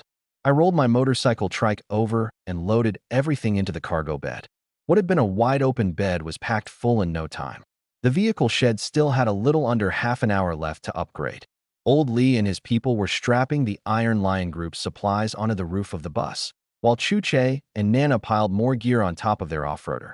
The sun sank westward, its dusky lights staining the whole dunescape into a sea of gold. Too bad most electronics had been dead bricks since the apocalypse hit. No way to capture it. Then on the other side, a blood moon rose into the sky, and the golden sea was drowned in crimson. The whole desert took on an eerie, unsettling air. The temperature plunged. I dug a jacket and heavy pants out of the cargo bed and pulled them on before I felt halfway decent again. People had already started making dinner. The smell of food drifted across the dunes. I made a show of puttering around my trike to cover the commotion of the upcoming upgrade. After all, everyone thought I was a mechanic sequence. 15 minutes to go. I found a few wooden poles, propped them up on the cargo bed, tore apart a couple pairs of jeans, and rigged a makeshift tent. The sky was darkening, and I'd parked in a clever spot. Unless someone made a point of looking, they couldn't really tell what I was up to. The other survivors were all clustered around the campfire, eating and chatting. Nobody paid me any mind. 15 minutes flew by. The countdown hit 0. My vision blurred for an instant, and the women's jeans in my hands, along with every other piece of women's clothing in the cargo bed, vanished into thin air. When I came to, I found myself in a half-enclosed space. The campfire I'd been able to see moments ago was now blocked by a patchwork cloth wall. Did it work? I tamped down my rush of triumph and crawled out of the cargo bed. In the last scraps of dusk, I saw a brand new motorcycle trike. The cargo bed now had a patchwork canopy over it, stitched together from pair after pair of jeans and t-shirt after t-shirt. I even spotted a pair of women's underwear in the mix. Absolutely shameless. The canopy also extended a little awning out over the bed. The whole thing looked like a Doomsday delivery truck. But in my eyes, it was the greatest vehicle in the world. The more I looked at it, the more I loved it. With this enclosed space, I could hide any upgrade materials in the cargo bed from now on without worrying about people seeing and causing trouble. The canopy gave shade during the day, and I could sleep inside at night. Way better than sleeping out in the open. I was one step closer to my goal of an apocalypse-grade base vehicle. Whoa, Chinyi, is this your new ride? An exaggerated exclamation came from right behind me. A chill shot through my whole body. No way. When did she get here? What did she see? What was I supposed to do, bolt or?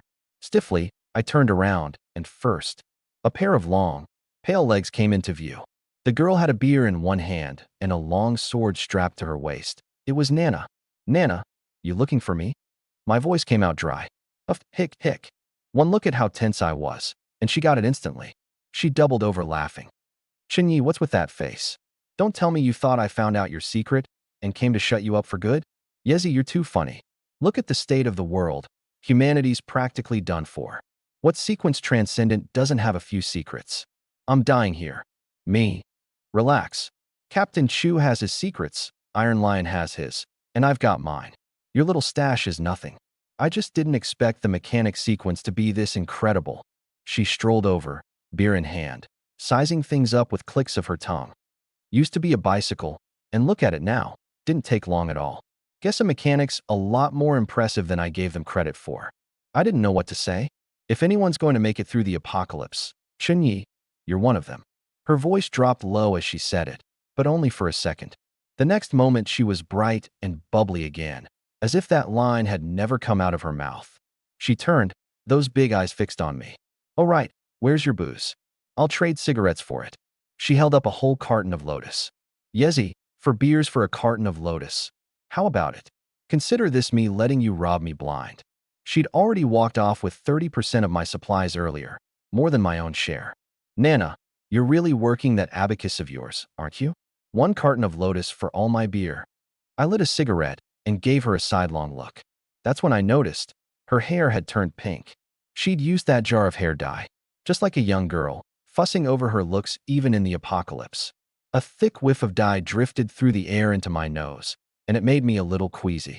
Wait, it's the middle of the night, the lights this dim. How could I possibly make out the color of her hair? She was standing that far off. How could I smell it?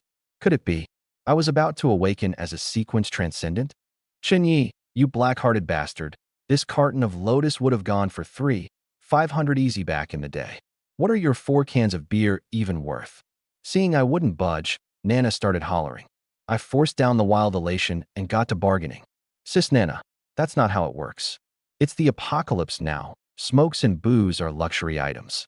In the end, I traded 4 cans of beer for the whole carton of Lotus, plus a carton of Tower Brand on top. That put my stash at over 7 cartons.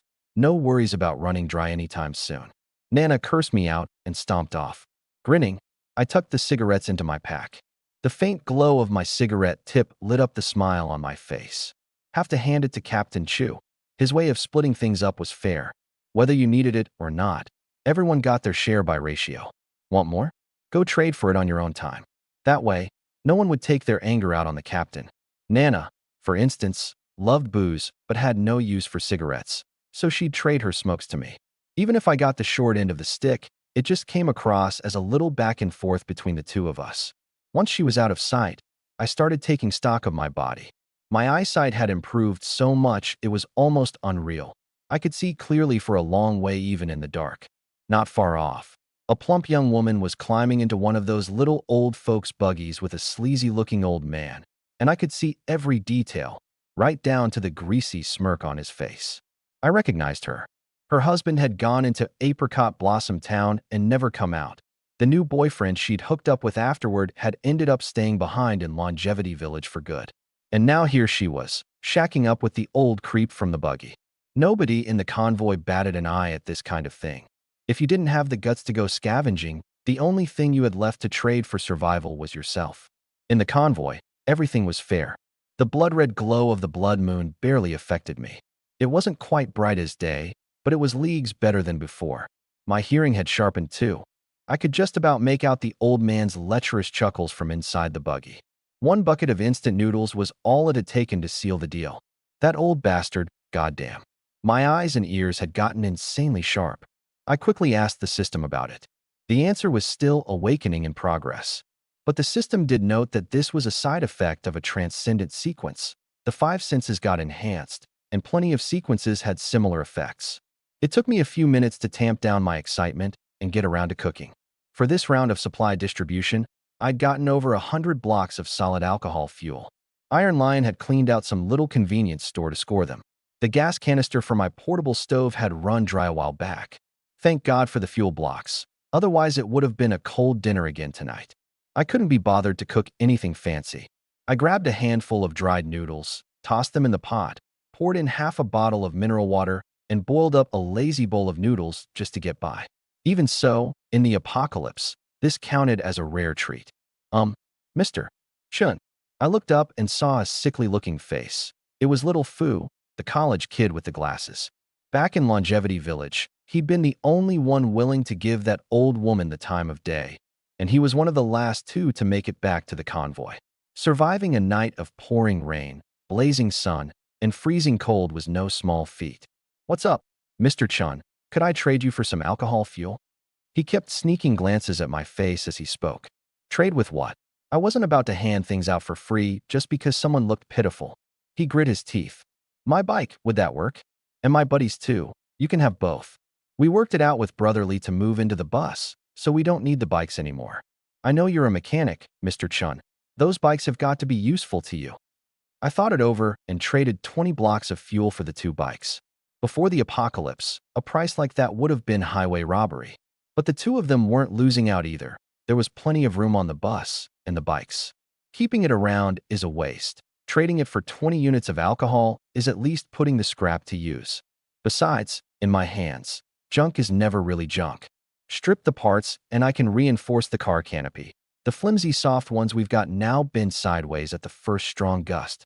The wheels can be repurposed into a trailer box hitched to the back, so I can haul more supplies. While I sat there planning how to squeeze every last bit of value out of those 2 cars, I waited for my food. Meanwhile, other survivors headed over to Chu Che, Nana, and Iron Lion to trade for stuff. Ordinary folks only had eyes for food when they scavenged, but the 4 of us extraordinaries had a much wider stock. If you wanted to live decently, food alone wasn't going to cut it. The noodles came up quick. I tossed in a sausage, polished off every bit of noodle and broth, and flopped contentedly onto the sand. A little rest, and it'd be time to get to work on the trike. A perfectly round smoke ring drifted up into the sky. There were more stars up there than grains of sand. You could never have seen this many before the apocalypse. Aside from that blood-red moon hanging there looking downright sinister, the view was actually kind of nice. Another ring. Then another. I froze. I'd been smoking for years, and I'd always been able to blow rings. But this many flawless circles in a row? That was rare. How could anyone blow rings this perfectly round? Something clicked. Chu Che had mentioned that there were hundreds of sequence extraordinaries out there, most of them things people had never even heard of. Could it be? Elated, I quickly asked the system. System, has my awakening completed? Host sequence extraordinary awakening is complete. The instant I saw those words, my whole being felt like it was being pulled into an endless river of stars. No pain, no joy or sorrow, just a strange energy flowing through my body over and over, washing over me like waves, and every pass felt good right down to the bone, as though every bit of grime inside me was being scrubbed away. Even my head felt clearer. If I had to put it into words, it was like stepping out of a sauna and getting a full-body massage right after. As my body strengthened, a flood of information poured into my mind, like it had been buried in my DNA all along, and the injection had just coaxed it out. Supernatural pathway, Apostle of Smoke Sequence 1, Smoke Disciple. So this was my sequence extraordinary. I opened my eyes, unable to hide my excitement. My hands were shaking as I pulled out a cigarette and lit it, took the lighter several flicks to catch. I inhaled deep, the flame lighting up my eyes, and let the smoke pour out through my nostrils. To an ordinary smoker, that wouldn't have looked like much. But I was different now. I kept exhaling thick smoke for a solid minute and change. A 1-meter radius around me filled up with haze that lingered on, obedient as my own limbs. My silhouette flickered in and out of the smoke. First ability, smoke. The stronger the level, the greater the power. Train it to a high tier, and a single exhale could blanket several square kilometers. A flicker of thought, and the smoke twisted and writhed. A crude little rabbit broke free from it, only to dissolve in a blink. Not willing to give up, I tried a cat next. It worked. The smoke cat sprawled at my feet, yawning, then cracked its eyes open to peer up at me curiously. Second ability, basic smoke shaping. The more familiar I was with something, the easier it took form. I'd owned a cat before, so the cat came out smoothly. I'd never kept a rabbit, so that one flopped. My lungs felt lighter, too. Years of smoking had left them a mess. The cough was an old friend, but now they felt easier than they ever had. The third ability was passive, nicotine tolerance. It offered nothing in a fight, but it was my favorite of the 3. 3 abilities in all: smoke, mimicry, nicotine tolerance. On top of that, my physical stats had shot up across the board. Not the freakish level of the Titan sequence, sure, but a hell of a lot better than a regular human. Next time I went scavenging, I could sling a bigger pack. I'd finally made it. A sequence transcendent. Me. I'd finally done it. Then, just like that, my left eye went hazy and my vision dropped off a cliff. The feeling sent a jolt of panic through me. This was right, I remembered now. Iron Lion had said it. Every transcendent pays a price, no exceptions. Why did Chuche always go barefoot? Even people who awakened the Titan sequence took a hit to their intelligence. That was the Titan side effect. So what was the side effect of the Apostle of Smoke? I checked fast. The joy drained from my face in an instant. My left eye had weakened to the point that it and my right no longer matched up. The distant silhouettes around the bonfire, crisp a moment ago, were now fringed with a fuzzy halo. If I'd had a mirror, I'd have seen my left pupil had already faded from black to white. Apostle of Smoke sequence side effect, weakened vision in the left eye. Power comes with a price. It took me all of 15 minutes to make peace with becoming an Apostle of Smoke and losing sight in my left eye. In the apocalypse, dwelling on any one thing for too long was a luxury. Everything had to give way to staying alive. Being able to become a transcendent at all, trading a small price for much better odds of survival? I ought to be grateful. Nighttime temperatures in the desert plummeted, and my breath came out in white plumes. The other survivors around me were ducking into tents or climbing back into their cars. I was the only one still outside. But I didn't feel all that cold. Probably because my body was stronger now, my tolerance to temperature swings had gone up too. I'd picked up 2 bicycles, and I planned to keep working on my tricycle. The repair tools I'd traded from Iron Lion earlier would come in handy. I hauled out the toolbox and started stripping parts off the bikes, using the system to draft the design as I worked. It'd be a waste to let the system's upgrade quest sit idle. According to the blueprint, pull off the wheels, weld the bike frames onto the cargo bed as a sturdy roof frame, massive boost to durability, plus the roof could take a rack for lightweight supplies, just like the off-roader Chuche and his crew drove. It'd also free up space inside the bed to sleep in. As for the 4 wheels, I figured I'd build a trailer cart, something I could hitch stuff onto down the line. I'd just about finished stripping them down. Shame the bike frames were welded solid, and I didn't have any cutting tools. Then it hit me. System, can you upgrade these materials into reinforcement parts for the canopy? Consume 362 kill points to upgrade and process the materials. 300 plus? That's steep? Upgrading the canopy with scrap clothes earlier only cost around 200, and now just tweaking some fittings runs over 300. And that's not even counting the trailer bed. If I did the whole thing, it'd shoot straight past 1,000 points. The materials weren't enough, so the system had to make up the difference, and materials were what really burned through the points. I had no choice but to shelve the trailer plan for now and reinforce the canopy first. After a moment's hesitation, I hit confirm. A countdown appeared over the pile of parts. 59 minutes and 59 seconds. 1 hour. I could live with that. I leaned against the vehicle, sat down, lit a cigarette, and waited it out, practicing my ability on the side.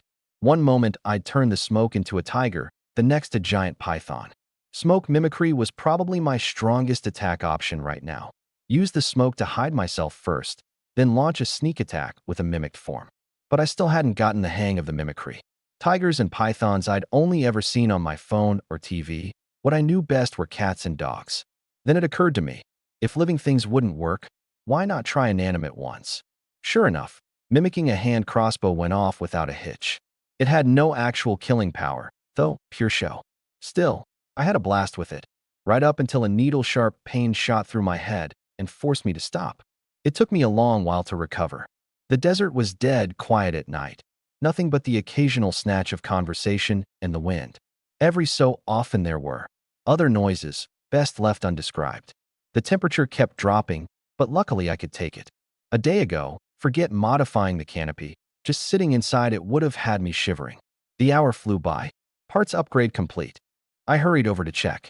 Under the faint glow of the blood moon, where the parts had been sitting, there was now a pile of steel tubing and clamps, indistinguishable from something professionally made for canopies. You'd never guess they used to be a bicycle. I picked them up eagerly, delighted, a perfect match for my tricycle. I grabbed my tools and got to work on the cargo bed. Set the clamps down as the base, then fixed the iron tubes one by one, lashing the patched-up canopy and its frame together. The old soft canopy had only been good for shade and a bit of privacy. Strong winds would set it swaying, and a sandstorm would shred it in seconds. With the new frame, it looked far more solid. There was even a small luggage rack on top, rated for 40 kilos by design. It was no match for Chu-Che and Nana's off-roader, but I was more than happy with it. System-made goods really were top-notch quality. I gave the frame a shake, didn't budge an inch. I piled everything I didn't need at the moment onto the roof, which freed up a good chunk of the cargo bed and gave me a decently roomy spot to sleep. I flopped down fully clothed, and my whole body sighed with relief. Worlds better than just lying in the bare cargo bed before. In this resource-starved apocalypse, having my own little den was a real stroke of luck. Hey, a few days ago, if you'd put a car next to this tricycle, I would have ditched the tricycle for the car without a second thought. But now, looking at the trike I'd modified piece by piece with my own hands, I actually hesitated. With the canopy added on, its cargo capacity was every bit as good as the Zhou sisters' car, and the fuel consumption was way lower. Sure, it couldn't match a four-wheeler, but I just couldn't bear to part with it. I rolled over happily, ready to sleep, when my hand suddenly brushed against something that felt like a twig. I brought it up to my eyes, a willow branch. This was a branch from the giant willow in Longevity Village. How did it end up here? That giant willow. I'd never forget it, not even if I died. It was pitch black inside the canopy, couldn't see my hand in front of my face, but one touch and I knew for certain. It was the same tree. Then I remembered. When I was escaping Longevity Village, a willow branch had wrapped around my ankle, trying to drag me into the darkness.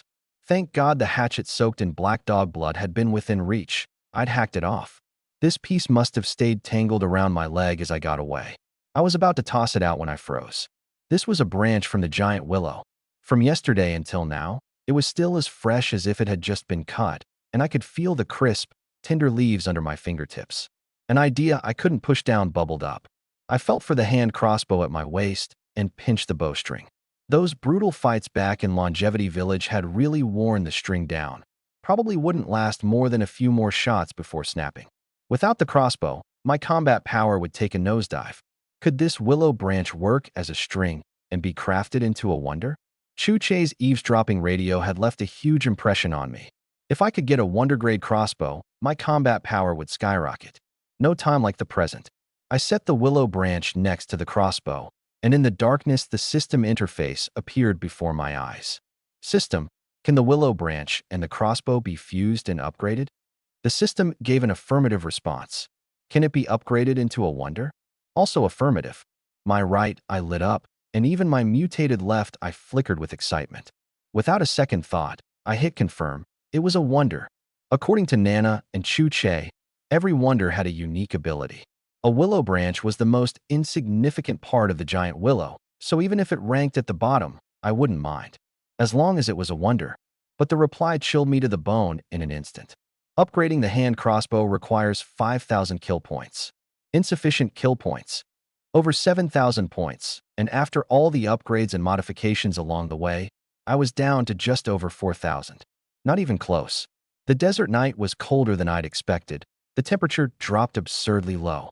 In the middle of the night, I actually got woken up by the cold once, and this was with my enhanced body. I had to dig out every thick piece of clothing I had and pile them on before I finally warmed up. The temperature swings after the apocalypse were just ridiculous. Good thing I'd reinforced the canopy during the day. Sleeping out in the open, I probably would have frozen to death. The canopy didn't keep it much warmer, but it was a hell of a lot better than nothing. Once dawn broke, the temperature climbed back up.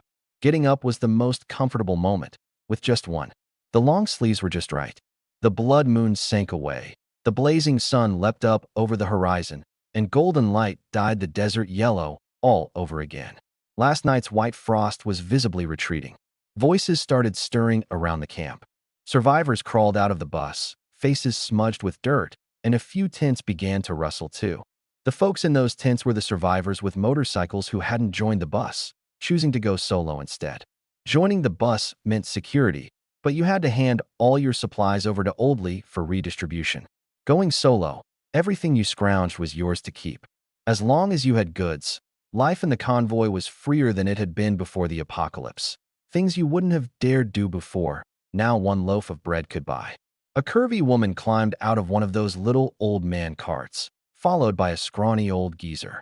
Grinning, the old man slipped her a chocolate bar and threw her a wink so lecherous you couldn't imagine anything sleazier. The woman shot him a look, then sashayed off with a sway of her hips. The Zhou sisters came out too, rubbing sleep from their eyes. Last night's temperature swing had caught them off guard. Luckily, they'd packed down jackets, and slipping them on had saved them from freezing. "Ha sis, it was so cold last night." Just remembering how she'd shivered made Zhou Xiao shudder all over again. A few days ago, once her secret had been blown, she'd stopped disguising herself as a boy. Cap off, delicate features on full display, her chin-length bob playful and quick, she practically glowed in the morning light after changing into girl's clothes. Every bit as striking as her mature, alluring older sister. No wonder people in the entertainment industry used to say the whole industry is waiting for her to debut. Zhoulan tucked her long hair back, sleep still lingering at the corners of her eyes. "I came to Yinzhou once for a shoot before, so I knew the day-night temperature swings out here were big, but this is way beyond normal. Xiao, next time grab more warm clothes when we scavenge." "Got it, sis." "Sis, my mouth tastes awful. I need to brush my teeth." "No way, are you crazy? It's the apocalypse, and we're in the desert. You know perfectly well how precious water is." Zhoulan glared at her. In the end, though, she couldn't hold out against her little sister's whining, and the two of them found an empty spot and shared half a cup of water to brush their teeth. Fu, the college kid, had just stepped off the bus when he caught sight of the scene. His heart pounded, and he quickly turned his head away. The bus rocked back and forth a few times, and a hulking figure lumbered down, stretching hard toward the sun. Huh. It was the big guy, Iron Lion. That bastard had slept a full day and night before finally waking up, and his wounds were more than half healed. The guy's physical stats were absurd, off the charts. Last night's chill was nothing to him. Last night was so freezing I dug out every piece of clothing I owned to stay warm, and I barely made it through. Meanwhile, Iron Lion, that bastard, slept in the bus in a t-shirt and shorts without even pulling up a blanket. First thing I do when I get up, chain smoker that I am, is light up a chunghwa to shake off the fog, brush my teeth, wash my face. Forget it. Water's worth more than gold right now. "Hey, Yezi, your eye." The second Iron Lion saw me, his gaze locked onto my left eye. One eye black, one eye white. Yeah, it looked pretty creepy. "It's nothing. Awakened my second sequence last night." I said it like it was no big deal. I wasn't planning to hide it anyway. The convoy was only a few dozen people packed together day in and day out, so there was no keeping a secret like this. Besides, awakening a dual sequence would give me an edge when supplies got divvied up. Iron Lion's dopey face went so slack with shock his jaw practically hit the ground. Chu Che and Nana were startled too, but neither of them showed a hint of envy. Nana, the pink-haired girl, wore a complicated expression. "Dual sequence is great and all, but you pay double the price. You sure you can handle it?" I blew out a lungful of smoke. "Not much I can do about it now. I'll worry about that later." Nana gave me a thumbs up. Captain Chu smiled gently. "However you slice it, in times like these, every extra day you're breathing is a win." "Yeezy, what's your second sequence?" Iron Lion rumbled. I puffed out a smoke ring. The wisps twisted, and out crawled a lifelike little smoke kitten that wound its way around everyone's feet. This cat was the mimicry I had the most practice with. The Smoke Apostle sequence. Captain Chu nodded the moment he heard it. One branch of the supernatural path, also called the superpower path. There are over 100 sequences, and the paths are the broad categories. Iron Lion's Titan and Nana's Sword Immortal both fall under the melee path. Captain Chu had been sneaking listens on a shortwave radio. He knew a little about everything. Iron Lion used to drive a coach bus, and Nana was a top-tier high school senior who'd just gotten her acceptance letter from an elite university when the apocalypse hit. Captain Chu was the only one who never talked about his past. The man was a mystery. Right in the middle of the chat, Nana started griping. "Captain, are we finding water today, or what? I'm filthy. Depends on our luck." "Oh, come on. Aren't you a Pathfinder sequence? You can't even manage that." The girl sniped at him without a shred of politeness. I turned to head back to my three-wheeler. Every sequence had its side effects, and the higher the level, the steeper the cost. This bleached white left eye of mine was proof. Ah, a scream cut through the morning. A woman was pointing at a tent with a trembling finger. "As someone's dead." Nana closed her hand around her sword hilt and flicked the tent flap open with the blade. A man was curled up inside, frozen to death under a thin blanket. One glance and I got it. The temperature had plunged last night, and this guy didn't have enough to keep him warm. froze to death right there in the desert cold. He was one of the handful in the convoy who owned a motorcycle, one of the ones who'd escaped Longevity Village. Last night, he hadn't come into the bus. He'd rather pitch his own tent. Getting into the bus looked comfortable enough, but it meant handing over all your supplies to be pooled and managed. A lot of people wouldn't do it. In the apocalypse, no supplies meant no freedom. Have supplies, and you had everything. In a way, you were freer than you'd been before the world ended. Like that grumpy old man who drove the beat-up electric buggy. Everyone else spent their days terrified, but he just kept grinning ear to ear. Captain Chu never interfered with those choices. He just hadn't expected, and just like that, he was gone. I told him to get on the bus. He wouldn't listen. Sob. The woman wailed, cursing between sobs. The survivors gathered around wore the same grief-stricken look, as if watching their own futures play out. I wasn't feeling too great myself. If I hadn't awakened a sequence, stockpiled supplies, and upgraded my canopy, that frozen corpse last night could easily have been me. In this apocalypse, death was the most ordinary thing there was. The group scratched out a shallow pit in the sand and hastily buried him. While the woman knelt weeping over the sandy mound, my eyes drifted to the motorcycle. The man was dead, but his bike wasn't. Maybe I could use it to upgrade my three-wheeler. My ride was running on a single engine, a small horse hauling a big cart. On the rainy night before last, even two-wheelers had left me in the dust. Still, now wasn't the time to bring up the bike with that woman. I'd wait until evening. At 9 sharp, the convoy rolled out. Destination unknown.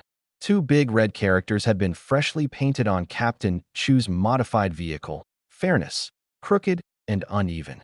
He'd wanted to paint Nana's off-roader too, but the girl had shot him down flat, so he'd settled for tagging Iron Lion's bus and the compact car instead. The desert was heating up, but the canopy I'd upgraded yesterday threw a broad patch of shade, which was a real relief. Iron Lion invited me onto the bus, but I politely declined. Step inside, and the secret of my upgrade system would be blown. On top of that, I'd have to hand over all my supplies. Not a chance. The trouble was, the canopy added a few dozen pounds, and with all the extra cargo and wind resistance, even flooring the throttle couldn't keep me up with the pack. Nobody in the convoy was on a bicycle or on foot, yet I was dead last. Hell, even that grouchy old man's little senior scooter was faster than me. At least the desert highway was in decent shape. But every time we hit a bumpy stretch, my three-wheeler rattled and swayed like it was about to fall apart any second. Back when I'd been pinching kill points, I'd barely reinforced the frame, and the more I modified the rig, the worse the problem got.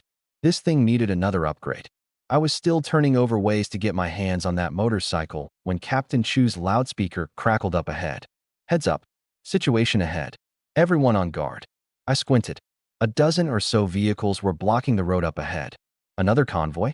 I'd figured we weren't the only group out here, but I hadn't expected to run into another one so soon. The convoy tensed up in an instant, slowing down. Zhou Xiaoxiao grabbed her baseball bat, but the bus in front blocked her view. Sis, it's fine. We've got Captain Chu, Nana, and Chunyi. They're all sequence-empowered. Zhou Lan was trying to reassure her, but she was on edge herself. Running into other survivors was rarely good news. In the apocalypse, people could be scarier than the anomalies. The moment I heard the horn, I eased off the throttle and pulled my hand crossbow down, one-handed, to cock it.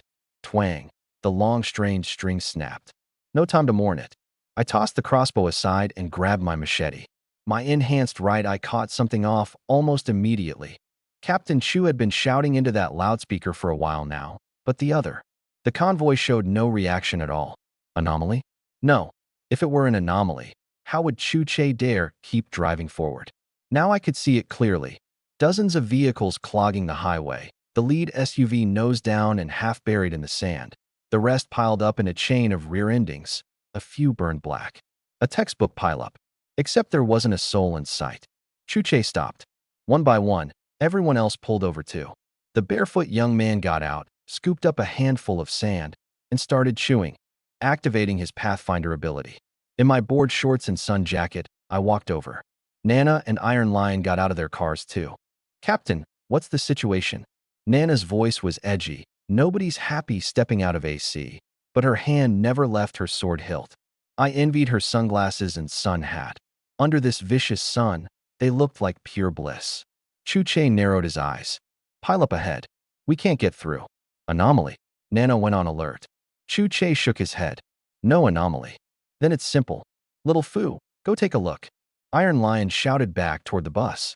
The bespectacled college kid roared off on a motorcycle. The same one from this morning, though how it had ended up in his hands, I had no idea. He came back quickly, wearing a strange expression.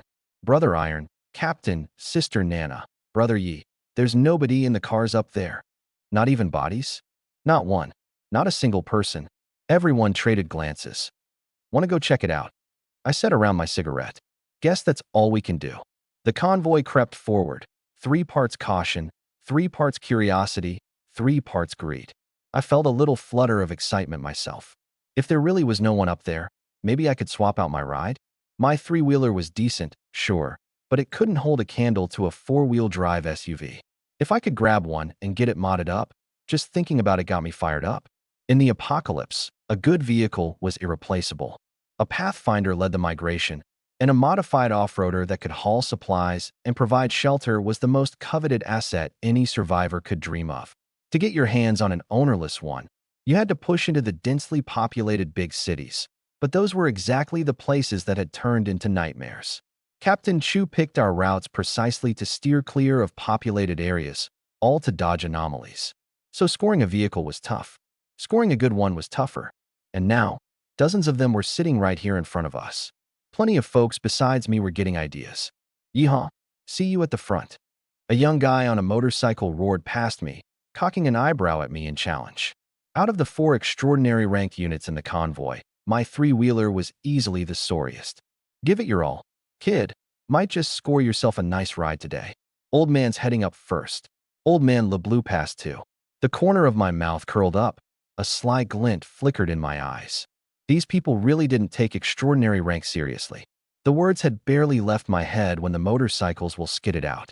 The young guy shrieked as he flipped off into the roadside sand.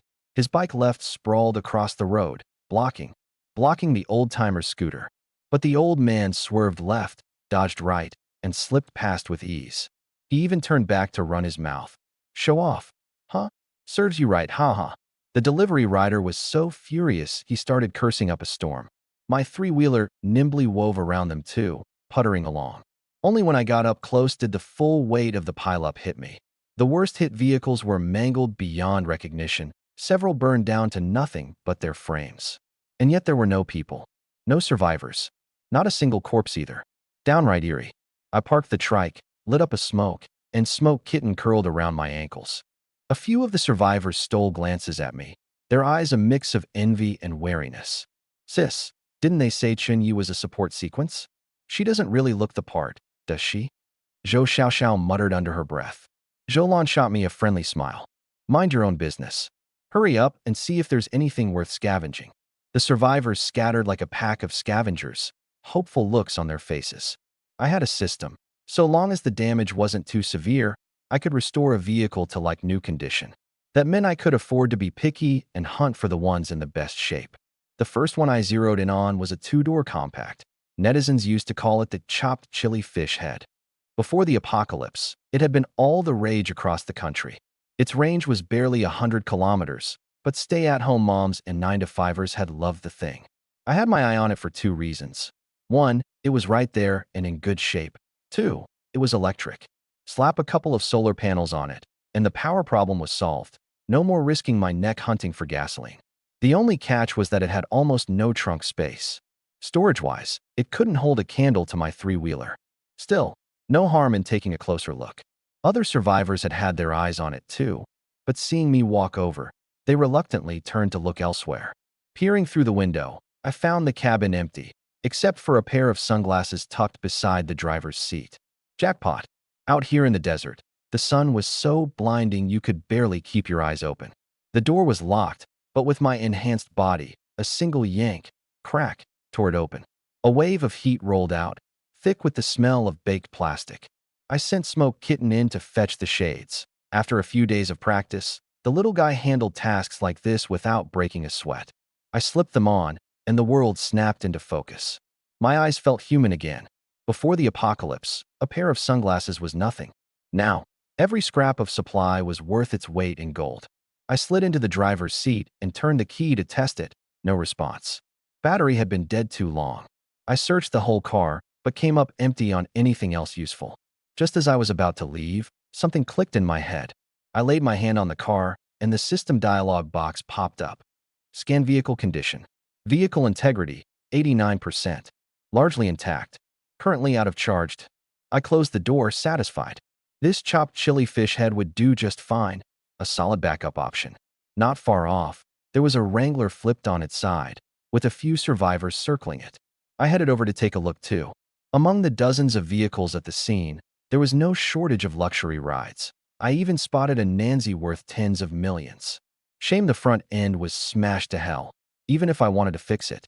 Forget about tens of thousands of kill points. When picking a car, you want the most practical one: strong power, big trunk, durable, and fuel efficient. Fuel efficiency was the most crucial thing, since you couldn't count on finding gasoline whenever you needed it. I still owed Captain Chu a barrel of gas, come to think of it. Not far off sat a Wrangler. I recognized it at a glance. Before the apocalypse, this had been the dream ride of countless people, its rugged off-road reputation second to none. A few survivors were gathered around it, trying to dig it out of the sand, but it was buried too deep. Without tools, they couldn't budge it. When they saw me coming, wariness flickered in their eyes, and they backed off one after another. Faced with a sequence extraordinary, they had no choice but to give way. In the apocalypse, might made right. I inspected the car. The door was caved in from a collision. One tire had gone flat. There was a gaping hole in the roof, and even the chassis was warped. System, check vehicle status. Vehicle condition, 69%. Complete overhaul required. Currently undrivable. I clicked my tongue. How many kill points for a full repair, and how long? 7 days, 12 hours. 13,728 points. I fell silent. That number alone was enough to kill the idea. Who had that kind of time right now? Just as I was about to give up, I spotted something in the trunk through the glass. It took a few minutes, but I pried the trunk open by brute force. Thank God for my enhanced body. A regular person wouldn't have stood a chance. Inside were two 30-liter jerry cans, one of them still full. I was thrilled. Hauling the empty one out, my mind started turning. With this many cars around, there had to be gas in all their tanks. Might as well siphon them all. I looked up and found other people were already at it. I quickly unscrewed a fuel cap and got to work with a hose. There wasn't much left in the Wrangler, so I moved on to the next car. Half an hour later, both jerry cans were full. Next, I picked out a car. But more than half the vehicles on site had blown engines or busted chassis, all major problems. After a full sweep, I barely managed to find one in the best condition, a neon-made off-roader with a bull emblem, sitting at 76%. Aside from body damage, it had no other issues. But even patching it up just enough to hit the road would take at least half a day. Forget half a day. Chu Che had said they'd move out in 40 minutes. It was damn near impossible. I refused to accept it. There was no way I was going back empty-handed. My eyes darted between my beat-up trike and the cars around me, and an idea clicked. If I couldn't swap cars, I'd strip these ones for parts and upgrade my trike. My trike was underpowered, the frame was loose, and the tires were repurposed motorcycle tires. The Wrangler's all-terrain tires, that beastly engine, that rugged frame rail. The more I thought about it, the more it appealed to me. Just then, a thunderous crash. That lumbering oaf iron lion transformed into a 3-meter giant and, with sheer brute force, hoisted a yellow. The school bus wrenched itself free from the sand. Way better than his old bus. Looked like he was planning to trade up. My eyes lit up. Iron Lion's old bus. I'd take that in a heartbeat. Iron Lion. I ran over, only to come back empty-handed. The bus had been in a serious wreck the night before and wouldn't even start.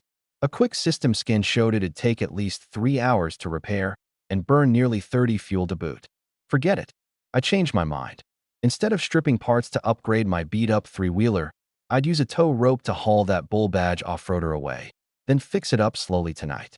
If I didn't have enough kill points, I'd just save them up bit by bit. Much better deal. Trouble was, the vehicle had veered pretty far off the road and wouldn't start at all. It'd have to be dragged by hand. No way I could manage it alone, unless I had someone from the Titan sequence like Iron Lion to help. I was just about to go talk to him. Not far off, the sand stirred.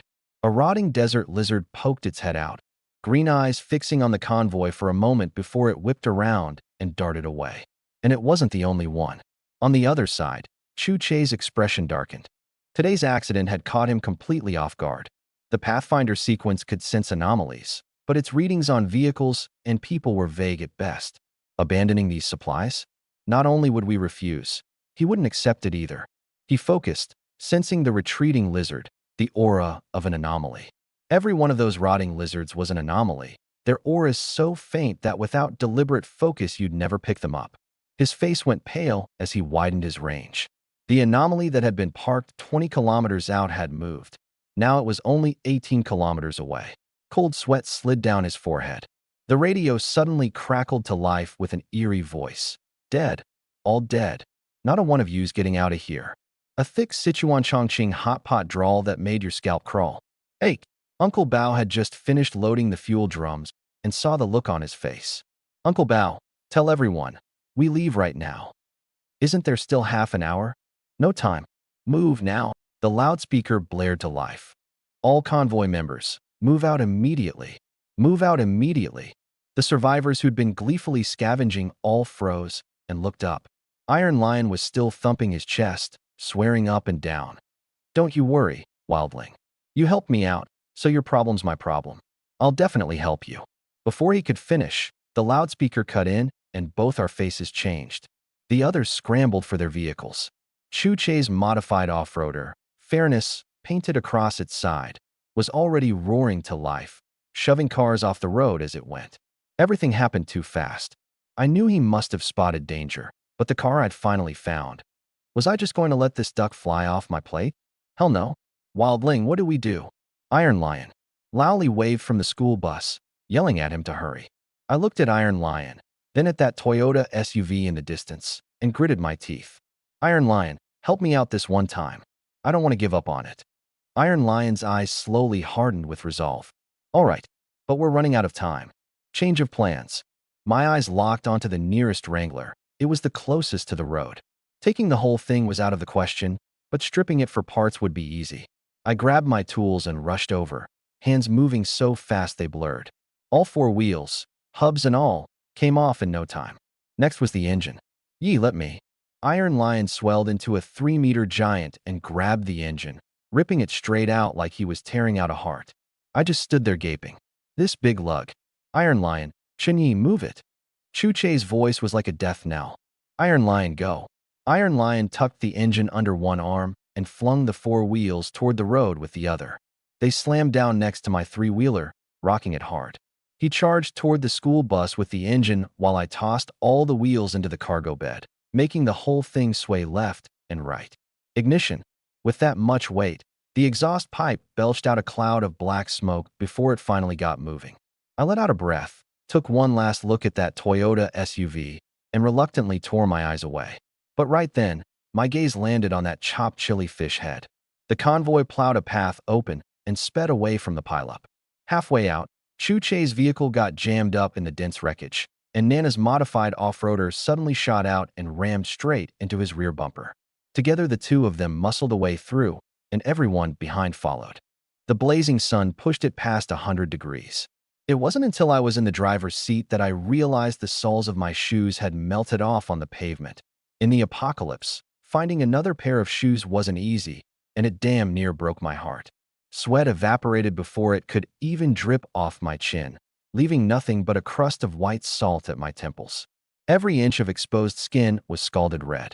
Thankfully, the awning gave me a bit of shade, and those sunglasses I'd fished out of the chopped chili fish had blocked out a good chunk of the glare. My three-wheeler was loaded down with supplies and 4 big tires, crawling along at a snail's pace. And behind me, I was towing that chopped chili fish head with a rope. Yeah, I just couldn't let it go, so I dragged it along too. It was in the best shape of the bunch. If I used it to modify my three-wheeler and slapped on a solar panel, I might just get a hybrid gas-electric setup going. Then I wouldn't have to sweat about range, even without gasoline. Luckily, the car wasn't heavy, or no amount of stubbornness would have been enough to haul it. Before, it was a small horse pulling a big cart. Now it was a small horse pulling a tank. Even with the throttle pinned all the way, I was barely faster than a bicycle. Sis, look at Chenyi.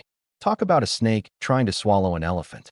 The three-wheeler's already stuffed, and he's still dragging another car. It can barely move.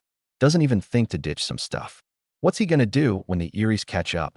Zhou Xiaoxiao curled her lip, her face full of scorn. Ever since Longevity Village, her attitude toward me had shifted. After everything she'd seen, she knew ordinary people didn't last long in the apocalypse. She wanted to patch things up with me, angle for some protection, but her pride wouldn't let her. Back in the day, she'd been the darling of the entertainment industry, adored by millions. She kept sneaking looks at me, then jerking her eyes away the moment ours met.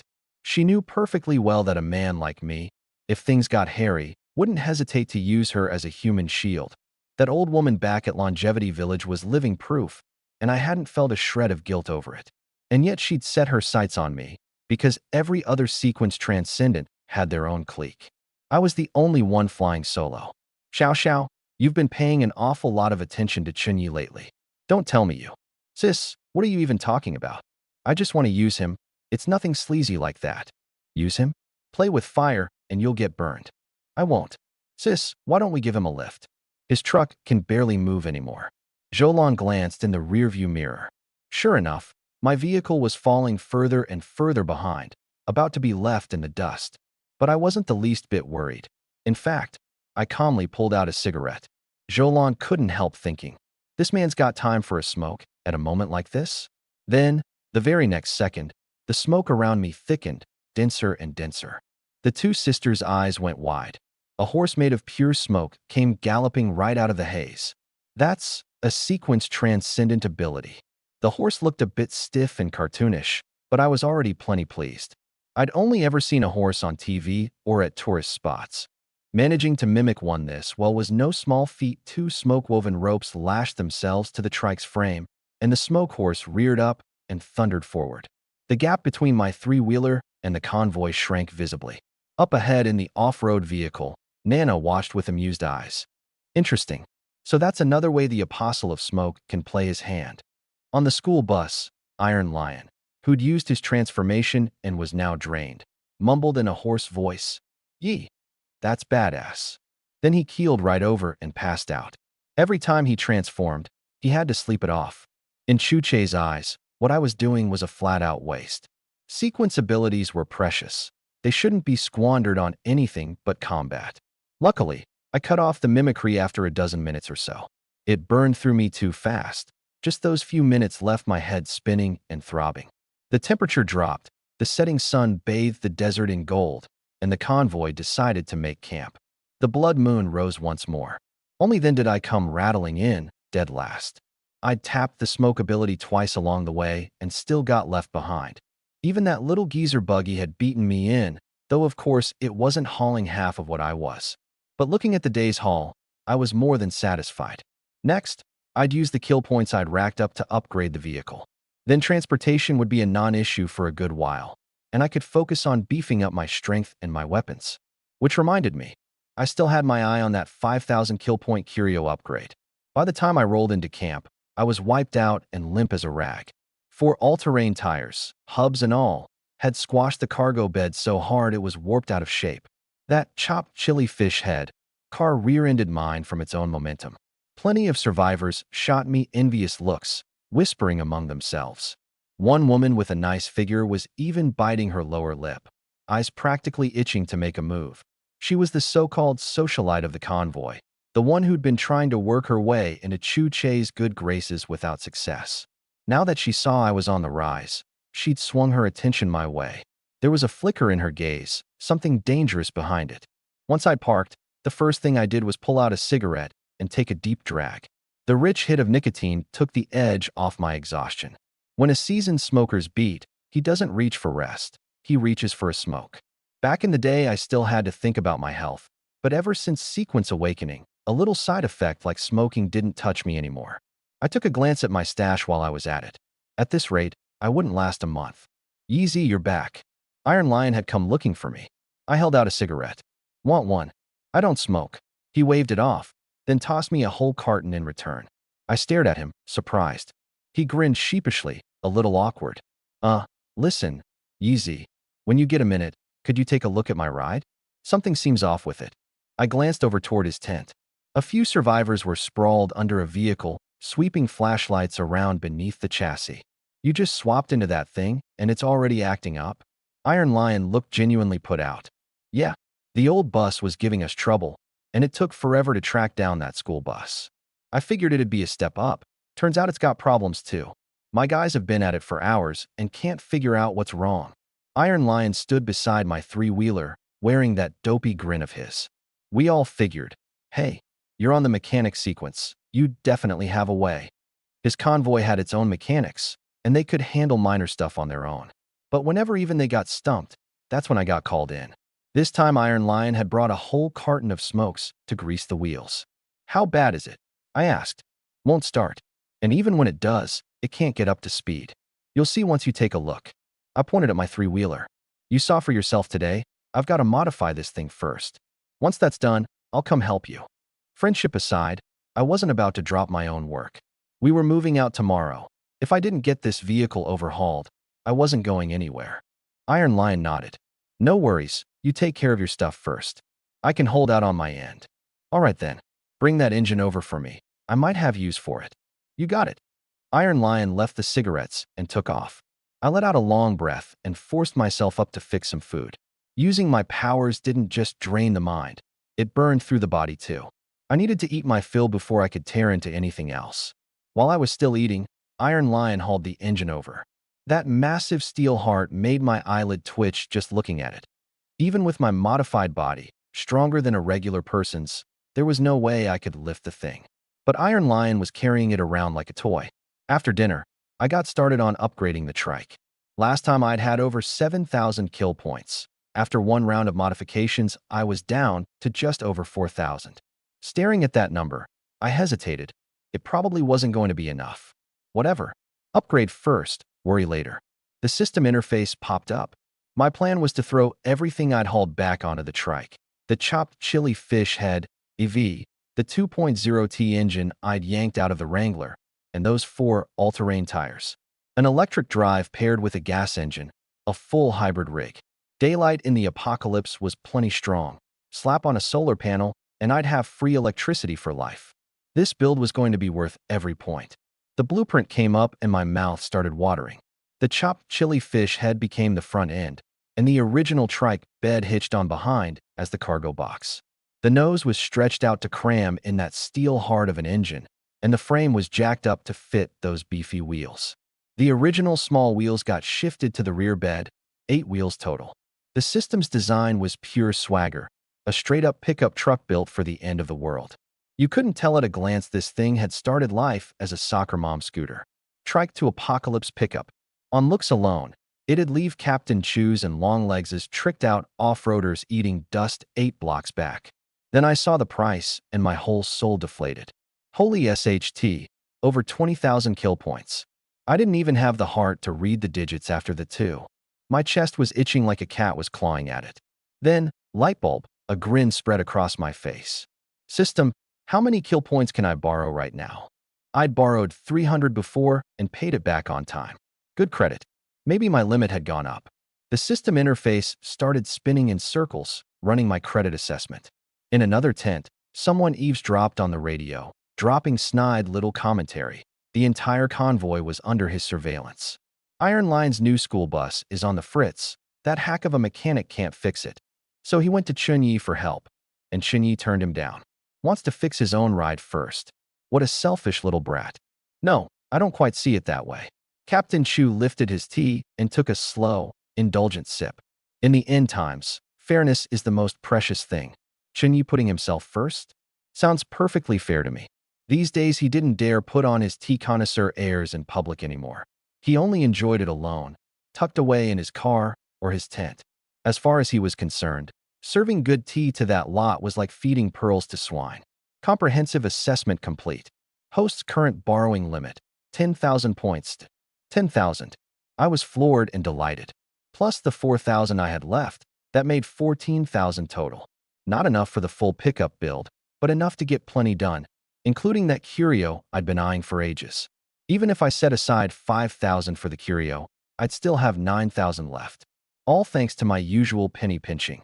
If manpower could do the job, I wasn't going to waste a single point. I started hacking away at the system's design, carving out kill points wherever I could. Otherwise, 9,000 wasn't going to cut it. First to go, the 8 wheels. Looked cool, sure, but they guzzled fuel, and with electric drive.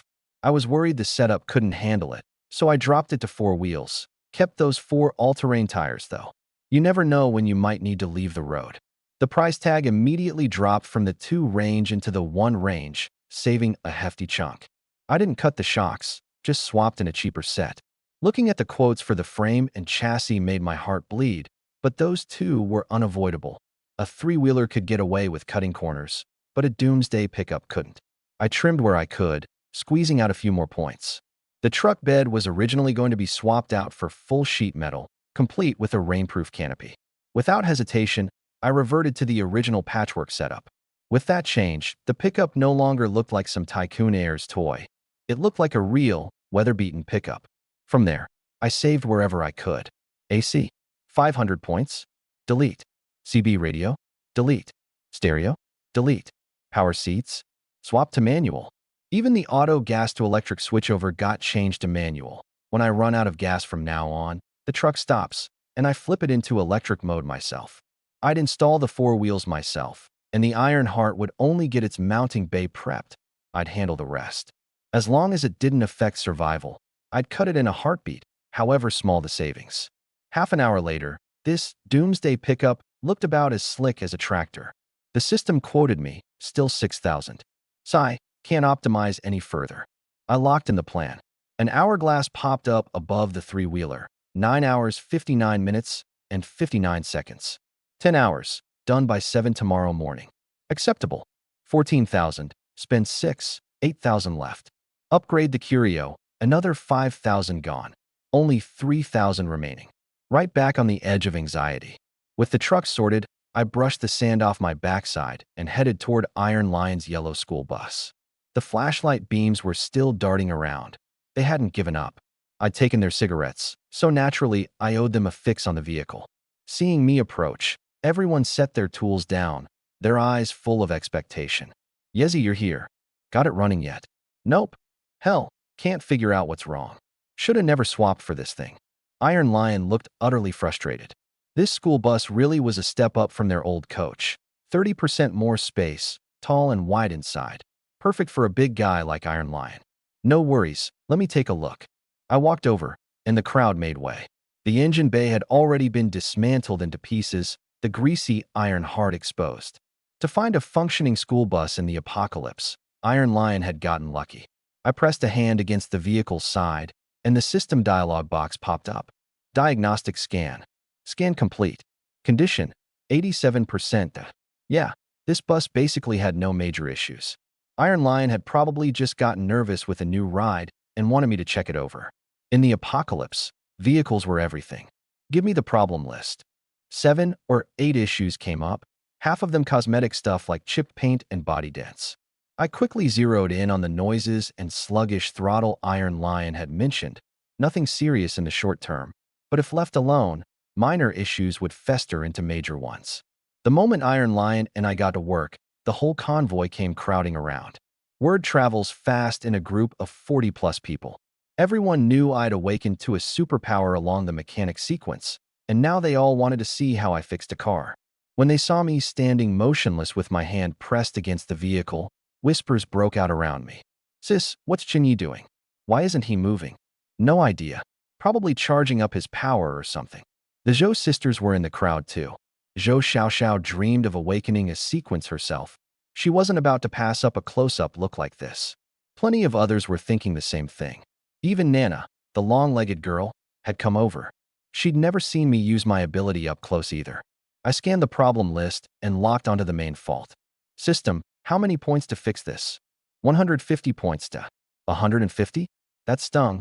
The system was treating me like a sucker. But I'd already pocketed the cigarettes, and I wasn't about to leave the job undone. 150 just wasn't worth it. Do repair instructions cost points? Repair instructions, only 10 points to sold. Exchange. The repair guide unfolded before my eyes. Without changing expression, I lit a cigarette, grabbed a wrench from the side, and got to work with the easy confidence of a mechanic who'd been at it for decades. Everyone craned their necks to watch. A few minutes later, it was fixed. Old Lee, the guy with glasses, hopped in for a test. Smooth ignition, responsive throttle. Iron Lion grinned like a fool and clapped me on the shoulder. The onlookers, though, were disappointed. That's it. I thought we'd actually see some superpower stuff. This mechanic sequence thing's gotta be fake. If it were me, I could do that too. You could? Go on then, you fix it. Nana took a swig of beer and strolled off on those long legs of hers. The Zhou sisters exchanged a puzzled glance. Standing in the crowd was a woman with a round face, pointed chin, and disheveled hair. Her eyes were shining. It was Su Jiaojiao, the feminist firebrand. Captain Chu had needed only a light touch to leave her friendless in the convoy. Several people outright loathed her. Last time, she'd been too scared to go to Longevity Village, so now she scraped by doing odd jobs for others, living like a rat in a gutter. But she hadn't given in. Lately, she'd been quietly reaching out to other survivors, trying to overthrow the rule of the sequence transcendence, with little success. Now, listening to everyone badmouth me, her eyes lit up brighter and brighter, and the look she gave me carried real weight. The recent peace had stirred that restless heart of hers all over again. Meanwhile, the survivors who'd fiddled with the engine for ages and gotten nowhere were looking at me with genuine admiration. Only they knew just how good I was. Past 11 at night, the desert temperature plunged, and everyone bundled up tight. Clothes and all, I ducked into the car, then into the tent. I could feel the chill setting in too, but this wasn't the time to rest. There was something that had been on my mind for a while. Swapping something with Captain Chu for that solar charging panel of his. With it, the digital watch I'd picked up in Longevity Village would actually work, and my Apocalypse pickup could finally get juiced up too. Chu Che knew perfectly well that I'd fixed Iron Lion's car. Between his eavesdropping and his radio, nothing in the convoy escaped him. That included the restless Su Jiaojiao. Not that he had her on his mind. Moving on her without cause would break the rules of fairness, and he wasn't about to break the rules he'd set himself.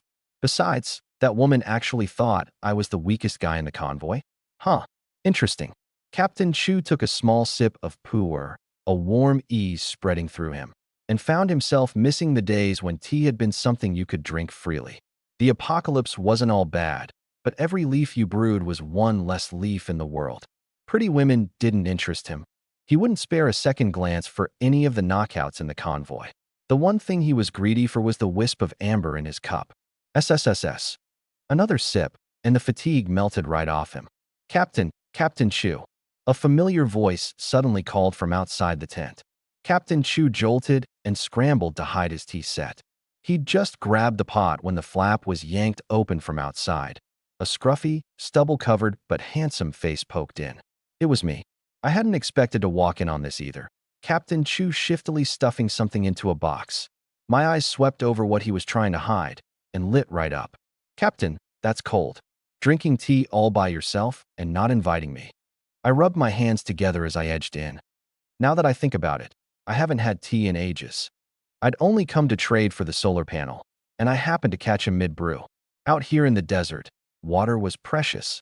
I had to ration even my drinking water, let alone tea. To save water, I hadn't brushed my teeth in months. The last time I'd bathed was the night it rained in Longevity Village. Thinking back on that rain, it was almost a shame. If I'd known, I would have set out bottles to catch some. Captain, you really are stingy. I laughed, hooked over a chair, and plopped down right across from him. The corner of Chu Che's mouth twitched violently. You fine. Caught red-handed. He had no choice but to share a pot of pu'er with me. Hot water in, and the orange-red brew flowed into the fairness pitcher, the aroma soaking through the air. I took a look around his tent, single cot, camping lantern, and the solar panel I'd been eyeing tossed casually on the floor. He was living pretty large compared to me. Iron Lion's car's fixed. Fixed. Nothing serious. Mechanic class, as expected. Though you're a ruthless one too. A whole carton of smokes for a few minutes of work. What can I say? He and I go way back. A carton's nothing. He wouldn't have given me anything, and I'd still have fixed it. Which was true. Back when I'd asked him to haul my car out of the desert, he hadn't hesitated for a second either. As long as it didn't get in his way, I was happy to lend a hand. The mechanic class really is impressive. Those support class sequences tend to get looked down on. You're keeping a mighty low profile. Captain Chu watched me with a smiling face, his words carrying more than one meaning.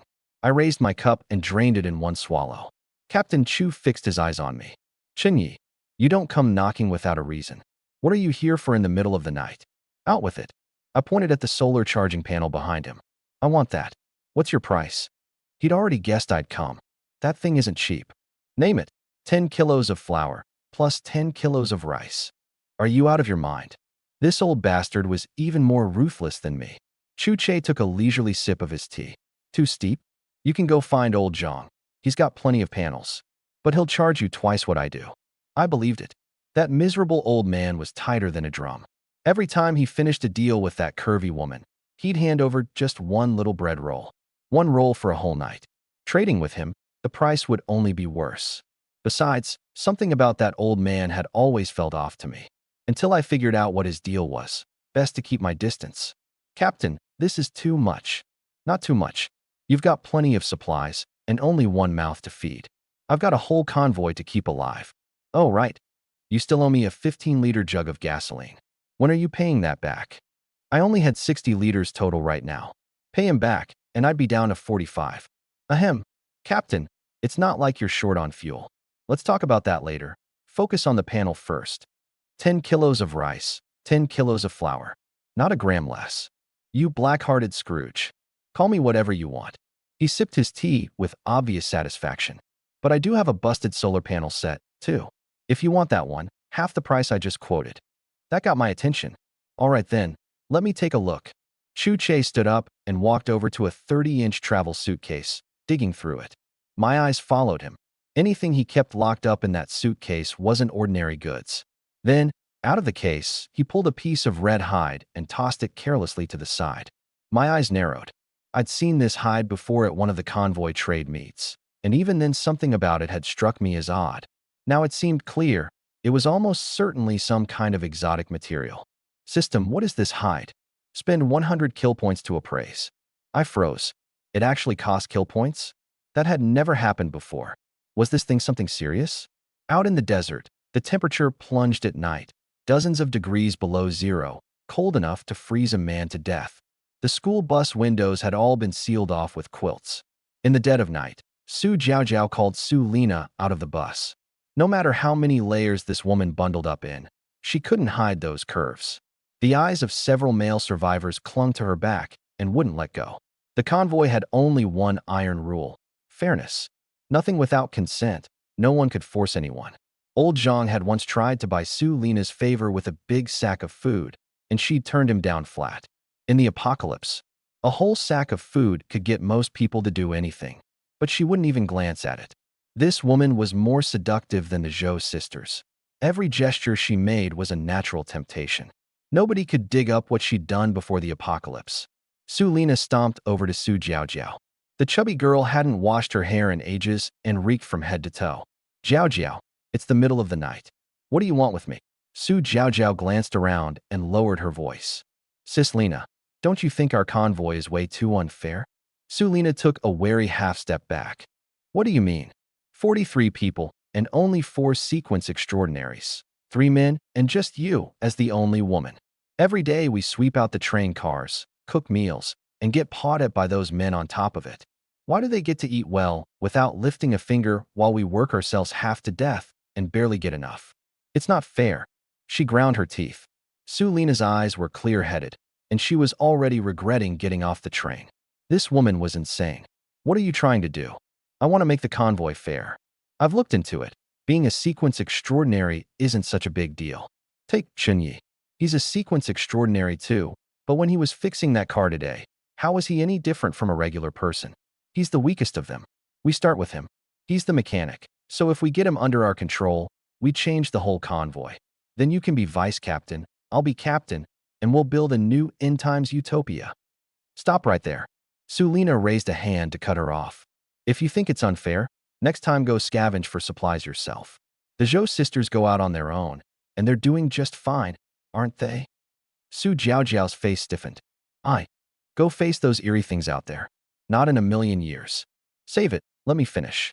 If you don't want to do the little bit of work in the train cars, from now on I'll cover for you. If some people want to wallow in the gutter, that's their business, none of mine. And last thing, you said Chunyi is the weakest? Sulina let out a cold laugh. Talking that way about the man I've got my eye on? I don't think so. Smack.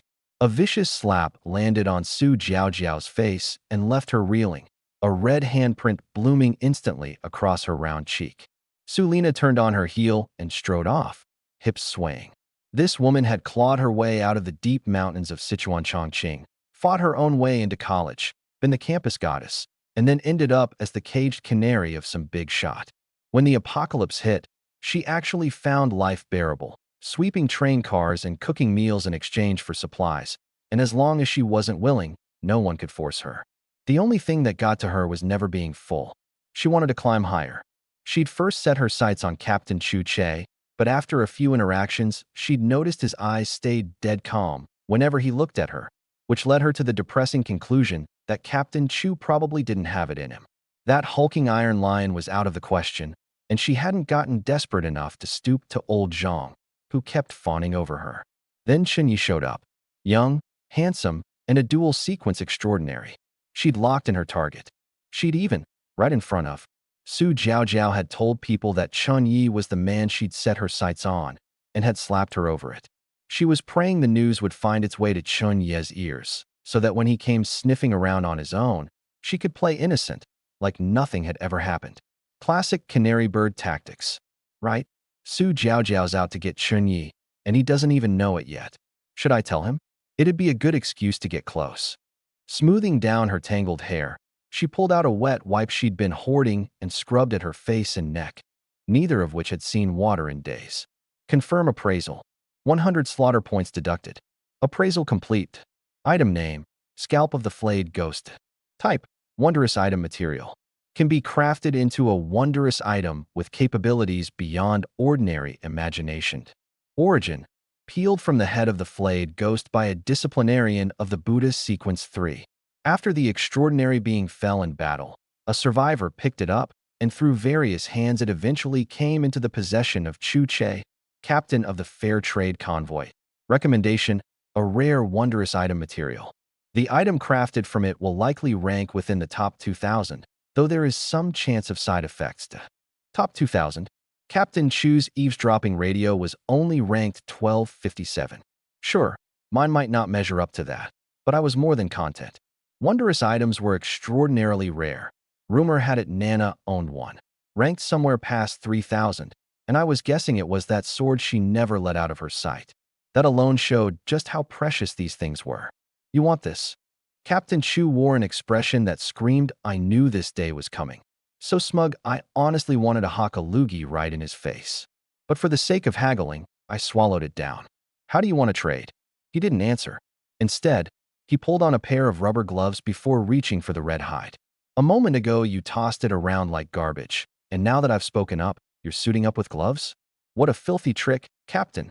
Up close, the hide was a blood red so unsettling it made your skin crawl, as if it had been steeping in a pool of blood for 1,000 years.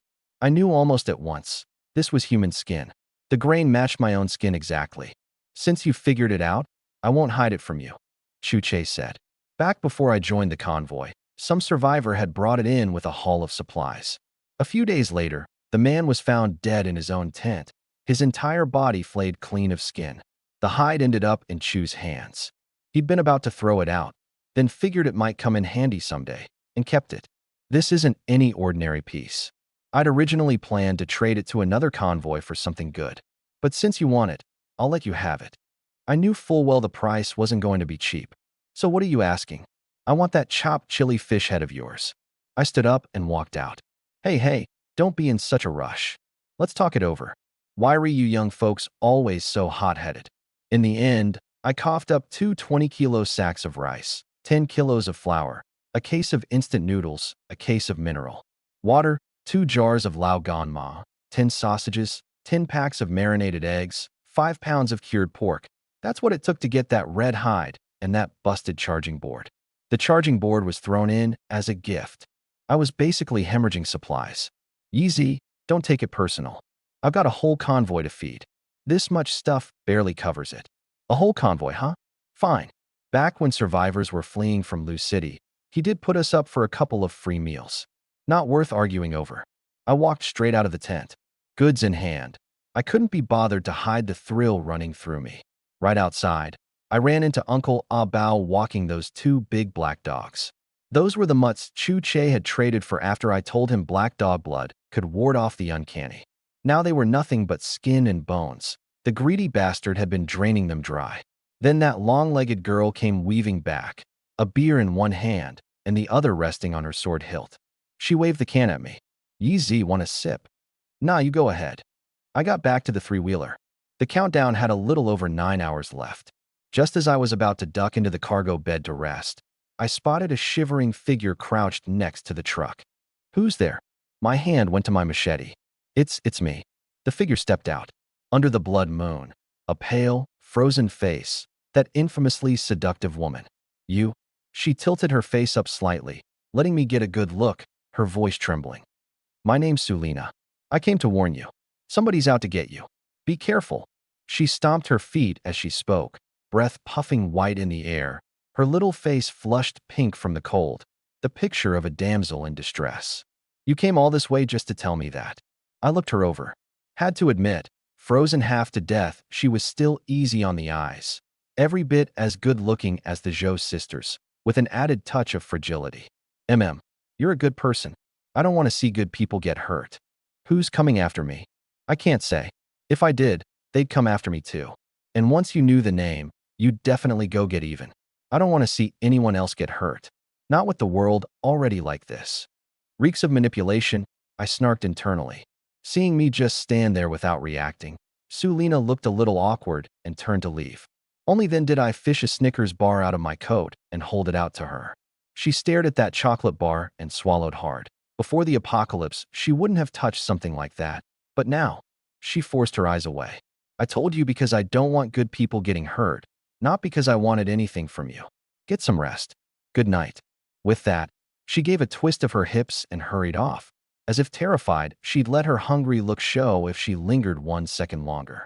I watched her walk away, the corner of my mouth curling up. This woman's playing in a different league. What did she use to do to be this good? Then I pulled myself together, climbed into the cargo bed, and groped around in the dark for that willow branch. A thought suddenly hit me. If it could appraise the Skinner ghost's scalp, could it also identify this willow branch? What exactly is that big willow tree in Longevity Village? What's the willow branch good for? If I use the willow branch together with the scalp, could it produce a curio with an even lower serial number? Lena Sue stomped her feet as she made her way back to the school bus, her hands, feet, and face all numb from the cold. She'd toughed it out for half an hour waiting for Chunyi. In this kind of temperature, an ordinary person wouldn't have lasted 10 minutes. That alone showed how much she could endure. The moment she stepped on board, the corner of her mouth twitched upward before she quickly hid the smile. The way people on the bus looked at her had changed completely. Where the men used to look ready to swallow her whole, now their eyes carried wariness, contempt, even hatred. The women's gazes mixed envy with disdain. But she was in a great mood. From this angle, the school bus had a perfect view of her conversation with Chunyi, which was exactly what she'd intended.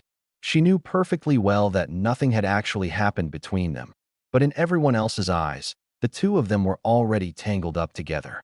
That meant anyone who'd had designs on her before would now have to weigh Chunyi's reaction. The wrath of a sequence transcendent wasn't something an ordinary person could handle, and no one believed Chunyi could resist her charms. The instant Jiao Jiaosu spotted her, the slap mark on her face started burning all over again. Enemies meeting made the eyes redder still. If she didn't get revenge for that slap, she wouldn't be able to sleep tonight. She shot to her feet and charged. Lena Sue pretended not to notice, but she'd been tracking Jiao Jiao out of the corner of her eye the whole time. Seeing that round face barreling toward her, she took a step back, raised her hand, and delivered a slap. Smack. Another one. The entire bus went dead silent. No one had expected her to actually swing. Lena Sue, I'll kill you. Jiao Jiao Sue's eyes blazed with fury. She looked ready to tear her apart. Sis Jiao Jiao, don't be rash. We're all in the same convoy. Don't do this. A man rushed over and held her back with everything he had. None other than Fu, the college student. That same college kid Fu, the one so full of righteous ideals, was doing pretty well for himself these days in Iron Lion's crew. Both Old Lee and Iron Lion had taken a liking to him. Aside from a few sequence transcendents, Fu probably had more supplies than any other survivor. But this guy's sense of justice ran wild. He'd been back at the camp for exactly 1 day and had already given away every last bit of his stash. Anyone who asked for something got it. His reputation as a good-hearted soul had spread through the convoy in 2 days flat.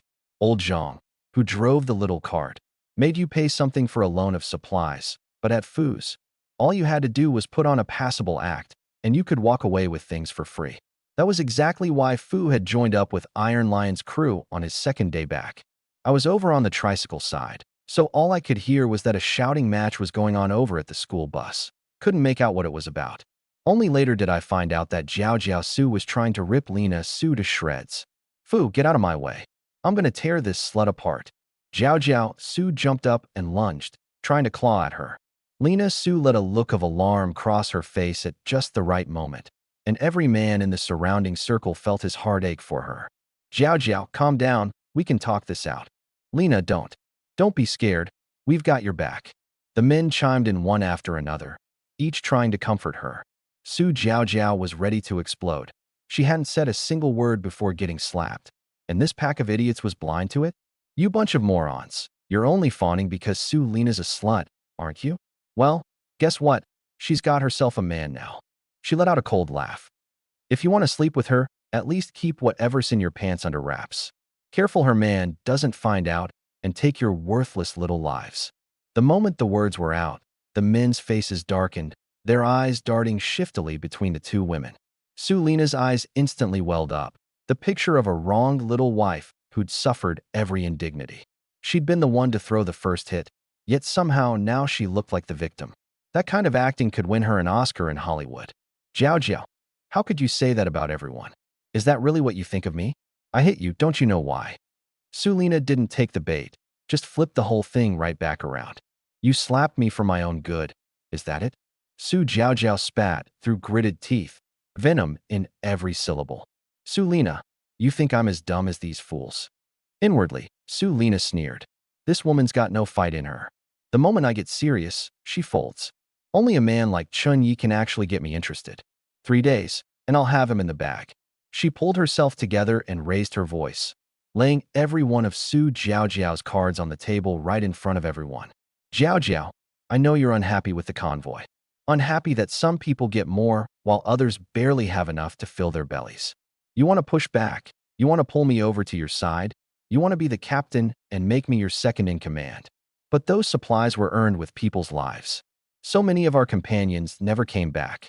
We haven't done a thing, and we still get fed. I'm already grateful for that. I slapped you to knock some sense into you. This is the apocalypse. If you want a better life, go earn it yourself. Take a page from the Zhou sisters. They can go out and scavenge for supplies. Why can't you? In one breath, she'd exposed every last one of Su Jiao Jiao's ambitions and dragged the Zhou sisters into the mud along the way. Su Jiao Jiao went pale as a sheet, swaying on her feet. She was trying to stage a coup? Every gaze in the crowd shifted, wary, disdainful, disgusted. Even the women who'd pitted her a moment ago turned on her. Su Lina drifted back to her seat, light as a feather, as though nothing had happened. I had no idea any of this was going on at the time. But Captain Chu's little bug radio had picked up every last word, and he took a satisfied sip of his tea. Interesting, very interesting. I really do wonder what sparks will fly when Su Lina meets Chun Yi. As for me, I was staring at the willow twig in my hand. System, identify this willow branch. Last time, identifying that red hide had cost me 100 kill points, and I'd already braced myself to bleed another 100. Instead, the system only charged 10.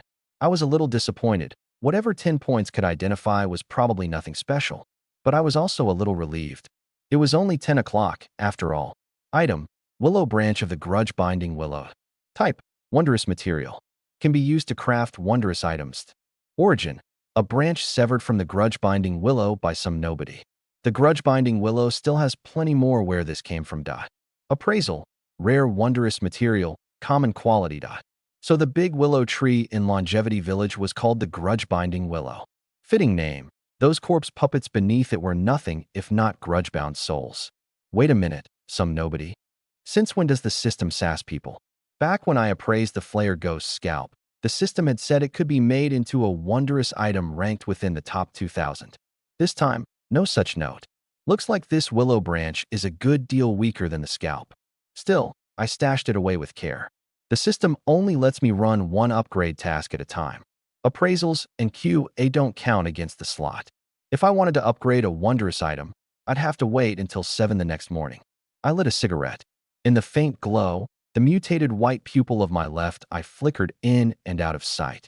My thoughts drifted. Before the apocalypse, I'd been nothing but an ordinary office worker who killed time scrolling short videos. Now here I was, riding with this convoy. Captain Chu looked like the picture of a refined young man, but underneath he was a cheapskate who sneaked sips of other people's tea and eavesdropped on their private business. A real creep. The pink-haired, long-legged high schooler drank like a fish. Iron Lion had a split personality, mild-mannered lug most of the time, frenzied madman the second a fight broke out. Sulina oozed feminine charm from every pore. If she got close to me, she definitely had an angle. Little Fu, with his overflowing sense of justice, had short-lived written all over him. Then there was the self-important Zhou Xiaoxiao and the poised celebrity Zhou Lan. Every single person in this convoy had their own quirks. Genuinely interesting bunch. My left eye's vision was getting worse and worse. One of these days it might go completely blind. But with an upgrade system on hand, that should be fixable, right? The more I thought, the heavier my eyelids grew. The instant the upgrade completed, my eyes snapped open. I'd been looking forward to this apocalypse pickup truck for way too long. I was sick of that damn tricycle. If I'd been able to get my hands on a four-wheel sedan, I never would have braved the end of the world on 3 wheels. Lying in the truck bed, I could already tell something was different. Not that the vehicle had gotten taller, but that it sat lower, like it had been set straight on the ground. I climbed out. The blood moon had given way to a golden sun. Before me stood a fierce, imposing apocalypse pickup. No wheels, but the presence was still there. I'd skipped the wheels to save kill points. The old chopped chili fish head car had a stubby hood like a minivan. Now the hood was stretched long. With the front-mounted engine bay and enlarged windows I'd deliberately spec'd in from the start. The patchwork canopy blended seamlessly into the extended cab. No awkward transitions anywhere. The truck bed measured 2.5 meters. With the lengthened front end, the whole vehicle came to over 4 meters. All told, 6.5 meters, a full section longer than a big off-roader. Hard to maneuver through city streets, but perfect for the apocalypse. The paint job was battered and peeling, exposing the raw material underneath, another consequence of pinching kill points. Not that it mattered. In the apocalypse, a weakness that doesn't threaten survival. Now that's what I'm talking about. I couldn't be happier. No more bringing up the rear from here on out. Next up, the 4 all-terrain tires. Pulled these off that Wrangler. One had a hole in it, but the system patched it when I did the upgrade. I jacked the truck up on an angle, hoisted a tire onto my shoulder, and got to work. My enhanced body was no match for Iron Lion, but a job like this was easy, especially since the truck was still light without an engine. I just lined up the hub and reached out when a face, pretty enough to launch 1,000 quarrels or 1,000 smiles, leaned in beside me. Light makeup, clean long sleeves, a hell of a lot better looking than last night when she'd been bundled up like a dumpling. It was Sulina, the #1 heartthrob of the convoy. She held out a socket wrench, her voice slightly hoarse. Chinyi, it looked like you had your hands full. I didn't let her finish. I took the wrench and started on the lug nuts. I could guess what she was after, but if she thought she'd be the leading lady in my story, she could keep dreaming. In the apocalypse, I had no interest in dragging around dead weight, no matter how good looking. If real trouble came, I wouldn't lose any sleep using this pretty little vase as a decoy. Sulina had no idea what I was thinking. Seeing that I didn't chase her off, she looked quietly pleased, though she hid it well. By the tent window, Captain Chu was sipping his tea and watching me work. When I glanced over, he even raised his cup in a little toast. Last night this thing had been a busted 3-wheeler. Overnight it had turned into an apocalypse pickup. If a man like him didn't get suspicious, he wouldn't have kept his seat as captain for long. His creepy little murmur came through the radio. Something's off. Something's very off. Could it be a new transcendent sequence? A mechanic, maybe? The system upgrades made no sound. The only tell was a brief shimmer on the object the instant it completed. His radio bug had picked up nothing. And this wasn't the first time. Haha, looks like this kid's sitting on quite the secret. But so what if he has one? Who in this convoy doesn't have secrets? And whose secrets does anyone know as many of as I do? He had zero intention of forcing me to hand it over. All he wanted was that twisted little thrill of eavesdropping. With my superhuman build, the 4 tires went on fast. This Apocalypse pickup was every bit the equal of Nana's and Captain Chu's modified off-roaders, and looked bigger, too. 6.5 meters long, 2.5 meters wide. It crouched on the desert highway like some massive beast. Through the whole thing, Sulina stayed at my side, helping in silence. By the time I got to the second wheel, I didn't even have to ask. She'd hand me what I needed the moment I put out my hand. Truck done. I pulled out a cigarette, flicked the lighter twice, but a gust of yellow sand wind killed the flame. Then I caught a whiff of perfume close by. I looked up to find she'd already spread her coat open to block the wind. Under the coat was a tight black turtleneck and jeans, every curve right there in front of me. When she noticed me looking, her face went red and she turned away. The woman hadn't showered in God knew how many days, and somehow she still didn't stink. I lit up. She folded her coat back around herself and, cheeks still flushed, stared off at the red clouds on the horizon. Before I'd finished the cigarette, I stuck it between my teeth and started mounting the engine. This pickup was a hybrid, gas and electric. Drive, for the electric option, I need the 27 horsepower motor from the chopped chili fish head, plus a battery pack good for about 10 kilowatt hours. Solar panels alone wouldn't cut it. Even in good sun, a full charge would take weeks. So the solar retrofit would have to wait. For now, I slapped in the 2.0T. The system had left a slot ready for it, so installation was a breeze. I climbed eagerly into the cockpit. Aside from a bare-bones dashboard and a steering wheel, there was nothing. No radio, no heated seats, no ventilation. Manual transmission, manual seat adjustment. Even the windows were hand-cranked. And it had only one headlight, salvaged off that trike. I'd cheaped out on kill points down to the last drop. The car was a one-eyed monster, just like its owner. When the engine shuddered to life with a roar, my grin stretched all the way to my ears. Sure, the trim was beggar tier of beggar tier, but the satisfaction of sitting behind that wheel was indescribable.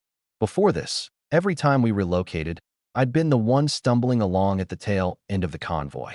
The engine's growl drew a crowd. Damn, Yezi, you actually pulled it off. Cranked out a beast like this in one night.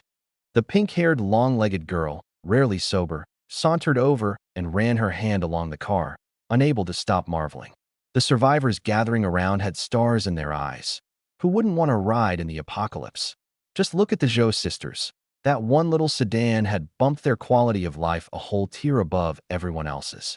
Guess a mechanic class really is the real deal. Yezi out. Let me take her for a spin. Nana swung a leg in and slid behind the wheel. Oh, come on, the interior's this trashed? Nothing at all, and manual. I didn't mind the trash talk. I just grinned at my car. Sulina squeezed out of the crowd, dug out the stove and a block of solid alcohol, and got started on breakfast. Humph. Everyone else envies your achievements. I'm the only one who cares whether you've had enough to eat. Let's see you wriggle out of my hands this time. The corner of her mouth curled up, then quickly smoothed over. Vroom. Screech. Suddenly, the engine howled. The car lurched forward, and the tires shrieked against the ground. The survivors around it about jumped out of their skins, scattering in a chorus of wails and curses. The car shot forward 3 meters. A wretched old man, frantic with fear, scrambled forward on all fours. The car bore down within 2 meters of him. Screech. 2 deep tire tracks. The car stopped. Cold sweat beaded on the old man's forehead as he collapsed to the ground. It was none other than old Zhang, the guy with the old man's scooter. Nana hopped out, face flushing slightly. Shit, haven't driven stick in years. Hands are all rusty. The old man wanted to curse her out, but one look at the pink-haired girl, and he swallowed his words whole. The other survivors didn't dare curse either, all holding it in with painful expressions. Me, I couldn't have cared less. The desert was huge. No way she was going to hit anything driving blind. Besides, it was system-issued. Quality was guaranteed. Vehicle, check. Next up, planning the Wonder upgrade. Even a big fella like Iron Lion had stars in his eyes when he looked at my car, envy written all over his face. The onlookers drifted away, but those envious stares stayed stuck to the car. Nothing I could do about it. The car was all show and no go. But damn, it looked good. Imposing, badass, exactly the kind of ride the apocalypse called for. A steaming bowl of noodles was set down in front of me. Sulina's eyes were shy and expectant. The bowl was a work of art, way better than anything I could throw together. There was even a fried egg nestled inside, along with 2 green vegetable leaves. An egg? I didn't have any of those in my stash. That stuff only lasts 7 to 10 days at room temperature, precious as gold in the apocalypse. And green leaves? We were in a desert. Where the hell had she gotten them? Ridiculous. You eat.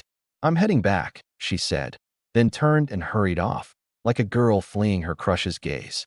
The moment she turned, the bashfulness on her face melted into smugness. From start to finish, she hadn't touched a bite herself. She'd made only 1 bowl, just for me, sparing even her own supplies. Men were so simple. He was definitely thinking she was devoting herself to him wholeheartedly. Handling a man like Chun Yi was almost too easy, no challenge at all. Remembering my little flash of surprise just now, her smugness swelled even more. Back at the school bus convoy, breakfast was ready. Old Lee greeted her with a grin. Lena, Yeezy's got himself a nice ride. Sulina's expression didn't so much as flicker. She smiled politely. He does. Only fitting. He's a mechanic class extraordinary, after all. Impressive. Old Lee, all of 30 years old, smiled even more warmly. His scalp looked even balder than before. The other survivors shot Sulina a look, complicated, layered, then quickly ducked their heads and went back to their business. She hadn't lifted a finger all morning and had just wandered over to freeload, yet no one voiced a complaint. Even Su Jiaojiao didn't jump in with her usual snide remarks. She just turned quietly away, letting her hair curtain her face and the little bowl in her hands. She'd lost a lot of weight lately. Supplies in the convoy were tight, and even the chubbiest person had no choice but to slim down on an empty stomach. Lena Jia, this one's yours. Xiao Fu came trotting over with a big bowl of thin rice porridge. Xiao Fu, thank you. Su Lena took the bowl, her face as polite as ever, betraying nothing. She could clearly feel the goodwill from those around her had grown thicker, and that was only fair. Give something, get something back. Even the creepy old man who came pestering her every morning had stayed away today. The green vegetables and eggs she'd given me, all wheedled out of that old man. He knew perfectly well he was being played, but didn't dare make a peep, still fawned all over her whenever she passed. I stroked my chin, watching the sway of Su Lena's hips as she walked away. My gaze darkened, but I didn't dwell on it. I took a bite of noodles, not bad, way better than my cooking. Carrying the bowl, I crouched off to the side and scanned around. No one was paying me any attention. Everyone was busy eating. I pulled out my hatchet, my broken hand crossbow, the willow branch from the grudge-binding willow, and that patch of scalp from the Skinner ghost. Slurping noodles as I went, I started running through upgrade plans in my head. Of everything laid out here, the most valuable by far was that red scrap of Skinner Ghost's scalp. If the upgrade went smoothly, I might just end up with a curios with serial numbers under 2,000. Just look at how Captain Chu treasures that eavesdropping radio of his. That alone tells you how precious sub-2000 curios really are. And that pink-haired, long-legged drunk of a girl? Word is her sword's numbered somewhere north of 3,000, but I've never once seen her part with it. System, how many kill points to fuse the Flare Ghost's scalp with my machete for an upgrade? The little ring spun for a moment, and the answer left me both thrilled and crushed. 30,000 kill points, 86 hours, 3.5 days. 30,000. Where the hell was I going to get that? I only had 8,000 left, and I already owed the system 10 grand. I tried fusing the scalp with my hand crossbow instead, same thing. 30,000, 86 hours. At that price, the power had to be off the charts, but there was no way I could afford it.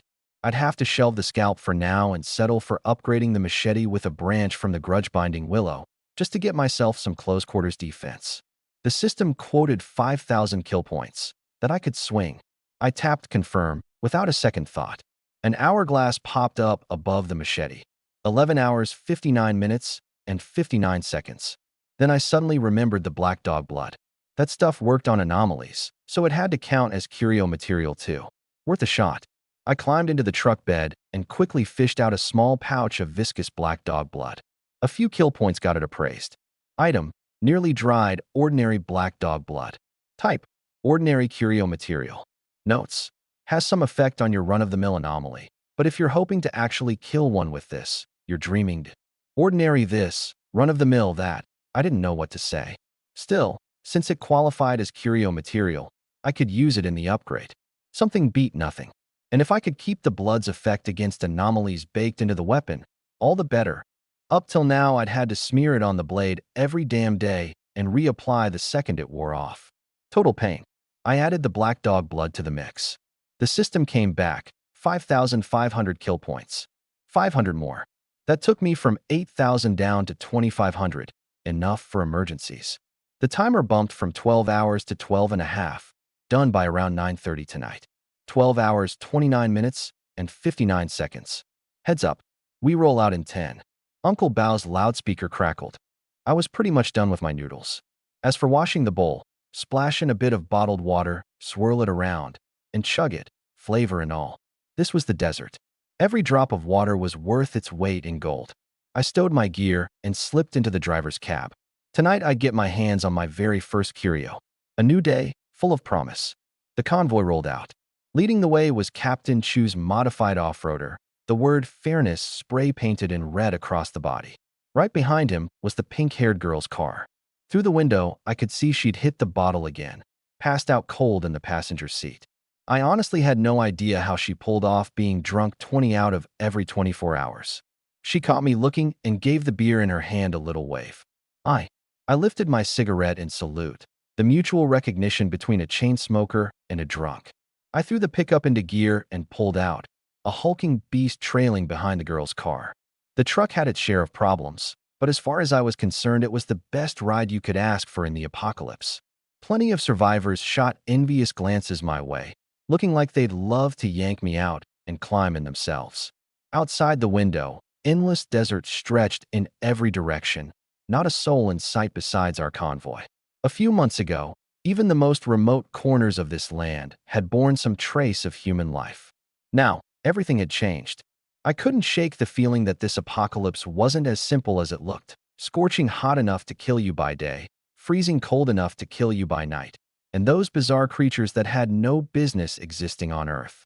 Some said alternate dimensions had merged with our world. Others said it was a spiritual energy revival. Everyone had a theory. The sun beat down as usual. I rolled the window down, and a hot, dry gust swept the sweat from my temples.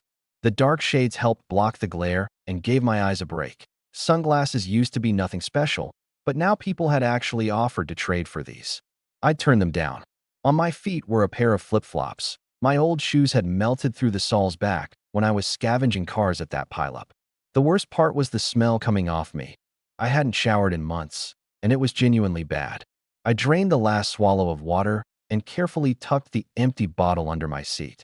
I used to toss bottles like this without a second thought. Now they were treasures. You never knew when you'd stumble on a water source and need something to fill. I'd hoarded a few dozen of them. After a while, the thrill wore off and boredom set in. If only I had a radio playing some music and maybe a working AC in the cab, that would be the life. The truck rode rough, too.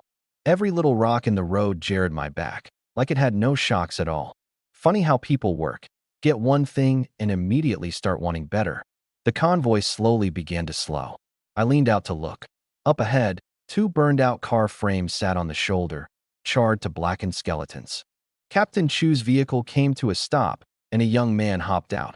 Little Wong, the convoy's assistant. 3 people rode in Captain Chu's car.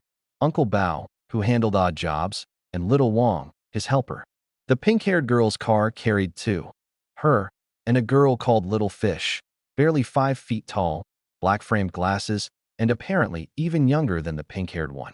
I'd seen her twice, wrestling to shove the drunken older girl into the car, and I'd heard her call the girl cousin.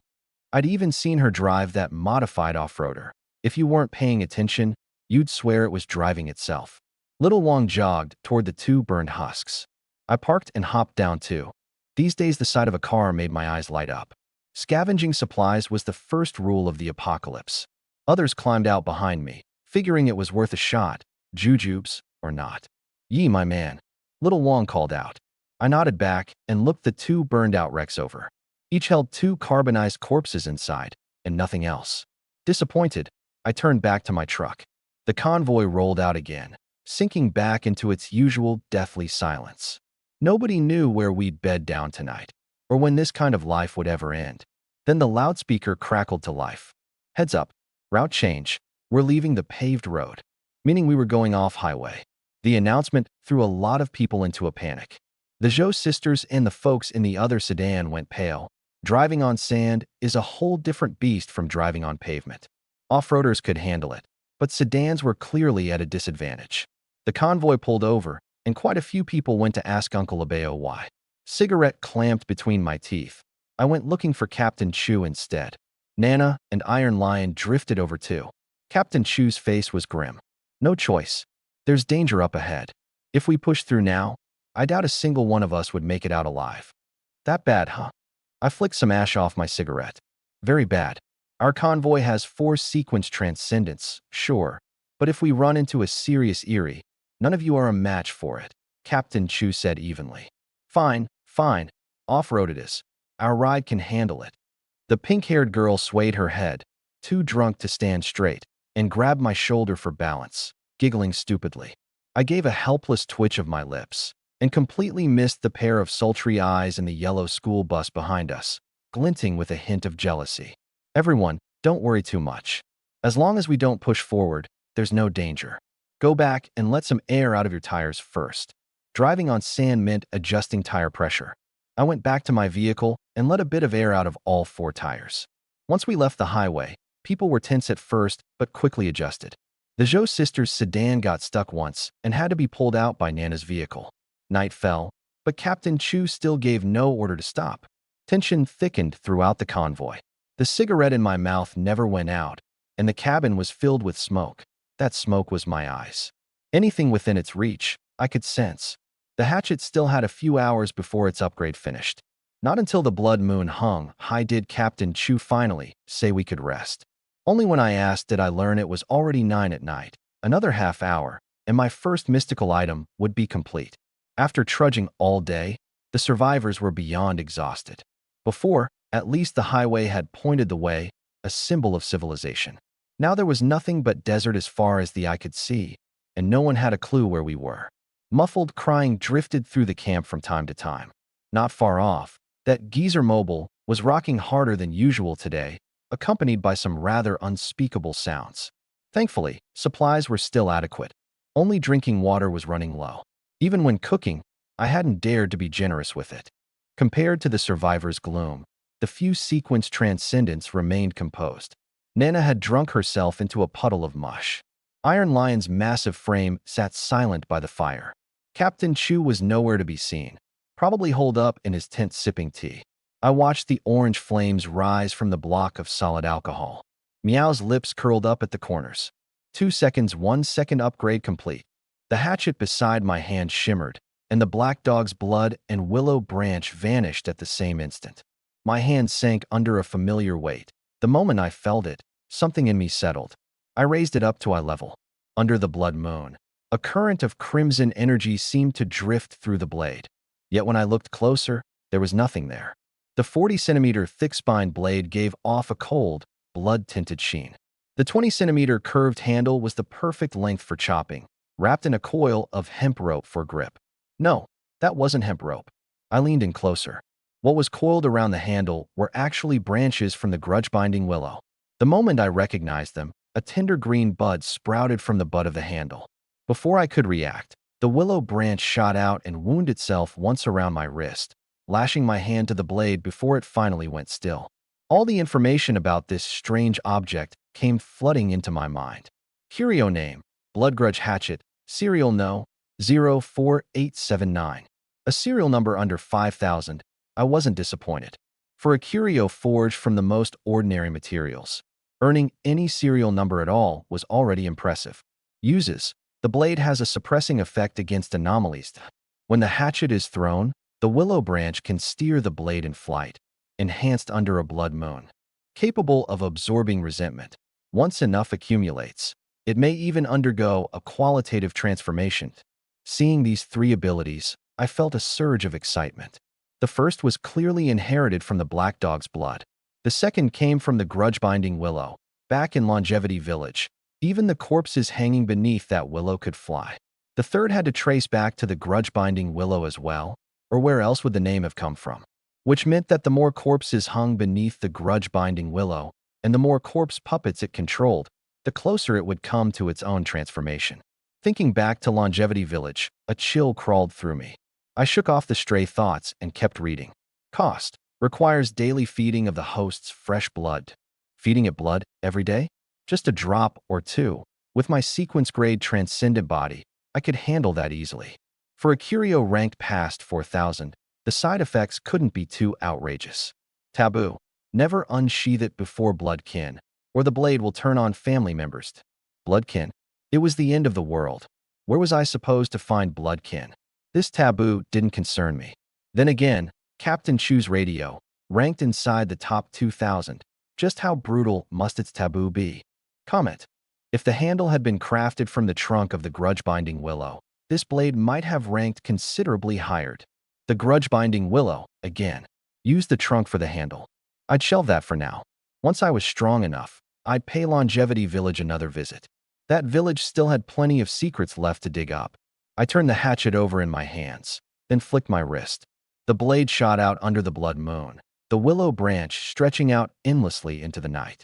I could actually steer the flying blade through the branch, and I could faintly sense that the hatchet was itself thrilled beneath the blood moon. I flicked my wrist again. The willow branch snapped back at lightning speed, the blade landing in my hand. This feeling, in future fights, with smoke as cover, it'd be downright terrifying. After playing around for a while, I figured out the willow branch's maximum reach was about 20 meters. I was more than satisfied with hatchet number 4879.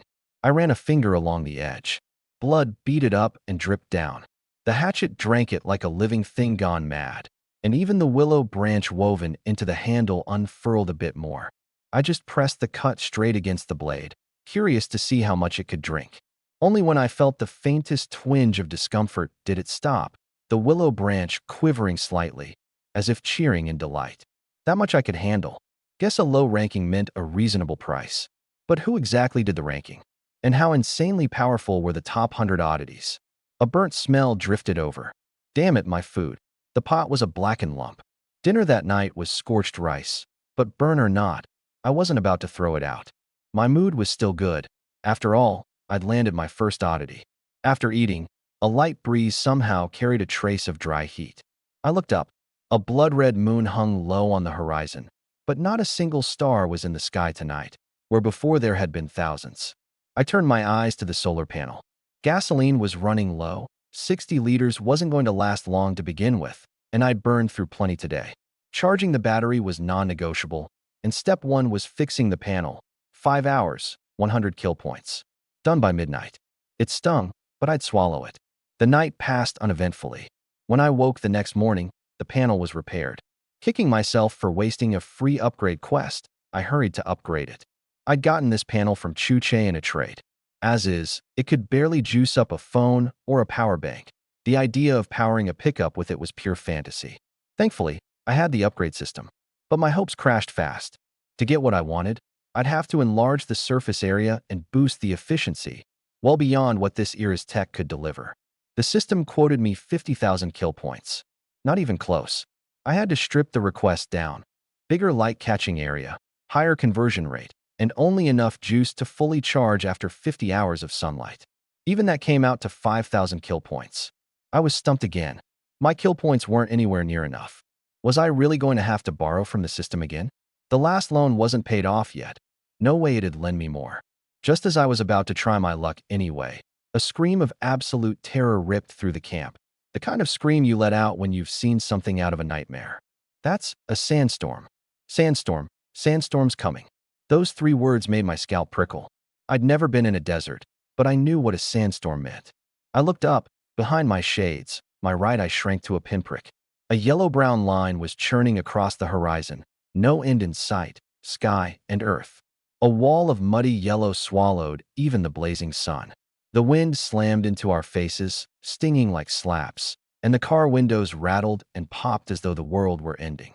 Even as a sequence 1 transcendent, even with a mystical object ranked within the top 5,000, that brief surge of power hadn't gone to my head. Did I really think this scrap of strength could stand against the wrath of heaven and earth? The world-crushing pressure bore down until I could barely breathe. Danger. Even I, a sequence transcendent, was struck speechless. The other survivors looked worse still. Zhou Xiaoxiao's mouth hung slightly open, her eyes fixed in stunned disbelief on that earthen yellow horizon. Her chin-length hair whipped into disarray by the howling wind. A shiver crawled through me. As for Sulina, she had meant to come find me that morning, to bring over the half-sausage she'd saved from the night before. Her sister still hadn't come home.